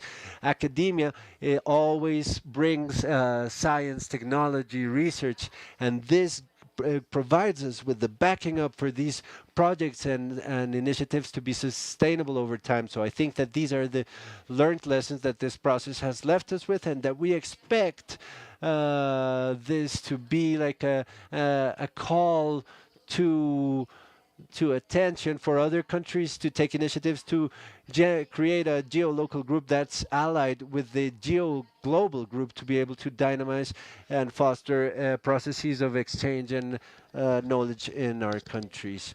Thank you, Rosita. In this framework, I'm going to introduce Carl, who's going to be helping us with one of these projects that's being worked in the country. Carl, please. Thank you, Martha, and I'm delighted to be here at the National University of Colombia and to be part of AmeriGEO 2025. It's really been an honor to be here, and thank you for the invitation. Yeah, Open Oceans Global is building the Ocean Plastic Pathways project in conjunction with GeoTierra Ecuador, and it's been a wonderful collaboration in the time we've been working together. I'll start a little bit by talking about what the status of plastic pollution is. You heard a little bit about microplastic earlier. We focus on macroplastic, which is greater than 5 millimeters. And the reason we focus on macro is it's because it's visible, understandable, and as the previous speaker said, we don't have a lot of information about where it comes from and how it gets there. And so we are working and built a prototype to develop that. Just to give you a reason why, there's 11 million metric tons of plastic reach the ocean each year, and they're expected to nearly triple by 2040. 109 million metric tons are already in rivers and lakes working their way to the ocean, and they're expected to triple by 2060. Plastic production and plastic waste are also expected to triple. And as the previous speaker said, this is devastating not only to human health, but to the environment, and also to economies in regions where the plastic comes together. And while it's an international crisis, It's really a local problem. We like to look at it and say, well, we produce too much plastic, let's stop production of plastic. But really where it's impacted is on the beaches of the world. 75% of all ocean plastic is on a beach somewhere. It's not out in the middle of a mythical island, and most of the rest of it is in coastal waterways. So if it's in an area on a beach, we can find it and we have a chance to figure out where it came from, where we can intercept that plastic and help inform the policy and decisions that will be important to solving the problem. What's happening globally to try to solve the problem? Well, cleaning beaches are going on everywhere. And it's a little bit like mowing the lawn, right? If you've got a lawn, you've got to mow it every week. The beaches are continually fouled by plastic, and they have to be cleaned. The other efforts are, that doesn't get to the root cause. The environmental world wants to reduce plastic productions, stop the production of polymers by the oil industry, slow down and stop some of the plastic production of the companies that make products that have containers that we need. But that's going to take a long time to be effective, if ever. The politics and the economics of that are very challenging. I just came back from the International Plastic Treaty negotiations in Geneva, and I can tell you the nations of the world are struggling. It's not doing well, and it's supposed to end with a treaty tomorrow, and I hope they're successful in the next 24 hours, but I'm not hopeful. And then the corporate interests want to recycle most plastic. Well, globally, recycling is at less than 10%, and it's only a partial long-term solution. There was a study that came out at one of the meetings in Geneva that said they're going to be able to increase plastic recycling by 77%. Well, if plastic production is 9% and it gets 77% better, we're still only at 16%. That's not going to solve the problem. We need a better way. And what Open Oceans Global is doing in conjunction with GeoTierra Ecuador and their great collaborators, IDEAM, ESPOL, INAMI, ESRI Ecuador, and others to address it using our Open Oceans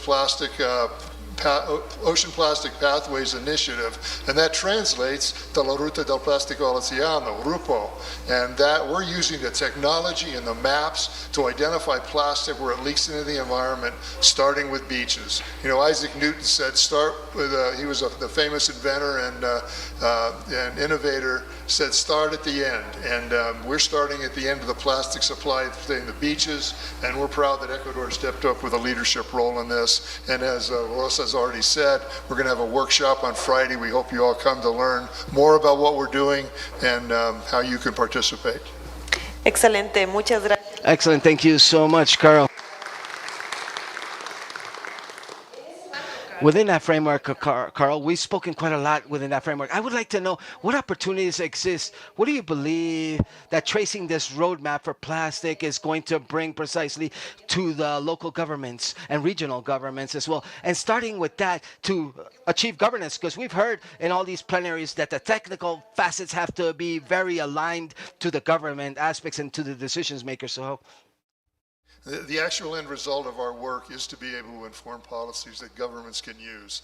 There's very little combined data about where the plastic pollution comes from, where it starts from, and where changes can be made. By going at the beach, finding out the beaches that are affected, finding the pathways back, we can literally start to identify and have the data and visualize where the leaks into the environment along that pathway, whether it be an illegal landfill, a place where industry hasn't kept the plastic off of their property, where, you know, any of the other kinds of sources that are a problem.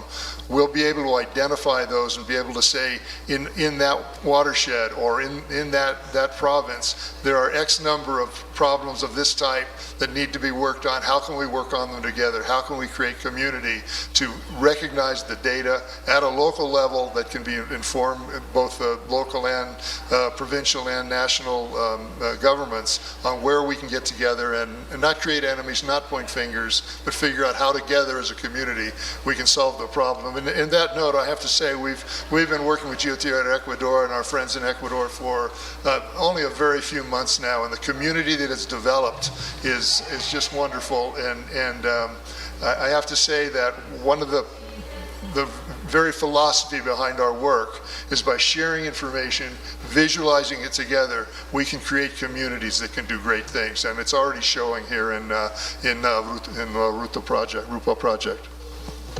Fantástico. Fantastic. Thank you so much, Carl. I think that it's very clear, this issue of the roadmap or the path to plastic towards the ocean. Now I want to invite to the panel somebody that knows quite well about the issue of public policies and governance, local development, territorial development. From Argentina, Marcelo. Can you hear me from Argentina? Hello, Martha. How are you? How's everything? Very good, Marcelo. The floor is yours, Marcelo. Please share your screen and turn on your camera.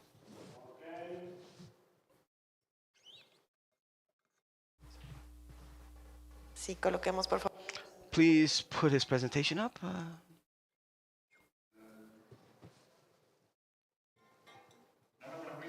It doesn't allow me to share. Okay, now. The floor is yours, Marcelo. Please go ahead. We'll help you by moving the slides if you want. Can you see my slides? Yes, yes. Perfectly clear. Okay, well, very good afternoon. Thank you so much, Martha. Thank you so much, AmeriGEO, for this invitation. Unfortunately, I have to be here online, but oh well. I'm following this debate very closely, which is super interesting. I'm going to speak a little bit about from the perspective of planning and governance in terms of territorial development throughout Latin America. And the question that I proposed from the very beginning is if truly geotechnologies can actually contribute to the improvement of territorial planning in Latin America, can they? So we have all of us that are here, we have much clarity that Latin America has a great deal of problems related to their territories, related to their environment. We have problems with our habitats. We have conflicts because of the use of our land and soil. We've seen considerable increases in risk. We see huge losses of biodiversity. We have huge problems related to environmental contamination. In terms of that reality, what is occurring here? All of these countries, all the provinces, all the states and municipalities, they are working with plans and programs and projects related to planning of every nature, of every different types of natures and for different types of works. There's an overabundance of projects, actually. However, the evidence that we can actually see throughout the region and from Mexico all the way to Tierra del Fuego and Argentina and Chile, what do we see here? We see that the problems, environmental and territorial problems persist and they're getting aggravating, they're becoming worse. I think that there's 4 elements that I would like to highlight here that are related with this specifically. First of all, one of the biggest problems is there's a lack of defining the vision and the model for the future of territorial that we want in our region. We still don't have clarity because there's huge fragmentation at a political level and of different stakeholders and actors that have capacities to be able to plan. So what is the future vision that we have of our territory?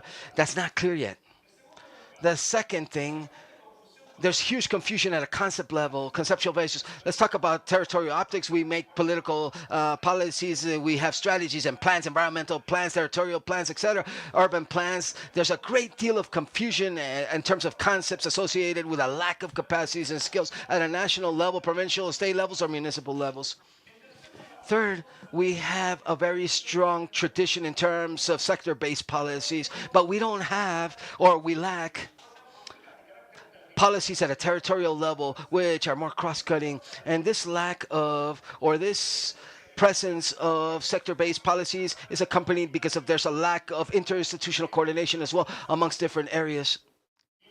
And fourth, what we have a big problem with is differential temporalness. We have arrhythmia, not in the cardiological or heart sense, but arrhythmia in this sense means that all the different stakeholders that are intervening here have different heartbeats or different beats or different temporalities or time zones. A mayor may have their own time zone. A minister has the different time zones. Business people have another one. The academic sector another. Everybody has a different timing. Therefore, it's so difficult and complex to create a common agenda with our own rhythm that will allow us to build a process together. And now, in terms of these problems related with planning and governance of territorial development processes, the hypothesis that we are proposing is that new technologies can contribute to break this vicious cycle and these processes. But in order to accomplish this, in order to truly contribute, we think that there are three conditions that are missing. Three conditions that are not always present that we have to build. For why? Why? So that all of these efforts that are done in terms of technological efforts can actually be captured and used in pro of better territorial policies. The conditions are three. First, training. Not only training and technical capacities on how to use the software or the platforms or any instruments, but training to understand the context where these need to be used and how they need to be used. Training in every sphere and at different levels and skills. Second, we have to build a greater institutional structure, greater institutional cultures in terms of how to use these technologies associated to planning and territorial management. Many times in our institutions, what we don't have are institutional cultures for adoption of technologies related to this. How many years in our institutions throughout Latin America were using geographic GIS information systems? They wasn't used that properly because there was no institutional culture that allowed this technology to be more massively used by everyone as a useful tool for a day-to-day usage. And third, we need more open communication. We need people to take ownership, appropriation, open communication between the technology specialists, those that use the technology, and the rest of the technical teams, and civil society in general, which is involved in planning process and territorial governance and management. A greater appropriation of these technologies that we need to make it part of our day-to-day and usage, especially those of us that are working with planning and managing and governance at a territorial level. Well, thank you very much, and I hope that I was able to contribute to the debate. Thank you, Marcelo. I think that you summarized the panel quite well. In 1 minute, I need you to answer a question that pops up with the issue of what approach will we need to consider in order to advance on those problems that you discussed in your first slide, and especially what role do local governments play here? For me, we are before a huge challenge of institutional strengthening and organizational strengthening. We can create lots of technologies. We can propose many plans, programs, and projects, and we see that in the region. There's an overflow of initiatives, lots of them, but what we don't have is a capacity to capture all of these new opportunities that are given to us by technologies, but also our institutions are weak and they don't have the capacity to capture these opportunities and use them that technology provides. So for me, we are facing a huge challenge in terms of strengthening our organizational structures from societies and institutions. If institutions that are responsible and are references on these issues cannot actually train themselves better or have a better institutional strengthening and have better communication, then it would be very difficult for us to translate all of these technological efforts into products and public policies that are way more efficacious. And local governments, a special mention, because they're the ones that are closest to the problems. However, they have very little capacities for interventions because they don't have the true tools, because sometimes they don't have the personnel that's trained, and therefore they don't have the capacity to access all of these technologies, which are marvelous technologies that allow us to advance hugely, but we don't have the capacity to actually use them. Excellent. Thank you very much, Marcelo, for your contributions. I think that they were very valuable. And finally, but not least important, we have Osvaldo, which will share with us from his own experience and give us a brief presentation and solve some answers that we have. Thank you, AmeriGEO. Thank you, Martha. Thank you to the auditorium and to the different panelists. Well, I come from the National Unit for Risk Management for Disasters. As many of you know, this is an entity that is a government institution or entity. And within our unit that follows Law 1523 in Colombia, we have three sub-processes: risk management knowledge, risk reduction, and risk administration. Everything that we do from the Deputy Direction of Risk is focused on how the risk is behaving and trying to understand the different phenomena. So the question is, what role innovation plays in reducing disaster risk? Well, we're working with a project that we're developing. Just to give you a little bit of some knowledge, trying to focus on where we're heading with these concepts and what we're generating with this knowledge and in order to reduce disaster risks. So this project that we're developing with the Research Institutes for Marine and Coastlines, which is our scientific branch for the National Risk Management System. It's the Inter-American Monitoring School for Community and Collaboration mentioned for the coast erosion analysis. What we want to do is create a Latin America network to monitor the coastlines. And as was said earlier, this is a monitoring network that is a collaborative approach, participatory and community approach, but it also includes new technologies. And in this sense, we have the Coast Snap. So to explain about the example of our project, this project or this school that we have, the Inter-American School, what it hopes to do is to train teams from 10 countries throughout Latin America and the Caribbean. So we are going to train these 3 teams, and these 3 teams will bring to each country 3 people from each country that come from different levels. And here we have a leveling up of the process. We have 1 member of the local community, 1 representative from the government. It could be from the risk management area, and an academic technical educator that will give us the feedback and help us in these processes. We create a course. We do this training. This training is focused on generating monitoring capacity, and more specifically for the coast areas, and to monitor coast erosion. And what does this scaling allow us to do with the different stakeholders that we have with society, from the local community, a representative of the government, and an academic expert? Well, all of this is going to allow us to produce more knowledge, and it will allow us to reach and maybe possibly create public policies with all of this. So we're going to have direct beneficiaries. The local communities are going to benefit directly that live in the coastlines. Obviously, we're also going to have a transfer of technology, and this is going to produce true mutual support networks.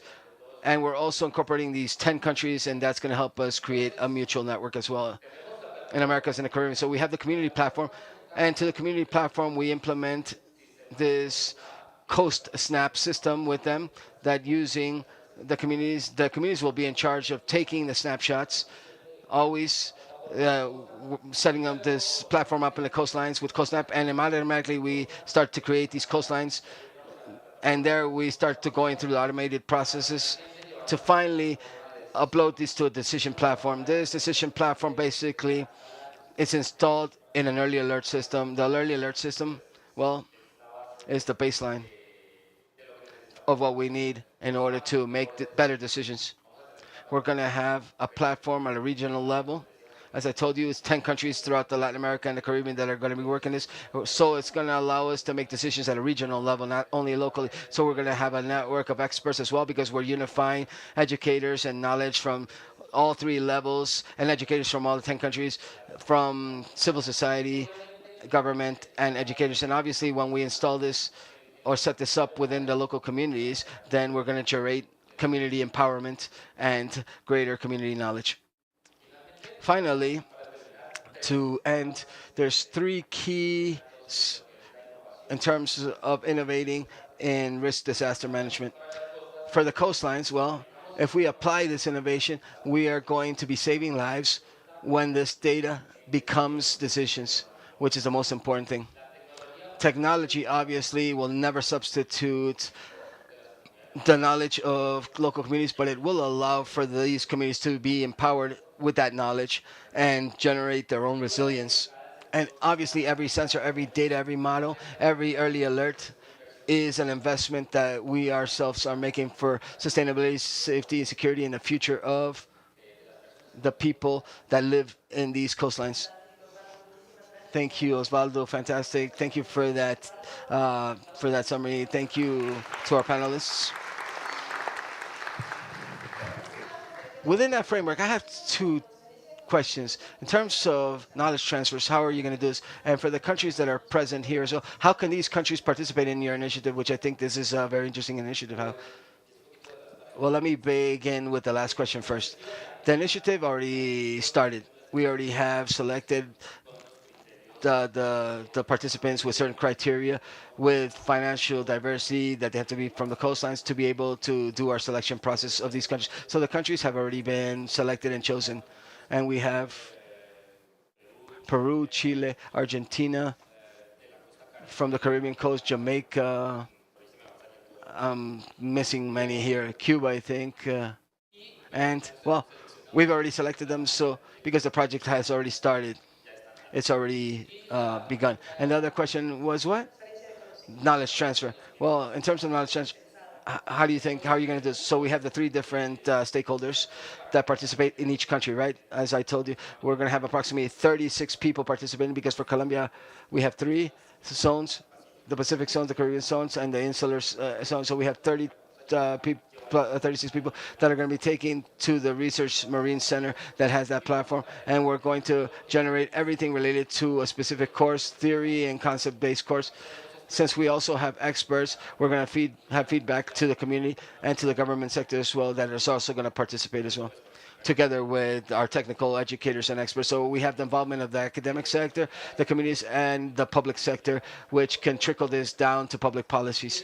And the major approach is to teach people how you do monitoring for the coastal regions, independent of the one that is already being planned, which is the CoastNap, which is the automated version. Okay, thank you very much, Osvaldo. I want everybody to give a big applause to all of our panelists, also the virtual panelists. I think that this has been one of the largest panels that we've had, and I think, yeah, we do have a little bit of time to ask a few questions. So I wanted to begin with Francisco and with Adrian because they spoke to us a little bit about their technologies, and I wanted to know, how do we ensure that these technologies that you spoke about and discussed can be accessible to communities and governments at a local level, local governments? So Francisco, I don't know if you want to begin. Yes, thank you. Well, listen, it's been very complex with governments, but we, as I told you earlier, in this sequence of governance that is proposed, beginning with knowledge, then going on to policies, then to actions, well, we are doing what we think today, for example, artificial intelligence is doing. They began with apps and applications, and just now are we beginning to be worried about legislation afterwards. Because if we would have started with legislation first, from the very beginning, it would have stopped the beginnings. So I think with these types of initiatives where these are very controversial, because listen, geoengineering, climate geoengineering, you hear things all over the place that are controversial where you can't even talk.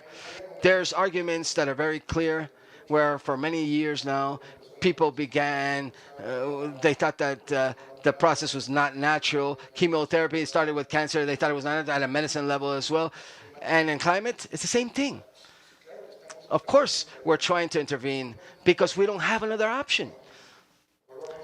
And when we have this technology where we have a positive scale that will save lives, at the end of the day, we just have to do this. So how can we begin, and how do we then later fit in the public policy? Well, we have to find a way to do this between private and public partnerships, because at the end, the beneficiaries are going to be all of us. Excellent. Thank you, Francisco. Adrian, the same question for you.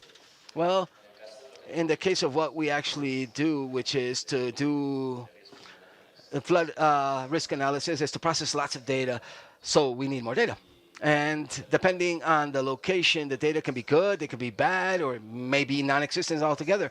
In order to be accessible at a local level, the most important thing is we all collaborate. And if there's data, it needs to be shared and made accessible. We need to help out and collaborate between governments and different entities. We, as us as well, but those that have the data should make them possible and facilitate them to work. I'm not sure if you saw the image that I had of mythology. There was many data that was missing, and they're not always going to be good, but we have to start somewhere.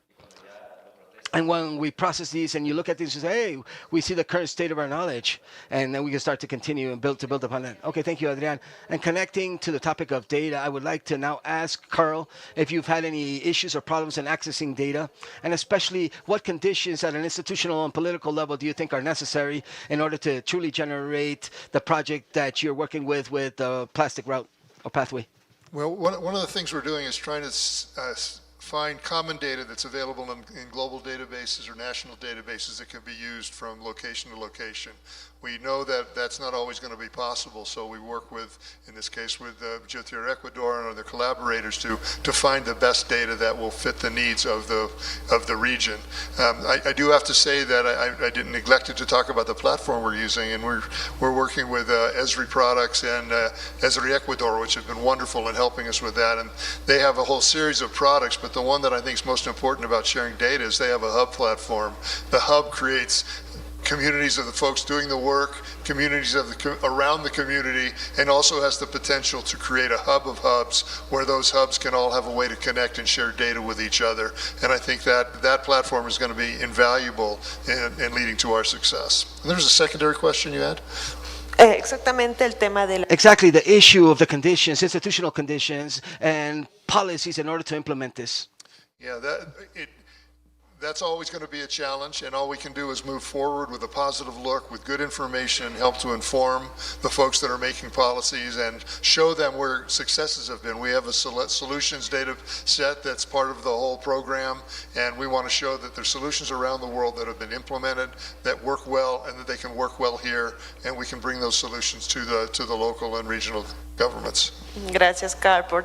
Thank you, Carl, for your participation. And well, AJ, the issue of Poseidon as well. The same thing for you, AJ. I would like to hear from you. What is your opinion about data? Have you had any problems or issues with these data? And especially what conditions do you believe, AJ, require institutional policies or public policies in order to work on the Poseidon project? Hello. Would love it if you could translate the question. Te My repito. apologies. And translate the question, please. Sí, a ver si me ayudan con la traducción, ¿no? ¿O lo digo en inglés? Ok, lo digo en... Okay, I'm going to say this in English. To know, what about data? Do you have any problem with that? And how you can connect the institutional and political part in Poseidon tracking? You know, that's a very good question. In general, the fact that open stack platform, a portal that we're using global satellite data feature extraction, it does simplify the data around cross-border global data. This problem is truly solved, though, by developing on-the-ground pilots where we deploy Poseidon and demonstrate the value that Poseidon health risk can bring to local markets, to local communities, and even in this case, potentially a global plastic credit market. As we demonstrate its value, addressing global data, cross-border data sharing and data collaboration is greatly simplified. Okay. Gracias, Ajay. Thank you, Jay. We thank you for your response. Rosita, we've already spoken about data. They also gave us the opinion about the public and policy sides at institutional. What has been the most difficult thing to work with institutional policies in the GeoEarth Ecuador? As I told you, it hasn't been easy. I think that the major problem that we have had is that not all institutions, in this case, more specifically in the Ecuadorian states, are aligned to one similar process of data generation in Ecuador. As I think in the majority of the countries throughout Latin America, we produce a great deal of data. However, I think that these data are dispersed in a bunch of different servers, or many times these are saved in the computers of the civil servants themselves, and there are personal computers. I think the biggest problem that we have is to understand the importance of making the availability of this data, making it available to create projects that truly have an impact on processes related to land use planning and territorial management. So we as GeoTerra Ecuador, as this group, we're trying to accomplish this. We're trying to do this. We're trying to work together, firstly, with all the different institutions at a government level, and to have that capacity of making available all people, making the availability of this information to all people in each of these sectors, everything that's produced by every sector. We have policies, we have tools, laws, and norms. However, we have them, but we're not able to make these projects a reality yet that we have in mind. I think this is one of the challenges that we're working within the GeoTierra Ecuador group, and that we expect and hope that this proposal can truly allow us to achieve this, to have complete availability of all the data with a common purpose, that they're useful, that they're extremely useful to make decisions. Thank you. Excellent. Thank you very much, Rosita.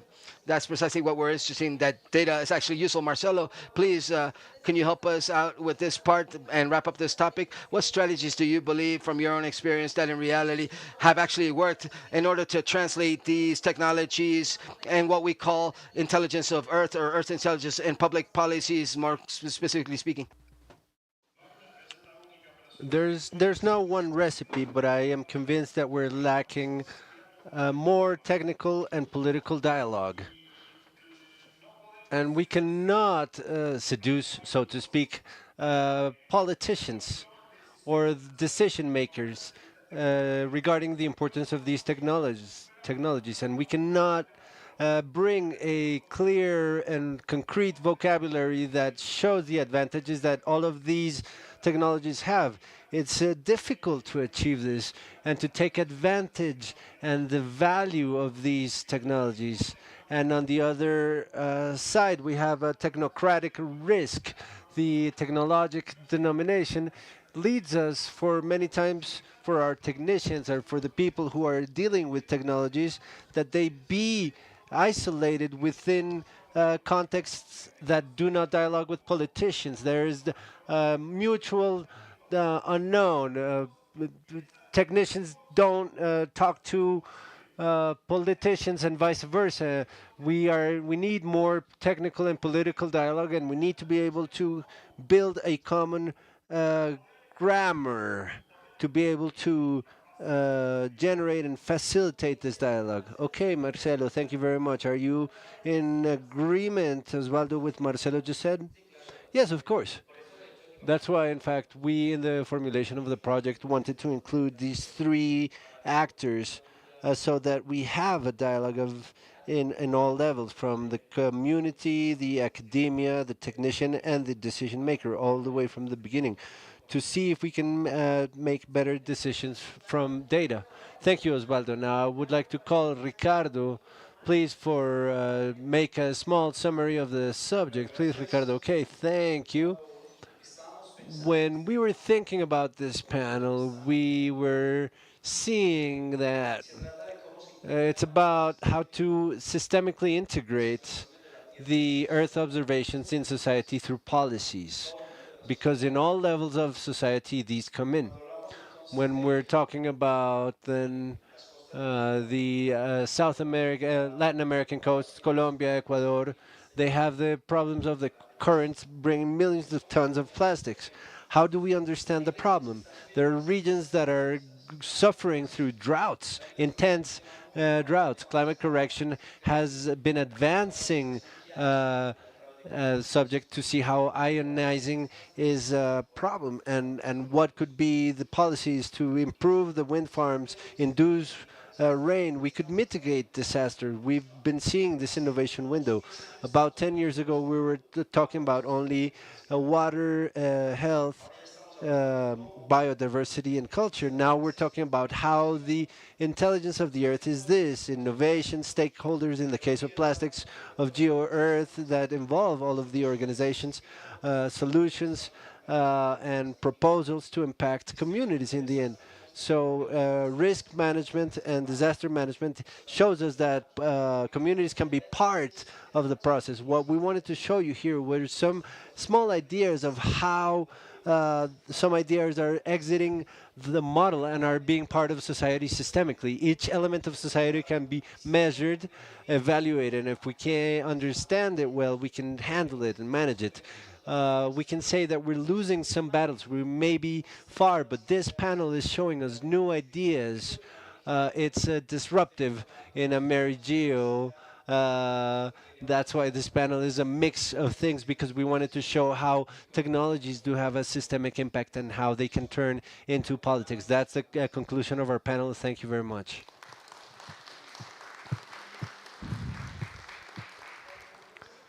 Okay, thank you very much. I'm going to ask our speakers to please stand here for a photograph.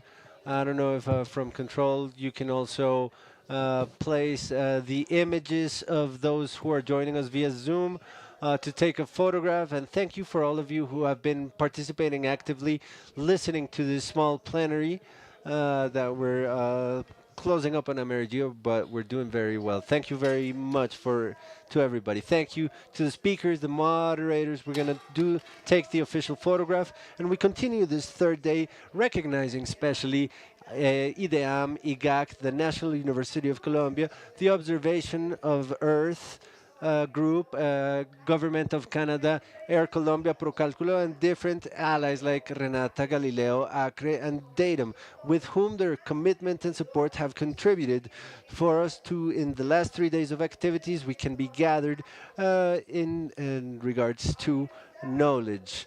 Now we're going to take a 15-minute break, and we're going to go through the stands of the companies, organizations, and entities that are part of this event, so that you can get to know and explore the value activities that each of these has for you. These stands are located on the western hall walkway of the building.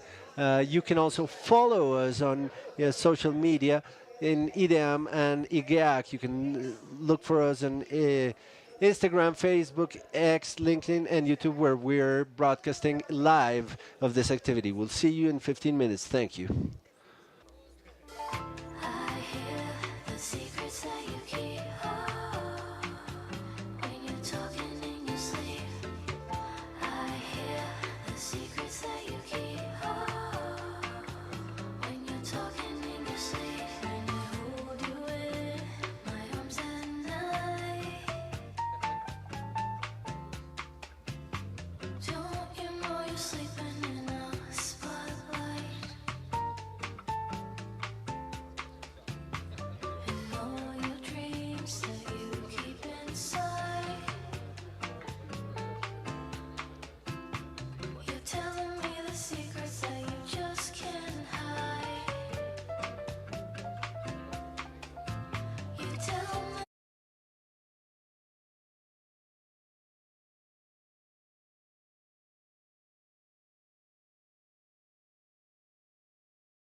Welcome once again. Welcome to AmeriGEO 2025 week on third day, a meeting that has allowed us to explore and get to know key subjects for the space research for the Americas. Now we move to biodiversity, marine biodiversity, looking at ecosystems and Earth intelligence.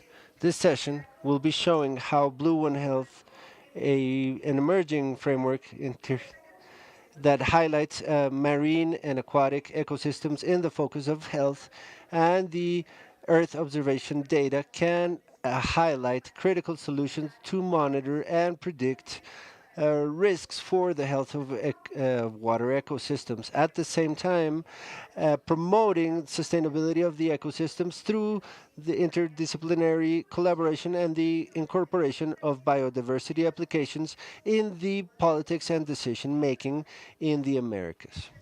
This space seeks to generate a point for experts and users of Earth intelligence, share experiences, and build alliances that are strategic, transforming collective knowledge into actions and projects for sustainable management of the territory. For this reason, we're inviting Nikia Buding, who's an officer of research intel-detection at the Trinidad and Tobago Institute, specialized in geospace analysis, supporting environmental research for coast, marine, through modeling and space modeling and observation technologies for the Earth. Anikia, welcome today. She's going to tell us who will be joining her this afternoon for such an interesting and enriching dialogue regarding biodiversity. Marina, welcome to the meeting today.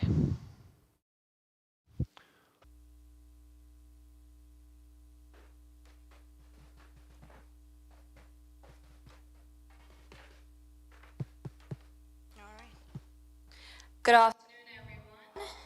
This will be a Spanglish session, so if you need to go get a translation device, now is a good time to do so. I just wanted to give everyone a very warm welcome to this crucial marine biodiversity plenary session. I'm thrilled to see so many persons who have dedicated minds and passionate individuals gathered here for AmeriGEO Week 2025. Your presence underscores the immense importance and urgency of our topic, especially as we confront global challenges such as climate change and accelerated biodiversity loss. Our session, Marine Biodiversity and Blue One Health in the Americas, Advancing Health Resilience through Ecosystem Sustainability and Earth Intelligence, perfectly encapsulates the profound interconnected challenges and the incredible opportunities that lie before us as we confront these pressing environmental realities. This plenary is building off the One Health plenary session that was held earlier this morning, and it continues the initiatives of interdisciplinary collaboration, interoperable data sharing, and One Health representation across the Americas in research, policy, industry, public health, and other various sectors. The plenary is made possible through a collaborative effort, proudly supported by the Group on Earth Observations, the Health Community of Practice, Geo Aqua Watch, Geo Blue Planet Initiative, Geo Biodiversity Observation Network, the Jose Benito Vives de Andreas Marine and Coastal Research Institute in Vermont, the Universidad Federal de Rio Grande del Sur in Brazil, the Marine Biodiversity Observation Network, and the Institute of Marine Affairs. This diverse coalition shows a common vision to showcase how Blue One Health, an emerging and truly interdisciplinary framework that places marine and aquatic ecosystems at the heart of the broader One Health approach. We hope to forge powerful partnerships with these global efforts. Our goal is to coordinate marine biodiversity and Earth observations data to provide not only information but also actionable insights.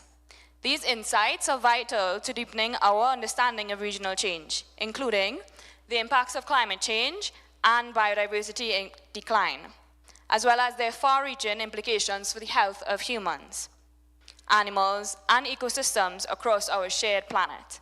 Today, we focus on building resilient partnerships to observe and predict marine and aquatic ecosystem health risk while simultaneously promoting long-term ecosystem sustainability through interdisciplinary collaboration.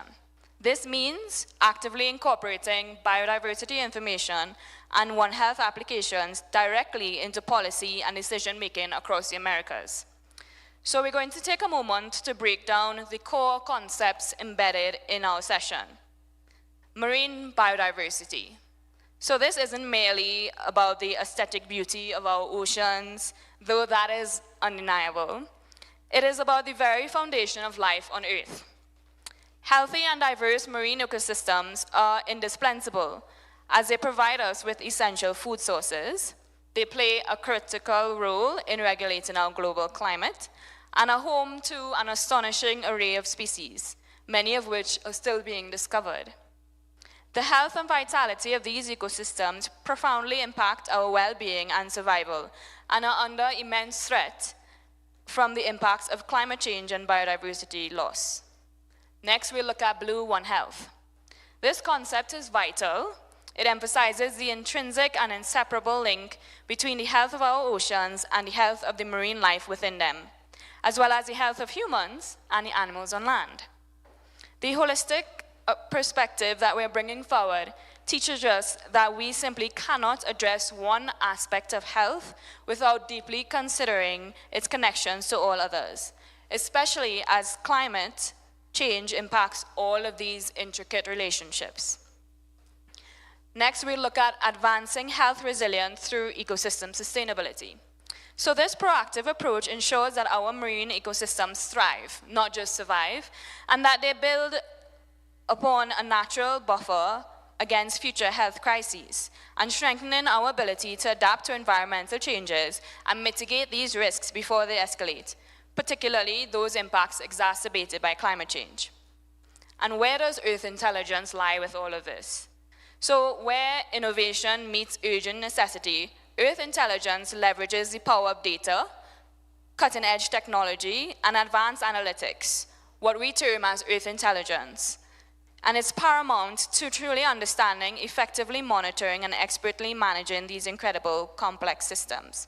It's about empowering us to make informed, evidence-based decisions that can lead to real, tangible, and lasting impacts in the face of climate change and biodiversity loss. In this session, we'll dive deeply into how these diverse yet interconnected elements converge to create a more resilient and sustainable future for all. We'll explore the cutting-edge research, discuss innovative solutions, and strategize collaborative approaches essential for protecting our precious marine environments, and by that direct extension, our collective well-being, particularly as we navigate these climate change impacts. We will have speakers encompassing a wealth of knowledge and perspectives through convening local capacity, regional representation, and international engagement in marine biodiversity and Blue One Health efforts.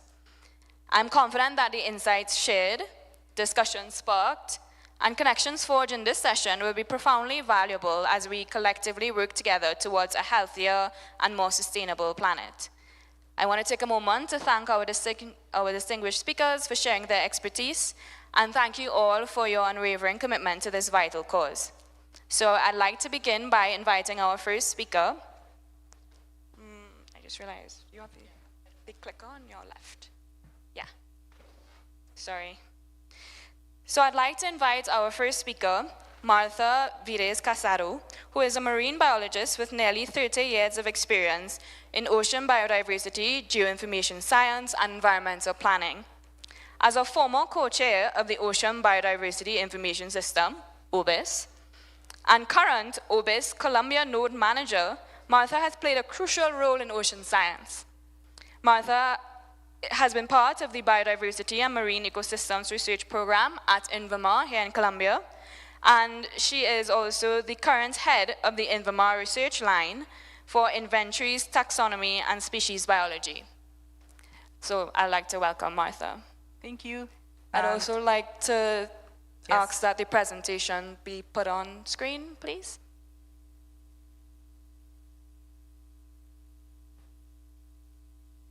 Bueno, antes que nada, agradecer a... Before anything, I want to thank AmeriGEO. My presentation will be in Spanish. So we were waiting for the presentation to be up on the screen.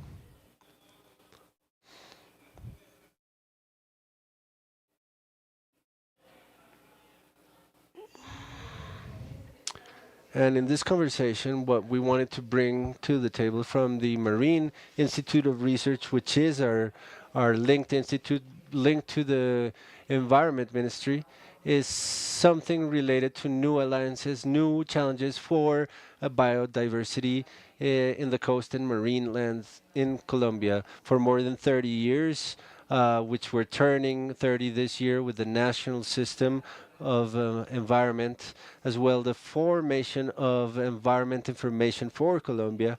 And within these allies, particularly the environment marine information system, of which all of these systems are a part of, that have collected for 30 years, some more recent than others, systems that have allowed in one way to get to know marine biodiversity. We're talking about statistics, we're talking about the system of information, marine information that places in knowledge and in the hands of the general public all the information that's referring to the catalogs of species, amongst other things, even all the collections of our Natural History Museum of Colombia that is in our main headquarters of the Institute in Santa Marta. We talk about registries, records of knowledge regarding the coral areas of the country. We're talking about other portals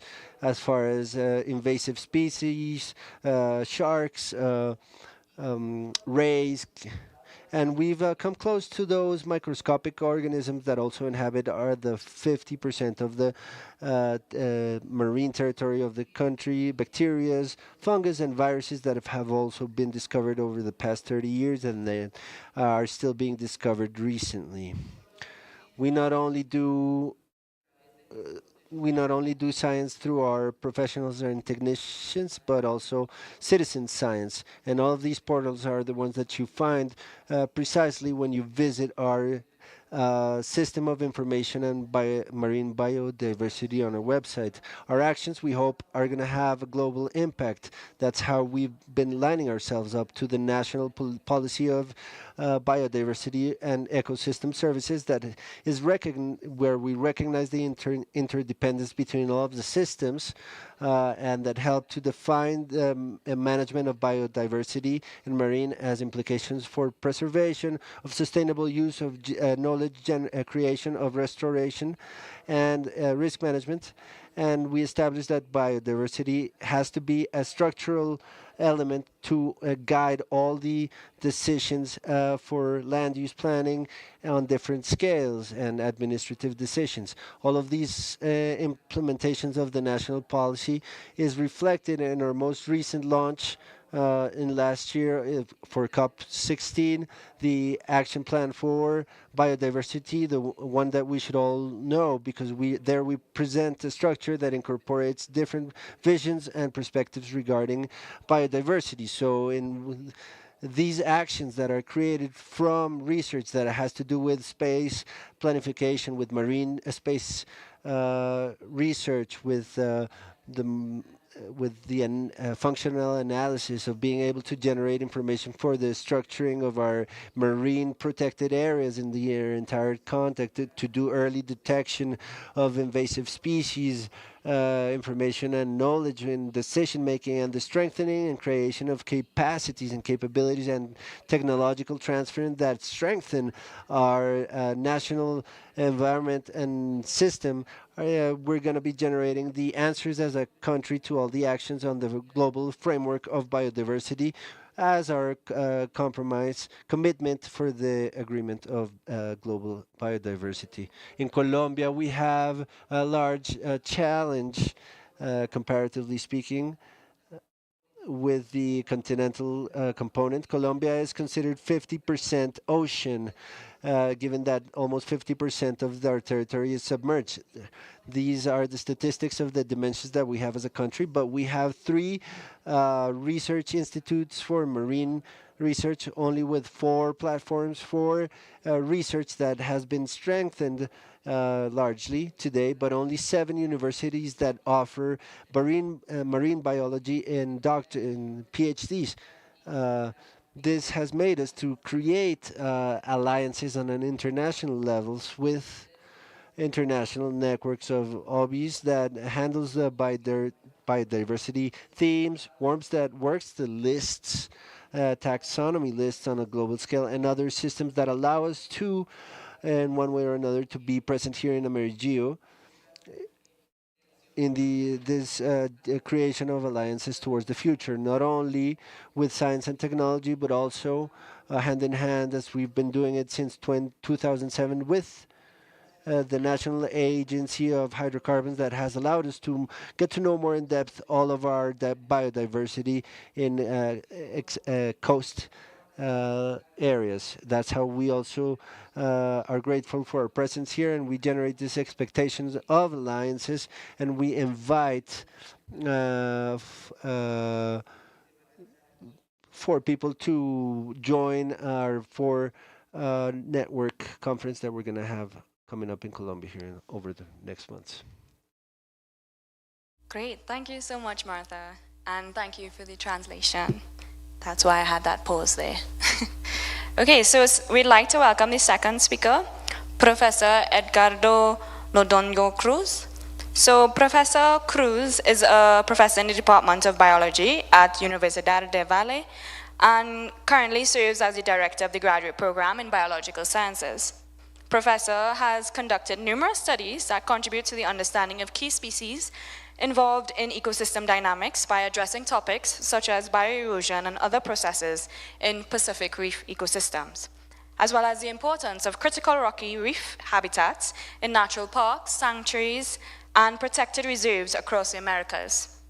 Professor Lodondo Cruz actively participates in international initiatives such as the Marine Biodiversity Observation Network, Pole to Pole, or as we call it, MBON, Pole to Pole, and the Coastal Ocean Marine Biosecurity International Network of the Americas, also known as COMBINA. I'd like to welcome you to unmute, and you can go ahead and start. Thank you.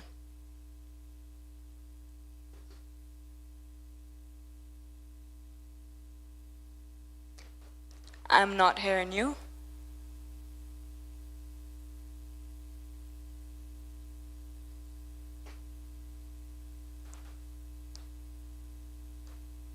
Okay, we'll just give him a moment.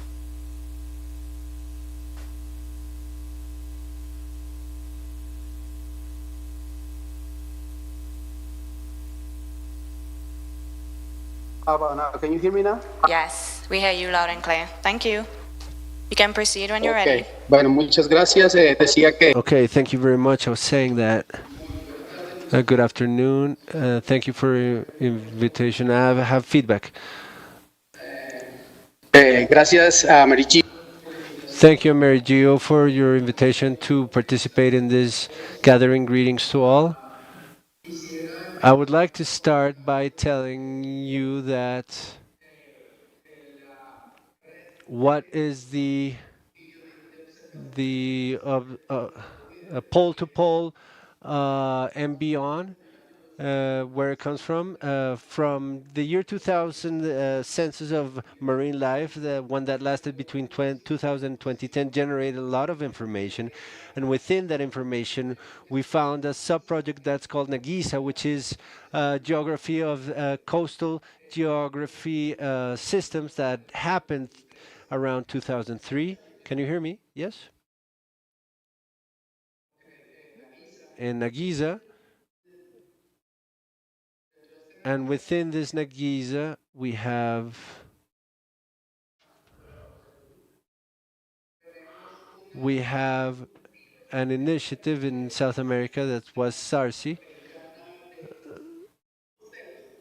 Coastal South American Initiative in 2009, and based in this data of the methodology that was trying to monitor biodiversity associated to rocky systems in all throughout South America, SARCE arose, and it incorporated the methodology used.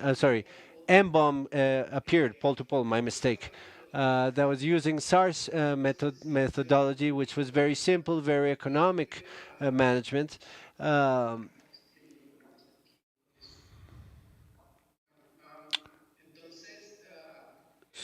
So SARCE that derived in pole to pole monitored rocky coast sand beaches in a simple and easy and standard way. In the case of the rocky ecosystems, for example, we used PVC quadrants that is very cheap, non-expensive. I want to highlight here that the census of marine life cost over 10 years $650 million, which were divided in 75 millions in cash and $575 million in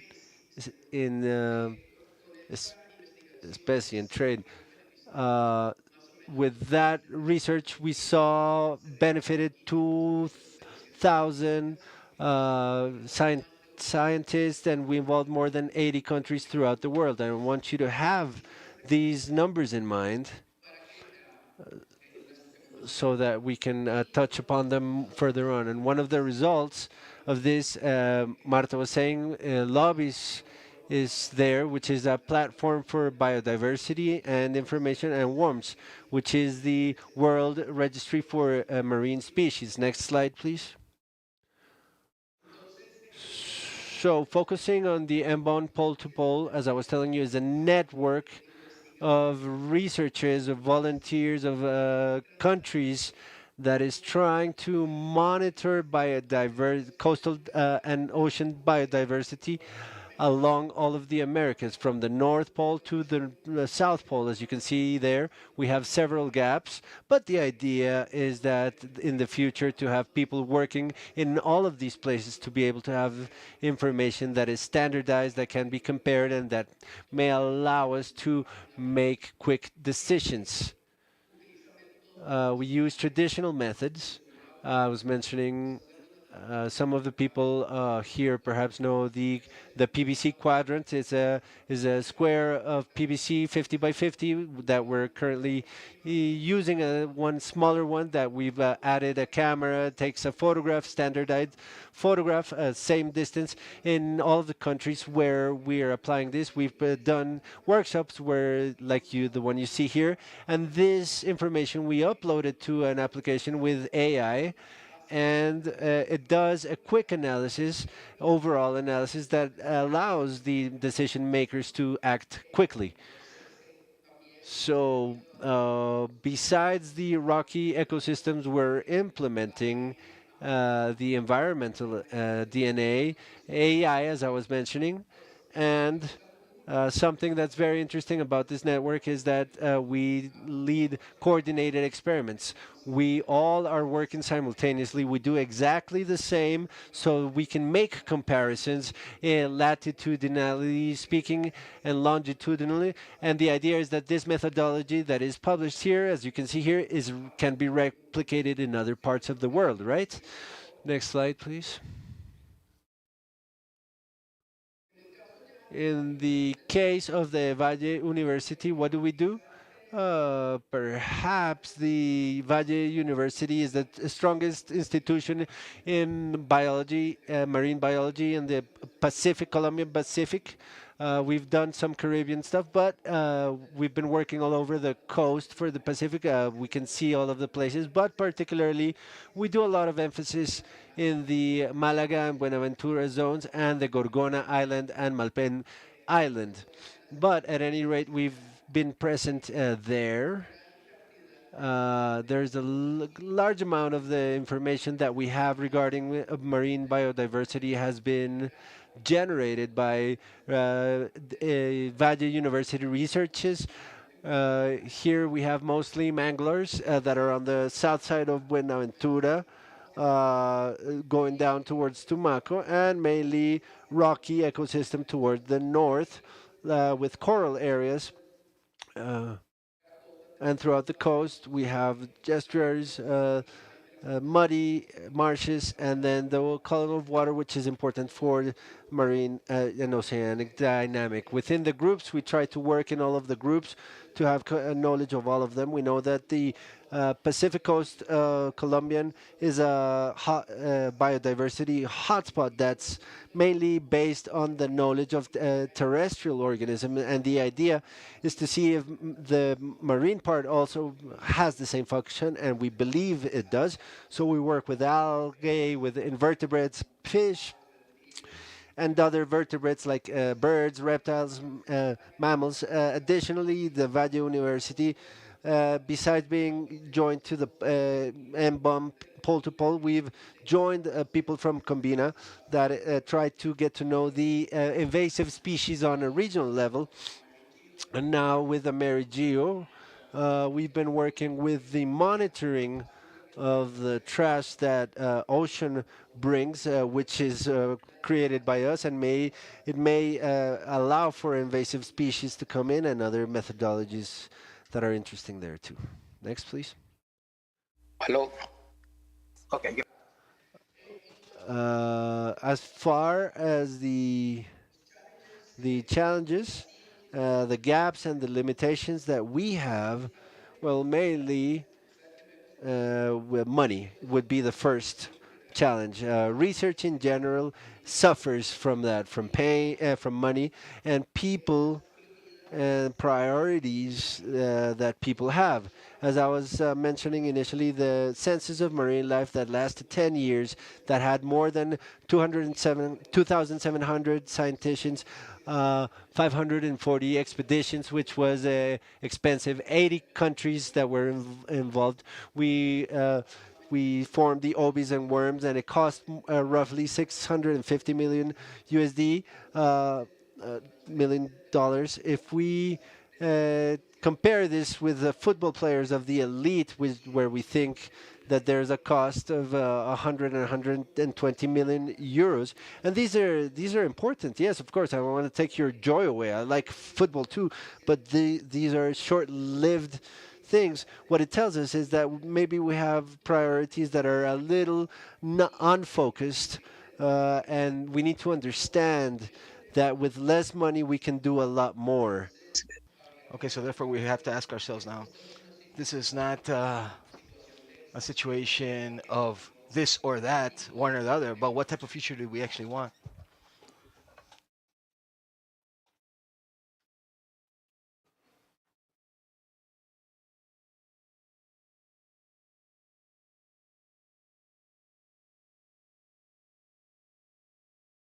Edgardo, are you still online?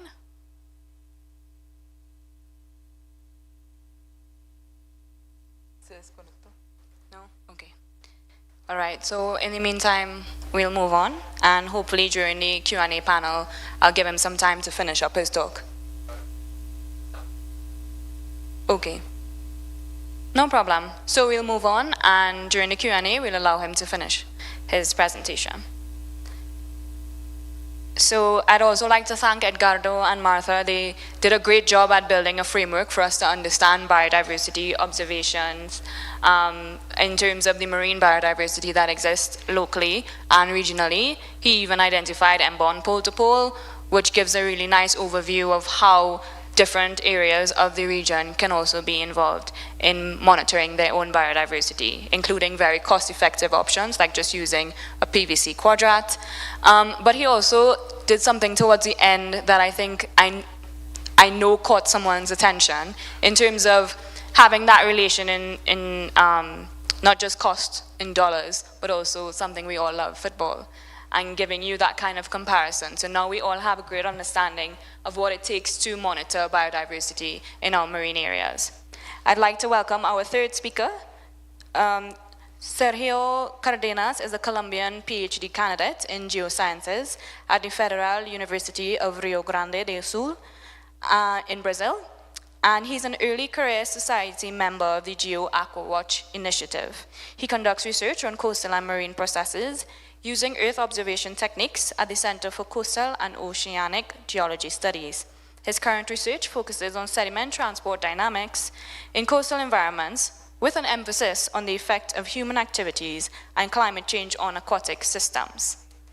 Sergio, you can unmute and begin when you are ready.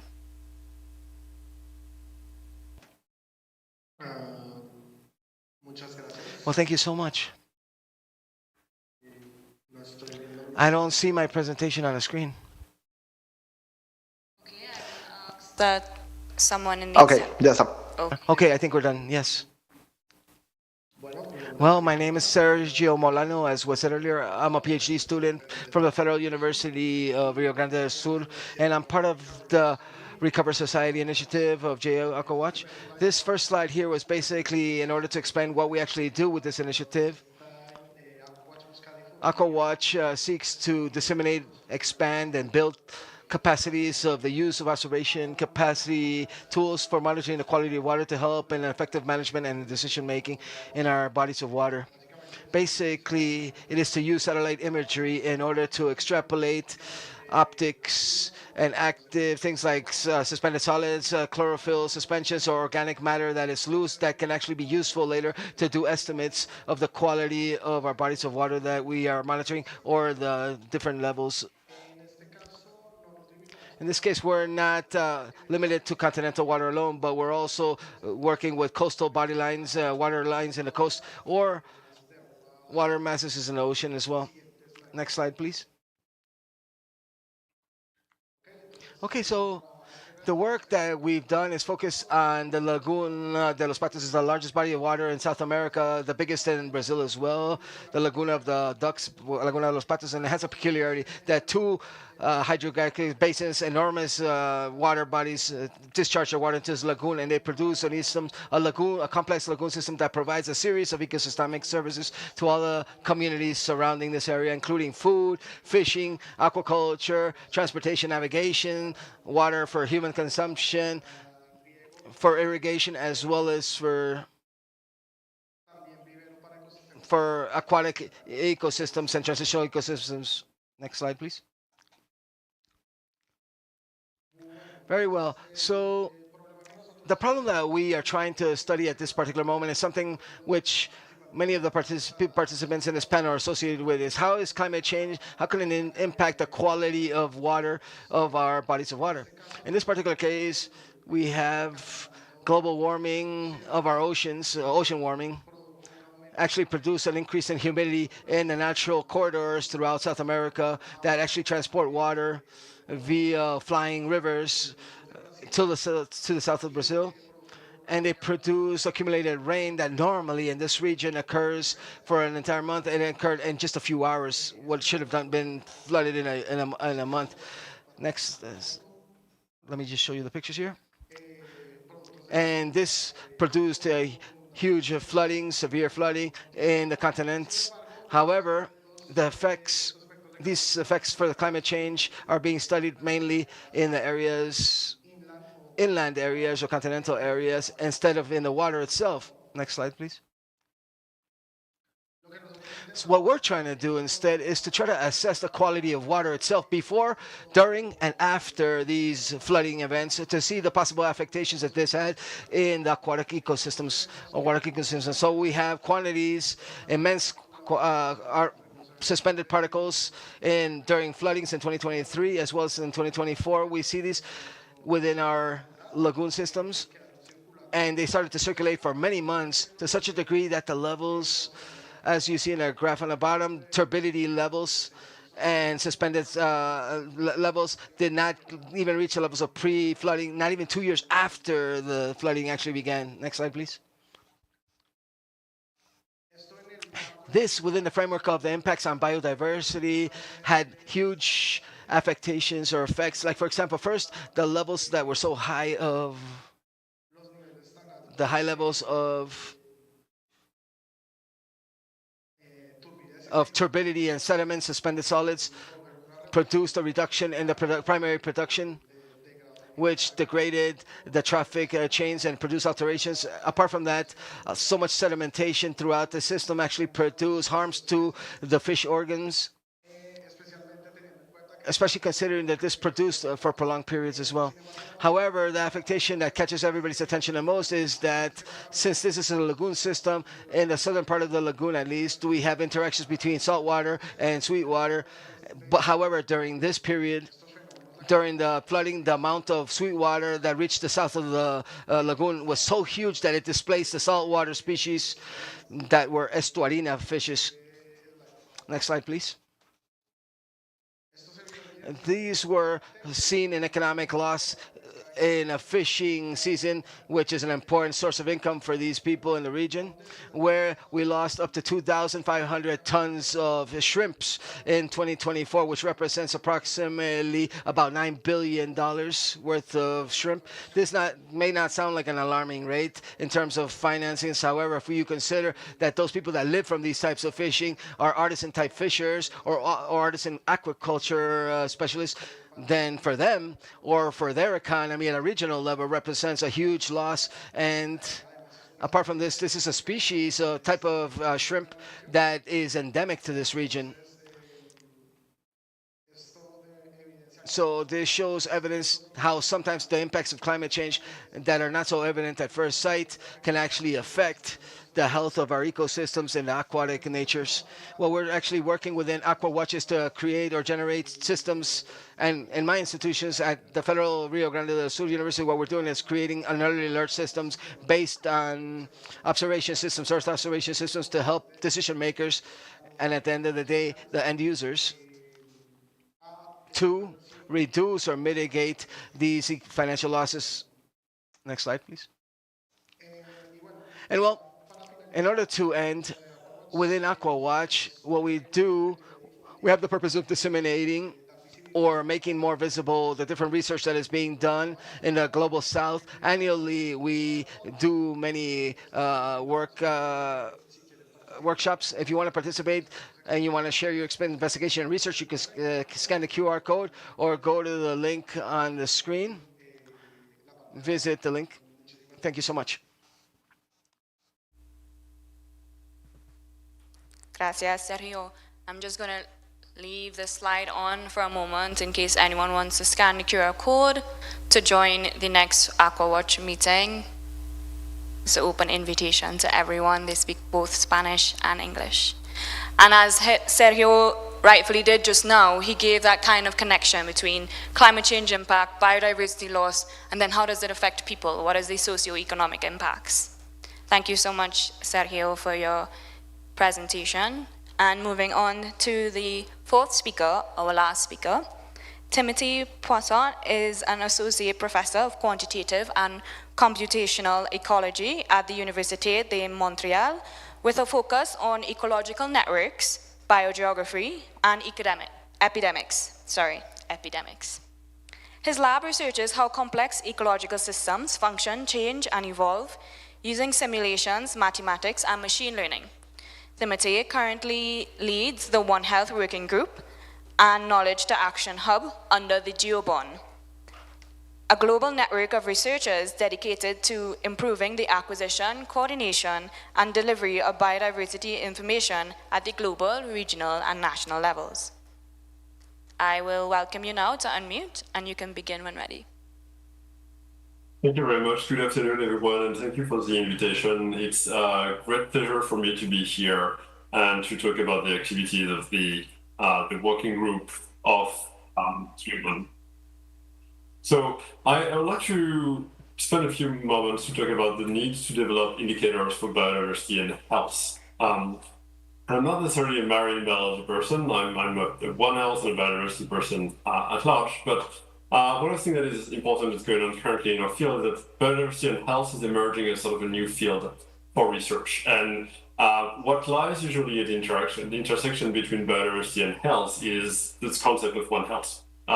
And it's not just an academic curiosity, there is a real policy need that exists at the intersection between biodiversity and health. It's like, how can we best support the work that is going to follow, for example, the adoption of the Global Action Plan on Biodiversity and Health during the last COP on biodiversity, And one of the things that is encouraging is that if we look back at many different multilateral agreements that talk about either biodiversity, health, the environment, or sustainable development, there is a lot of work already that exists about possible indicators to track efforts for biodiversity and health. Next slide, please. Thank you. I think one important side note here is that the goal of decreasing the number of indicators we need to think about to track biodiversity and health is something that is really important. The reason for that is every time we come up with new indicators that we need to track, that is an additional burden of reporting for the parties. There is also an additional burden of data acquisition, data management, integration, analysis, curation. That's a lot of work. It scales up really fast. And so reusing existing indicators that have been already agreed upon in multilateral agreements is something that is probably going to be a good idea. One, the few sort of like the core instrument that we could look towards are, for example, the monitoring framework of the KMGBF. That's doing a lot of work about the monitoring of biodiversity globally. There's many potential indicators here. The UN Sustainable Development Goals all come with associated indicators. Some of them very explicitly talk about the integration between biodiversity and health, and this is something that can be used to build additional indicators for reporting. One of the things that is not quite to the degree of being indicators, but that ways to measure action towards specific goals is the content of the One Health high-level expert panel, specifically the Joint Plan of Action 2022-2026, where the different action tracks come with things that needs to be monitored and reported upon that can be they can be used as indicators for biodiversity and health. Next slide, please. So that being said, within GeoBond, a year ago, we established a new working group and a knowledge to action hub. The working group is more internal. The knowledge to action hub is more outward facing, and it's meant for people that are not part of the usual GeoBond community to come and interact with us on these topics. This working group is specifically about One Health. You can join us. There is the URL for the working group webpage is on the screen here. And within this working group, it's a very open process. It doesn't come with a very strict work plan. It comes with whatever the interests of the community are needs to be reflected in here. So if you feel very strongly about biodiversity and health, biodiversity and the health of marine ecosystems, for example, we would really like to have you contribute to this effort. Because this is an AmeriGEO session, and I want to talk about the fact that out of the currently about 100 members, there's only 16 people that have identified as working only in situ, and the rest of the working group members come from either remote sensing or a mix of remote sensing and in situ approaches. So I think it bodes well to the fact that the Earth observation community within GeoBond is interested on the topic of biodiversity and health and One Health at large. One of the areas where we're doing a little less well is about 20 working group members are working in marine ecosystems. And I think there's this usual divide in biodiversity between terrestrial biodiversity, freshwater biodiversity, marine biodiversity. And I think this is my invitation to all of you that if you feel very strongly and if you know a lot of things about marine biodiversity and want to put that to use in the context of biodiversity and health, it would be very useful for us that you could join the working group within GeoBond and you can contribute this expertise. Next slide, yes. One of the flagship projects of GeoBond that I wanted to mention that I think is relevant for the Earth observation community at large is called Bond in a Box. Bond in a Box is a tool that we have been building over the past few years. And it is essentially a cloud-based environment where we can calculate, you can report, and you can do the data analysis for biodiversity indicators. The reason why we wanted to build a cloud-based environment is because the burden of computing, if you want to pull the data together and integrate them to do the reporting of indicators, is real, and it's very difficult to get access to the computing resources, and it's very difficult to do the basic capacity building of coming up with a software environment where you can focus on doing the science that matters and not the software engineering. So we built One in a Box with this in mind. One of the projects of the working group is to start thinking about what would be potential indicators for biodiversity and health, and publish them as One in a Box pipeline that people can reuse, that people can contribute to, and more importantly, that people can review. One of the next series of activities that we are going to run within the context of One in a Box is this community curation, this validation, and peer review of the software that goes in here. It's designed to be reusable, but it's also designed to be very robust and agreed upon by the community. And so if you have success stories of data analysis or pipelines that you have developed to turn biodiversity data from marine ecosystem into indicators or visualization that are relevant for policy making, we would be very happy to have them within One in a Box. Next slide, please. And that's all for me. Thank you very much.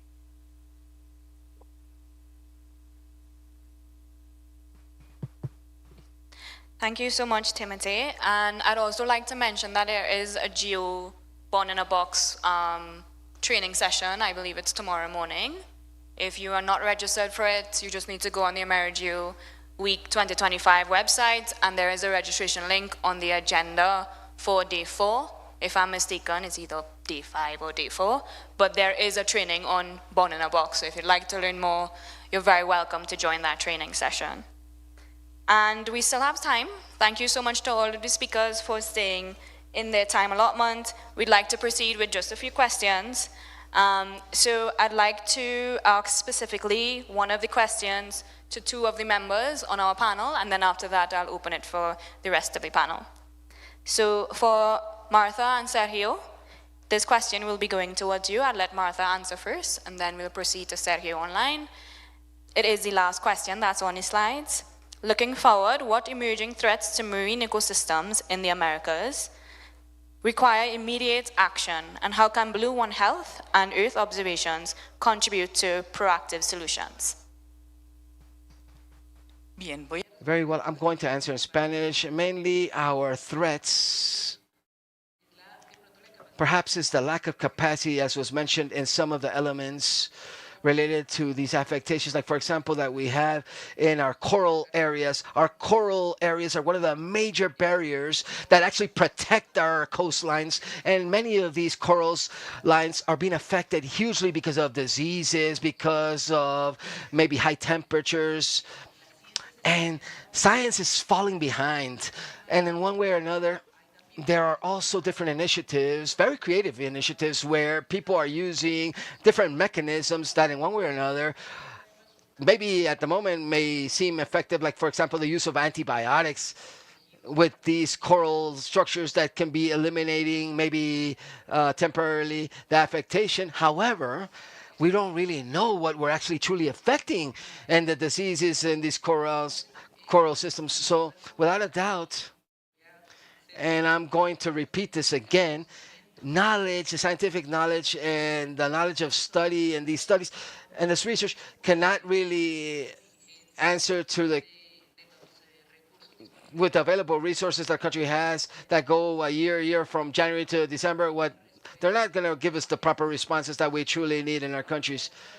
And one way or another, it's the same collection of information in many sectors that will allow us to do comparisons with the same standards, the same collection standards. And that's where the data and standardization, the use of shared databases, the use, for example, of mechanisms, as we mentioned this morning, from citizen sciences, from the incorporation of the people that are there day to day, interacting with the different ecosystems in terms of restoring, like for example, like marine grass, for example, which is one of the major barriers. We need to know what seasons these seagrasses actually first to begin to actually those maybe greenhouses that we need in order to create or recreate these barriers as well.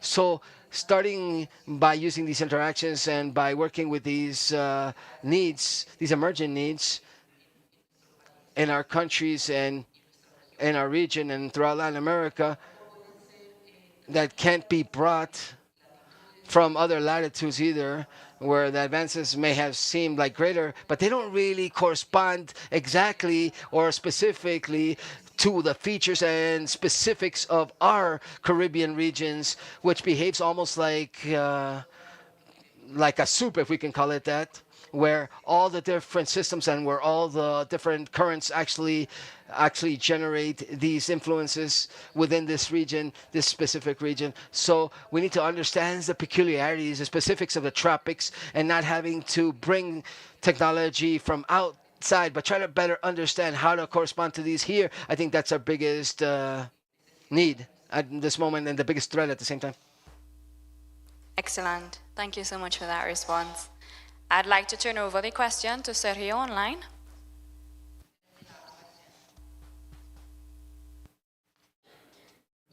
Thank you so much. Well, I will continue and echo what Martha was saying. I have to coincide and echo almost everything that she says.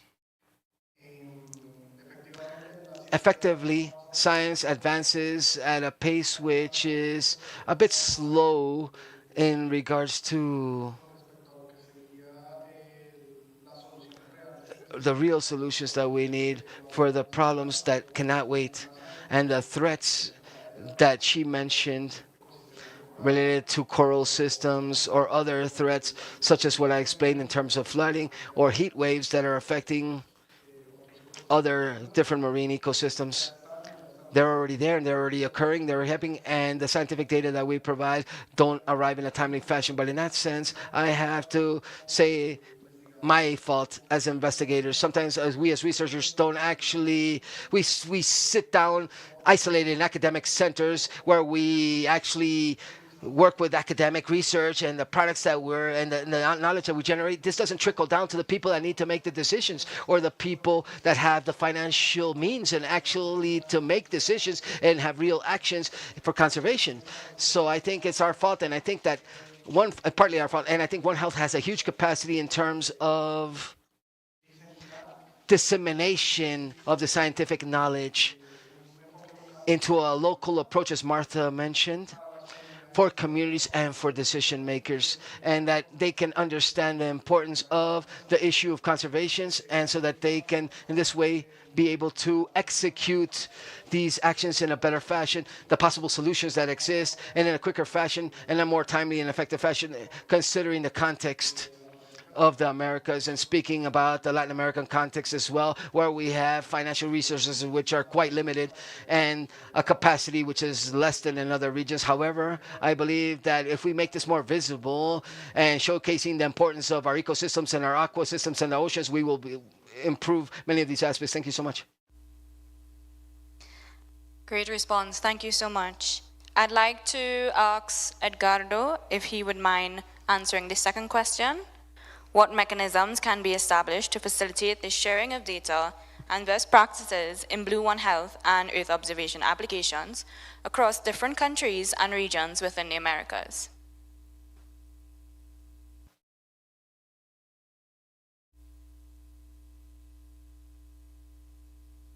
Hola, ¿me escuchan? Hello, can you hear me? Very well. Are you hearing me? Yes, okay, thank you. Okay, thank you for the question. I'm so sorry that I got cut off. We had a huge rainstorm here and my internet got cut off, unfortunately. In terms of the question, I think that the best option that we have as researchers is collaboration, doing networking, sharing, coming to agreements. And this is a huge example that I was able to fortunately experiment with SARCE and to continue with the M-Bomb project. Researchers throughout South America and now with North America and Central America as well, we've understood ourselves quite well. We've come to very simple agreements, implementing actions which are very financially economic or cheap, and this has allowed us to strengthen our network, showcasing that we're working in unison and that these types of actions truly are worthwhile. The same thing happens with Combirac, which is worried about marine invasion whose sources are mainly ships that move throughout the world. However, I would want to say that cooperation and collaboration amongst researchers is important, and a strategic partnership with politicians, which are the decision makers. Great, thank you so much. Is there anyone else on the panel that might want to answer this question as well? On mechanisms that can be established to facilitate data sharing and best practices in Blue One Health and EO applications. Okay, Martha has indicated that she'd like to respond. Sí, Yes, in one way or another, we have to try to involve private companies as well. One of the examples, and I mentioned this at the end of my talk, maybe very generally, however, but the country is able to learn about biodiversity that exists apart from their 200 meters in depth, thanks to studies that are produced, or thanks to the needs by studies generated from the oil and gas industry. And it's not only partnering with them simply to just give them a check mark. No, no. We need that country to know its own territory before exposing it to any activity. And that has allowed us, ever since 2007, to do systematic studies about exploration areas that allows us, in one way or another, to identify elements, natural sensitive elements. A few years back, or many years back, they discovered, for example, corals, solitary corals, metaphosic and deep corals, and that gave birth to collaboration between the oil and gas industry, the national oil and gas industry, and the national parks area, the academic sector, government, and to create partnerships to create our first national park of underwater, deep water coral settings. And we need to seek via these sources of information that perhaps are not so obvious and that today already exist. We have better knowledge based after the decades of the oceans where we're currently in. There's groups of workers in charge, researchers unifying these companies together at a public level and private level, private level, that have produced information about our oceans that can allow us to have better access and better understandings of these systems. Yes, exactly. It's really about leveraging those private sector relationships where you know they have access to technologies, they have access to areas, and it's really about also stopping imperialistic or colonialistic research so that we now have access in our own countries to the ecosystems that lie therein. Excellent. So I want to pause and just ask if there's anyone in the audience that has any questions for any of our speakers. I will organize a microphone for you. There's any burning comments or questions? No? Okay. All right, so we'll move on to the last question, and I'll open this to everyone on the panel. Considering the diverse socioeconomic contexts across the Americas and the Caribbean, how can collaborative frameworks for Blue One Health be designed to ensure broad benefits and stakeholder engagement?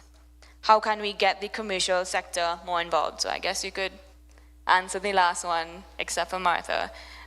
If there's anyone online who'd like to answer first.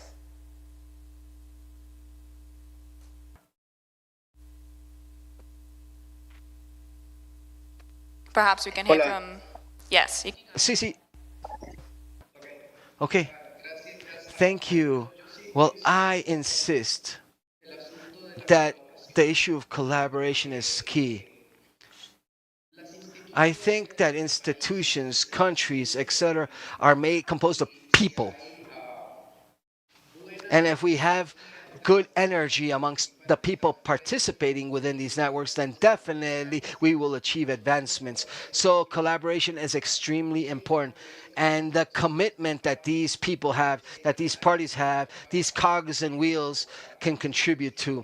If there's a lot of commitment, if there's love for what you do, definitely we will achieve improved conditions that we currently have. I think that One Blue Health is an excellent example of this. MBOM protocol has been an excellent factor as well. The other networks that seek or have a unique and common goal, definitely they are heading in the right direction. So I insist that collaboration is key. Yes, I think we all agree with you about collaboration, especially within the region. I'd like to give Timothy a moment, just in case there's anything he'd like to add before I move on to closing the session. Thank you. I think the issue of collaboration sort of intersects very nicely with the issue of data sharing.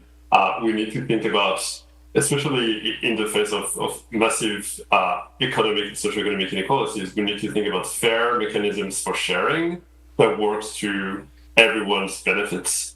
And thinking about what this equitable data sharing and collaboration settings mechanism will look like is really it's not always very clear, but it's something that needs to be solved. And it is a discussion that is much more difficult to solve than the technical issues around data sharing and data mobilization.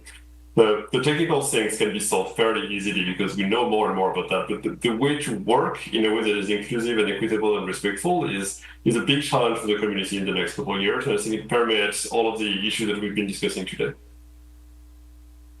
Yes, thank you for highlighting that. I think that was also a shared theme from the One Health session earlier today, where they were also speaking about interoperability of data sharing, adherence to standard metadata practices and standards, the fair and care principles of data sharing and data creation.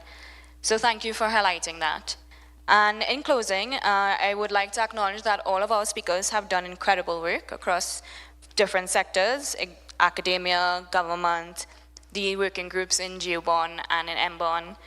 And I'd like to further highlight something that they've all kind of mentioned, which is the Geo network and the One Health community has really allowed them to come together and share these kinds of things. And I just wanted to highlight that it is a wonderful opportunity to engage in multi-sectoral partnerships and collaborations. And so please take them up on their offers to join the working groups, to join the meetings, because they've highlighted already how it can be impactful. Please join me in congratulating all of our speakers.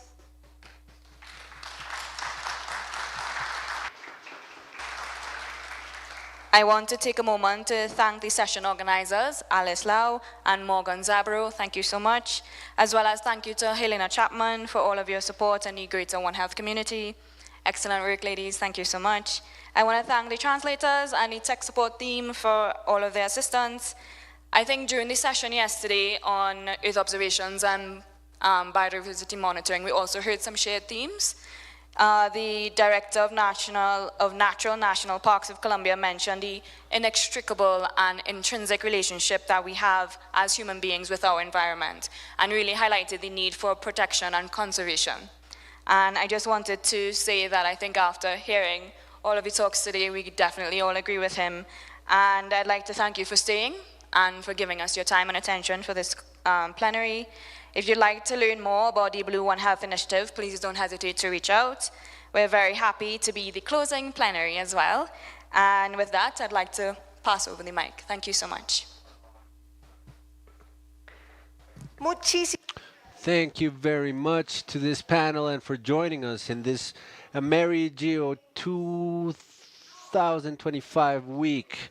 Now we will continue with a very special space to recognize the dedication and the work of members of the AmeriGEO community. Every year, AmeriGEO recognizes members of the community that perform extraordinary work through the award ceremony, AmeriGEO award ceremony. Candidates are nominated by their colleagues and the winners are selected by a panel of representatives and geo leaders. This year we will be awarding 3 awards. One award to individual excellence. The second award will be addressed to excellence in team excellence. And the third award, the early trajectory. We invite to the stage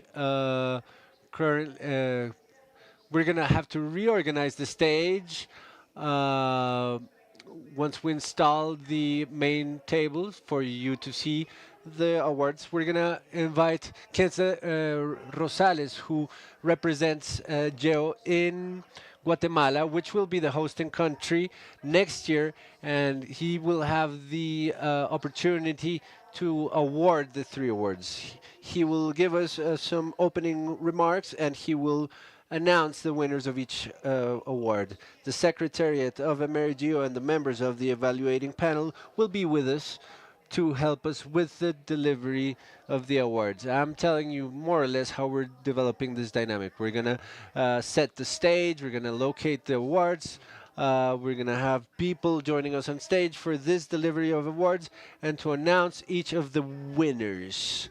And finalizing this ceremony of award ceremony, we're going to have some words with the advancements reached during this week and the closure of this week with IDEAM's director, Gislean Echeverry, who will show us a balance of what we've achieved over the last week, AmeriGEO 2025. So summary, we're going to set the stage, we're going to install. It's just 1 or 2 minutes. We're going to place people on the stage and we carry on with the awards.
Okay, good afternoon. Welcome to the award and nominations for the AmeriGEO award. I'm here to be a backup of a situation because of the first choice for the award ceremony. But every year over this week, we organize the AmeriGEO Award to recognize those in our community who perform an exceptional and impactful task. These members reflect the real spirit of AmeriGEO, and we want to recognize them for everything that they do. This year, we're going to be delivering 3 awards. For the early professional, the nomination for the early destination is Nievel Perez Moreno, who will be receiving the award. Her brother will be receiving the award. She's very talented and she highlights, shines like a star. Some of her achievements are to being in GeoJuvix, leading the lab network like GeoLabs, and presenting her work of the radar of synthetic opening of the analysis of Evo transportation in Panama during the global conference of DR in the US. It was the first time that youth from Latin America participated in an event such as this one. Besides this, Nieves defends the Earth observation amongst the youth, connecting them with different organizations to promote collaboration. Nieves, thank you for your excellent work. We congratulate you and we hope that you will continue to reap benefits in AmeriGEO and successes. Thank you.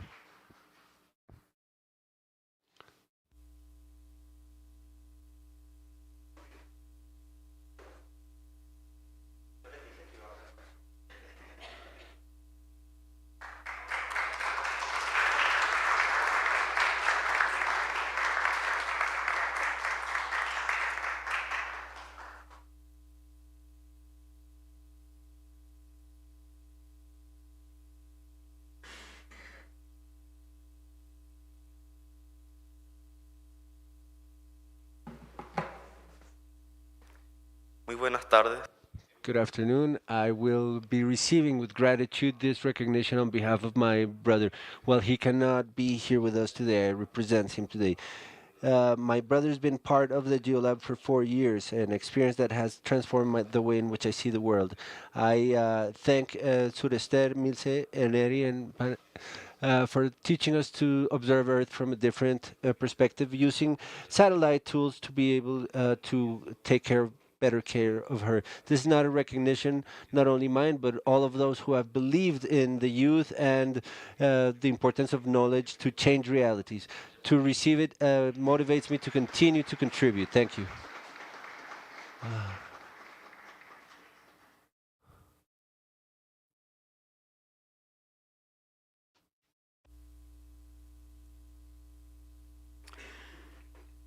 Bien, Okay, up next we'll be awarding the Team Excellence. This year the award goes to GeoHealth, the practical CVP of GeoHealth. With the support of 6 work teams, it contributes directly to the strategic framework of AmeriGEO, promoting collaboration and coordination between members of GEO in the region of the Americas. They recognize the leadership of groups in use of technologies, products, data, and analysis to develop opportune action plans that promote environmental sustainability and public health. In concrete, the team has contributed to the 4 main pillars of the strategic objective, view, and mission of AmeriGEO. If it's been in AmeriGEO, you have probably interacted with somebody from the community of GeoHealth. You know that their achievements are numerous, and that's why they cannot be named in this short speech.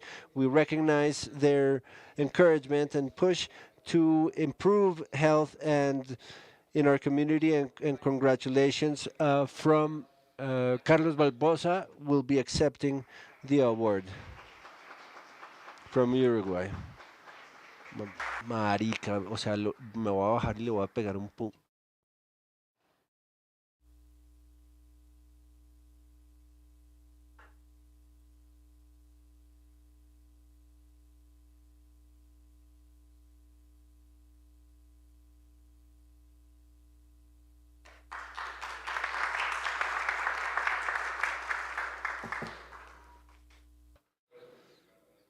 Good afternoon. Thank you all. On behalf of the practice community of One for Health, which is a lot of people that are always in AmeriGEO and we're not able to come, on behalf of all of them, thank you very much.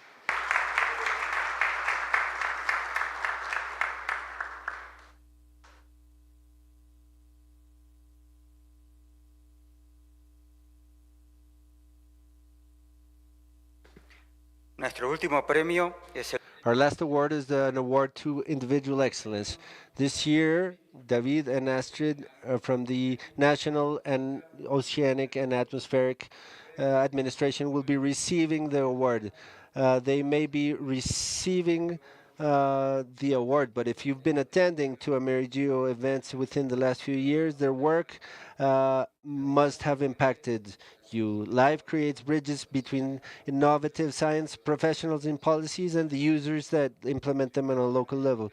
Their work ethic and his personality impulse advancements in Earth observation advancements to approach environmental challenges and development in the Americas, in particular in the realms of coast resilience and disaster reduction. The work reflects commitment to make data of Earth observation be more accessible, processable, and inclusive. It has helped to position AmeriGEO community as regional leader in the use of geospatial intelligence while promoting capabilities and regional knowledge exchange. AmeriGEO community recognizes the great work of Davida with our community. Thank you for everything that you do.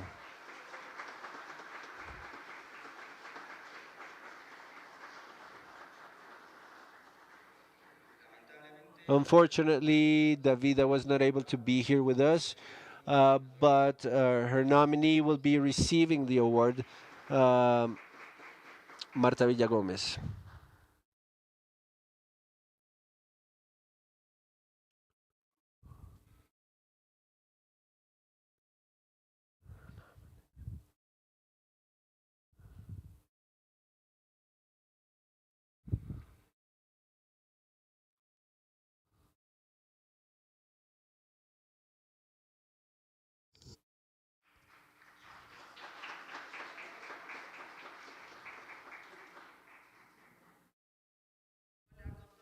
Hello, good afternoon to everybody.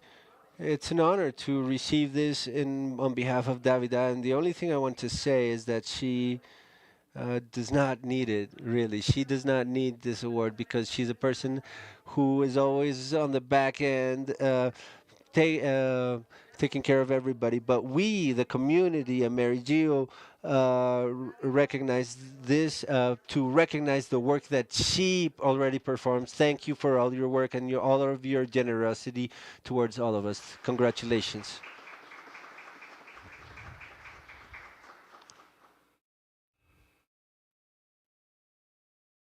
Okay, I believe that's it for today. Thank you very much.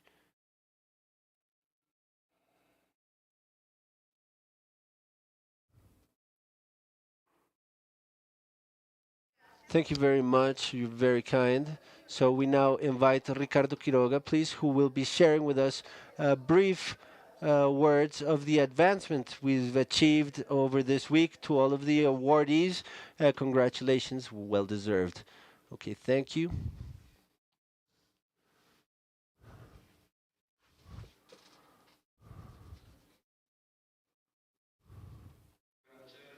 Thank you very much to all of you. I want to start with a phrase that says, to work with brilliant people is one of the greatest privileges that you can have to achieve your goals. And this has happened this week. I want to initially thank the National University for having welcomed us in this beautiful Rogelio Salmona building, the Agustin Codazzi Geographic Institute, and the great team for whom I want a big round of applause.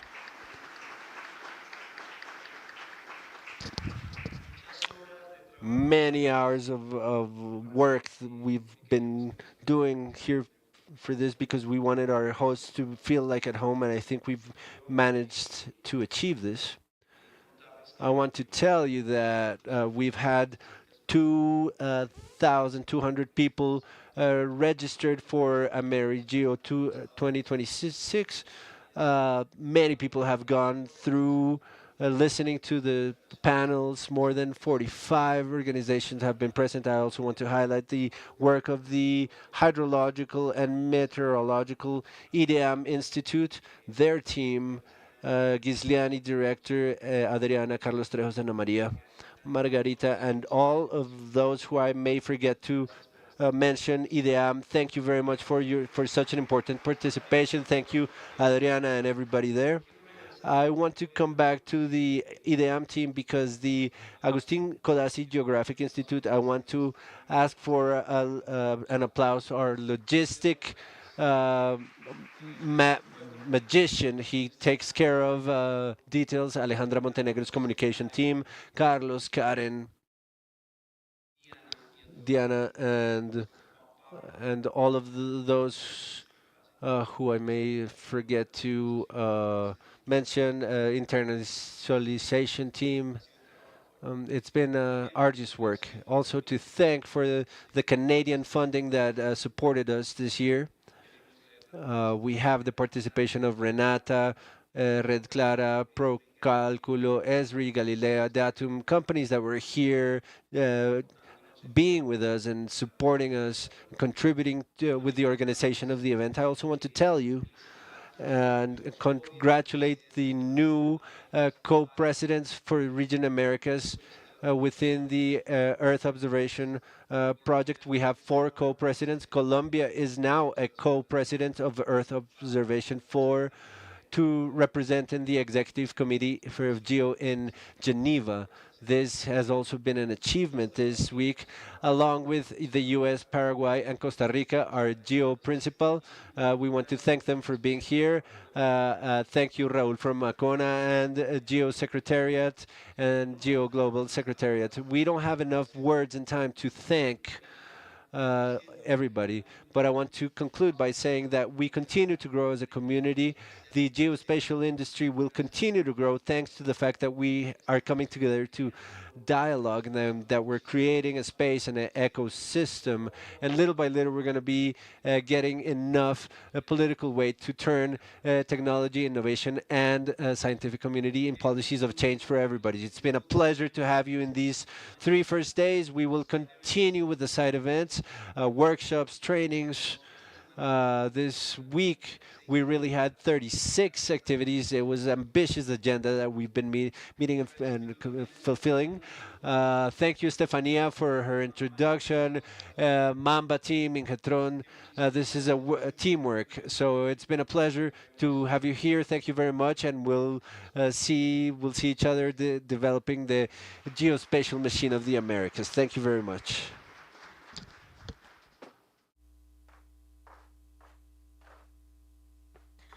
Muchas gracias. Thank you very much, Ricardo, for your remarks. Of course, I echo the gratitude to all of the organizing team and the funding team and their allies. I think I didn't greet you all. Good afternoon, everybody. I think you've seen me enough around here. We are now going to give you a brief of what these last few days have been and to invite you to what continues in this AmeriGEO week, in which we've had valuable learnings and lessons and new opportunities to continue to advance together in the purpose that brings us together to put Earth intelligence at the service of life, sustainability, and well-being of our communities. Yesterday, the discussions reminded us of the strategic role of the space agencies as a source of processable information for decision making, the value of satellite observations to conserve biodiversity and mitigate methane emissions, and support to the security and resilience in the region.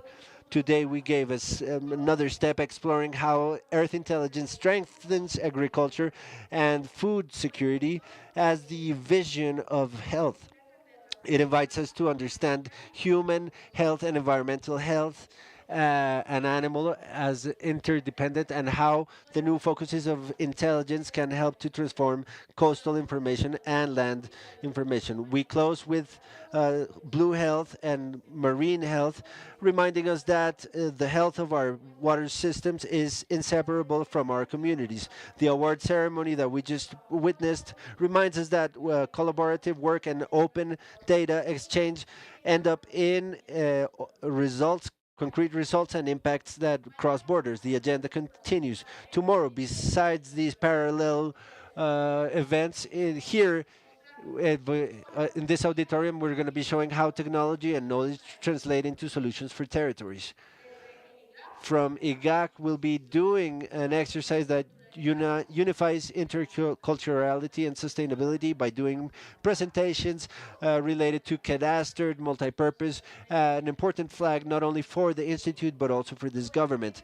Later, we will have an IDEAM block where we'll be presenting our mission and our technical capability related with the results and advancements of the monitoring of coverage of the land in Colombia 2018-2024 with strengthened indicators through AI, the methodology for the identification, mapping, and monitoring of burn in all of the country, and the evaluation of the flooding dynamic in the Mojara region. Three initiatives that show how our data analysis and methodology turn to concrete tools for planification, prevention, and adaptation.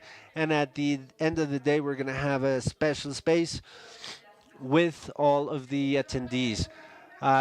We invite you to be part of the agenda, to be part of the alliances and collaboration spirits. Every session is an opportunity to turn knowledge into action and action into a real change for a region. Thank you all for your commitment. We will see you tomorrow to continue this collective work that I'm sure will continue to leave a print beyond this AmeriGEO week. And once again, thank you, the IGAC team, the IDEAM team of all the countries that are visiting us, and of course, those of you who have been joining us and making this all logistics possible in AmeriGEO. Thank you very much.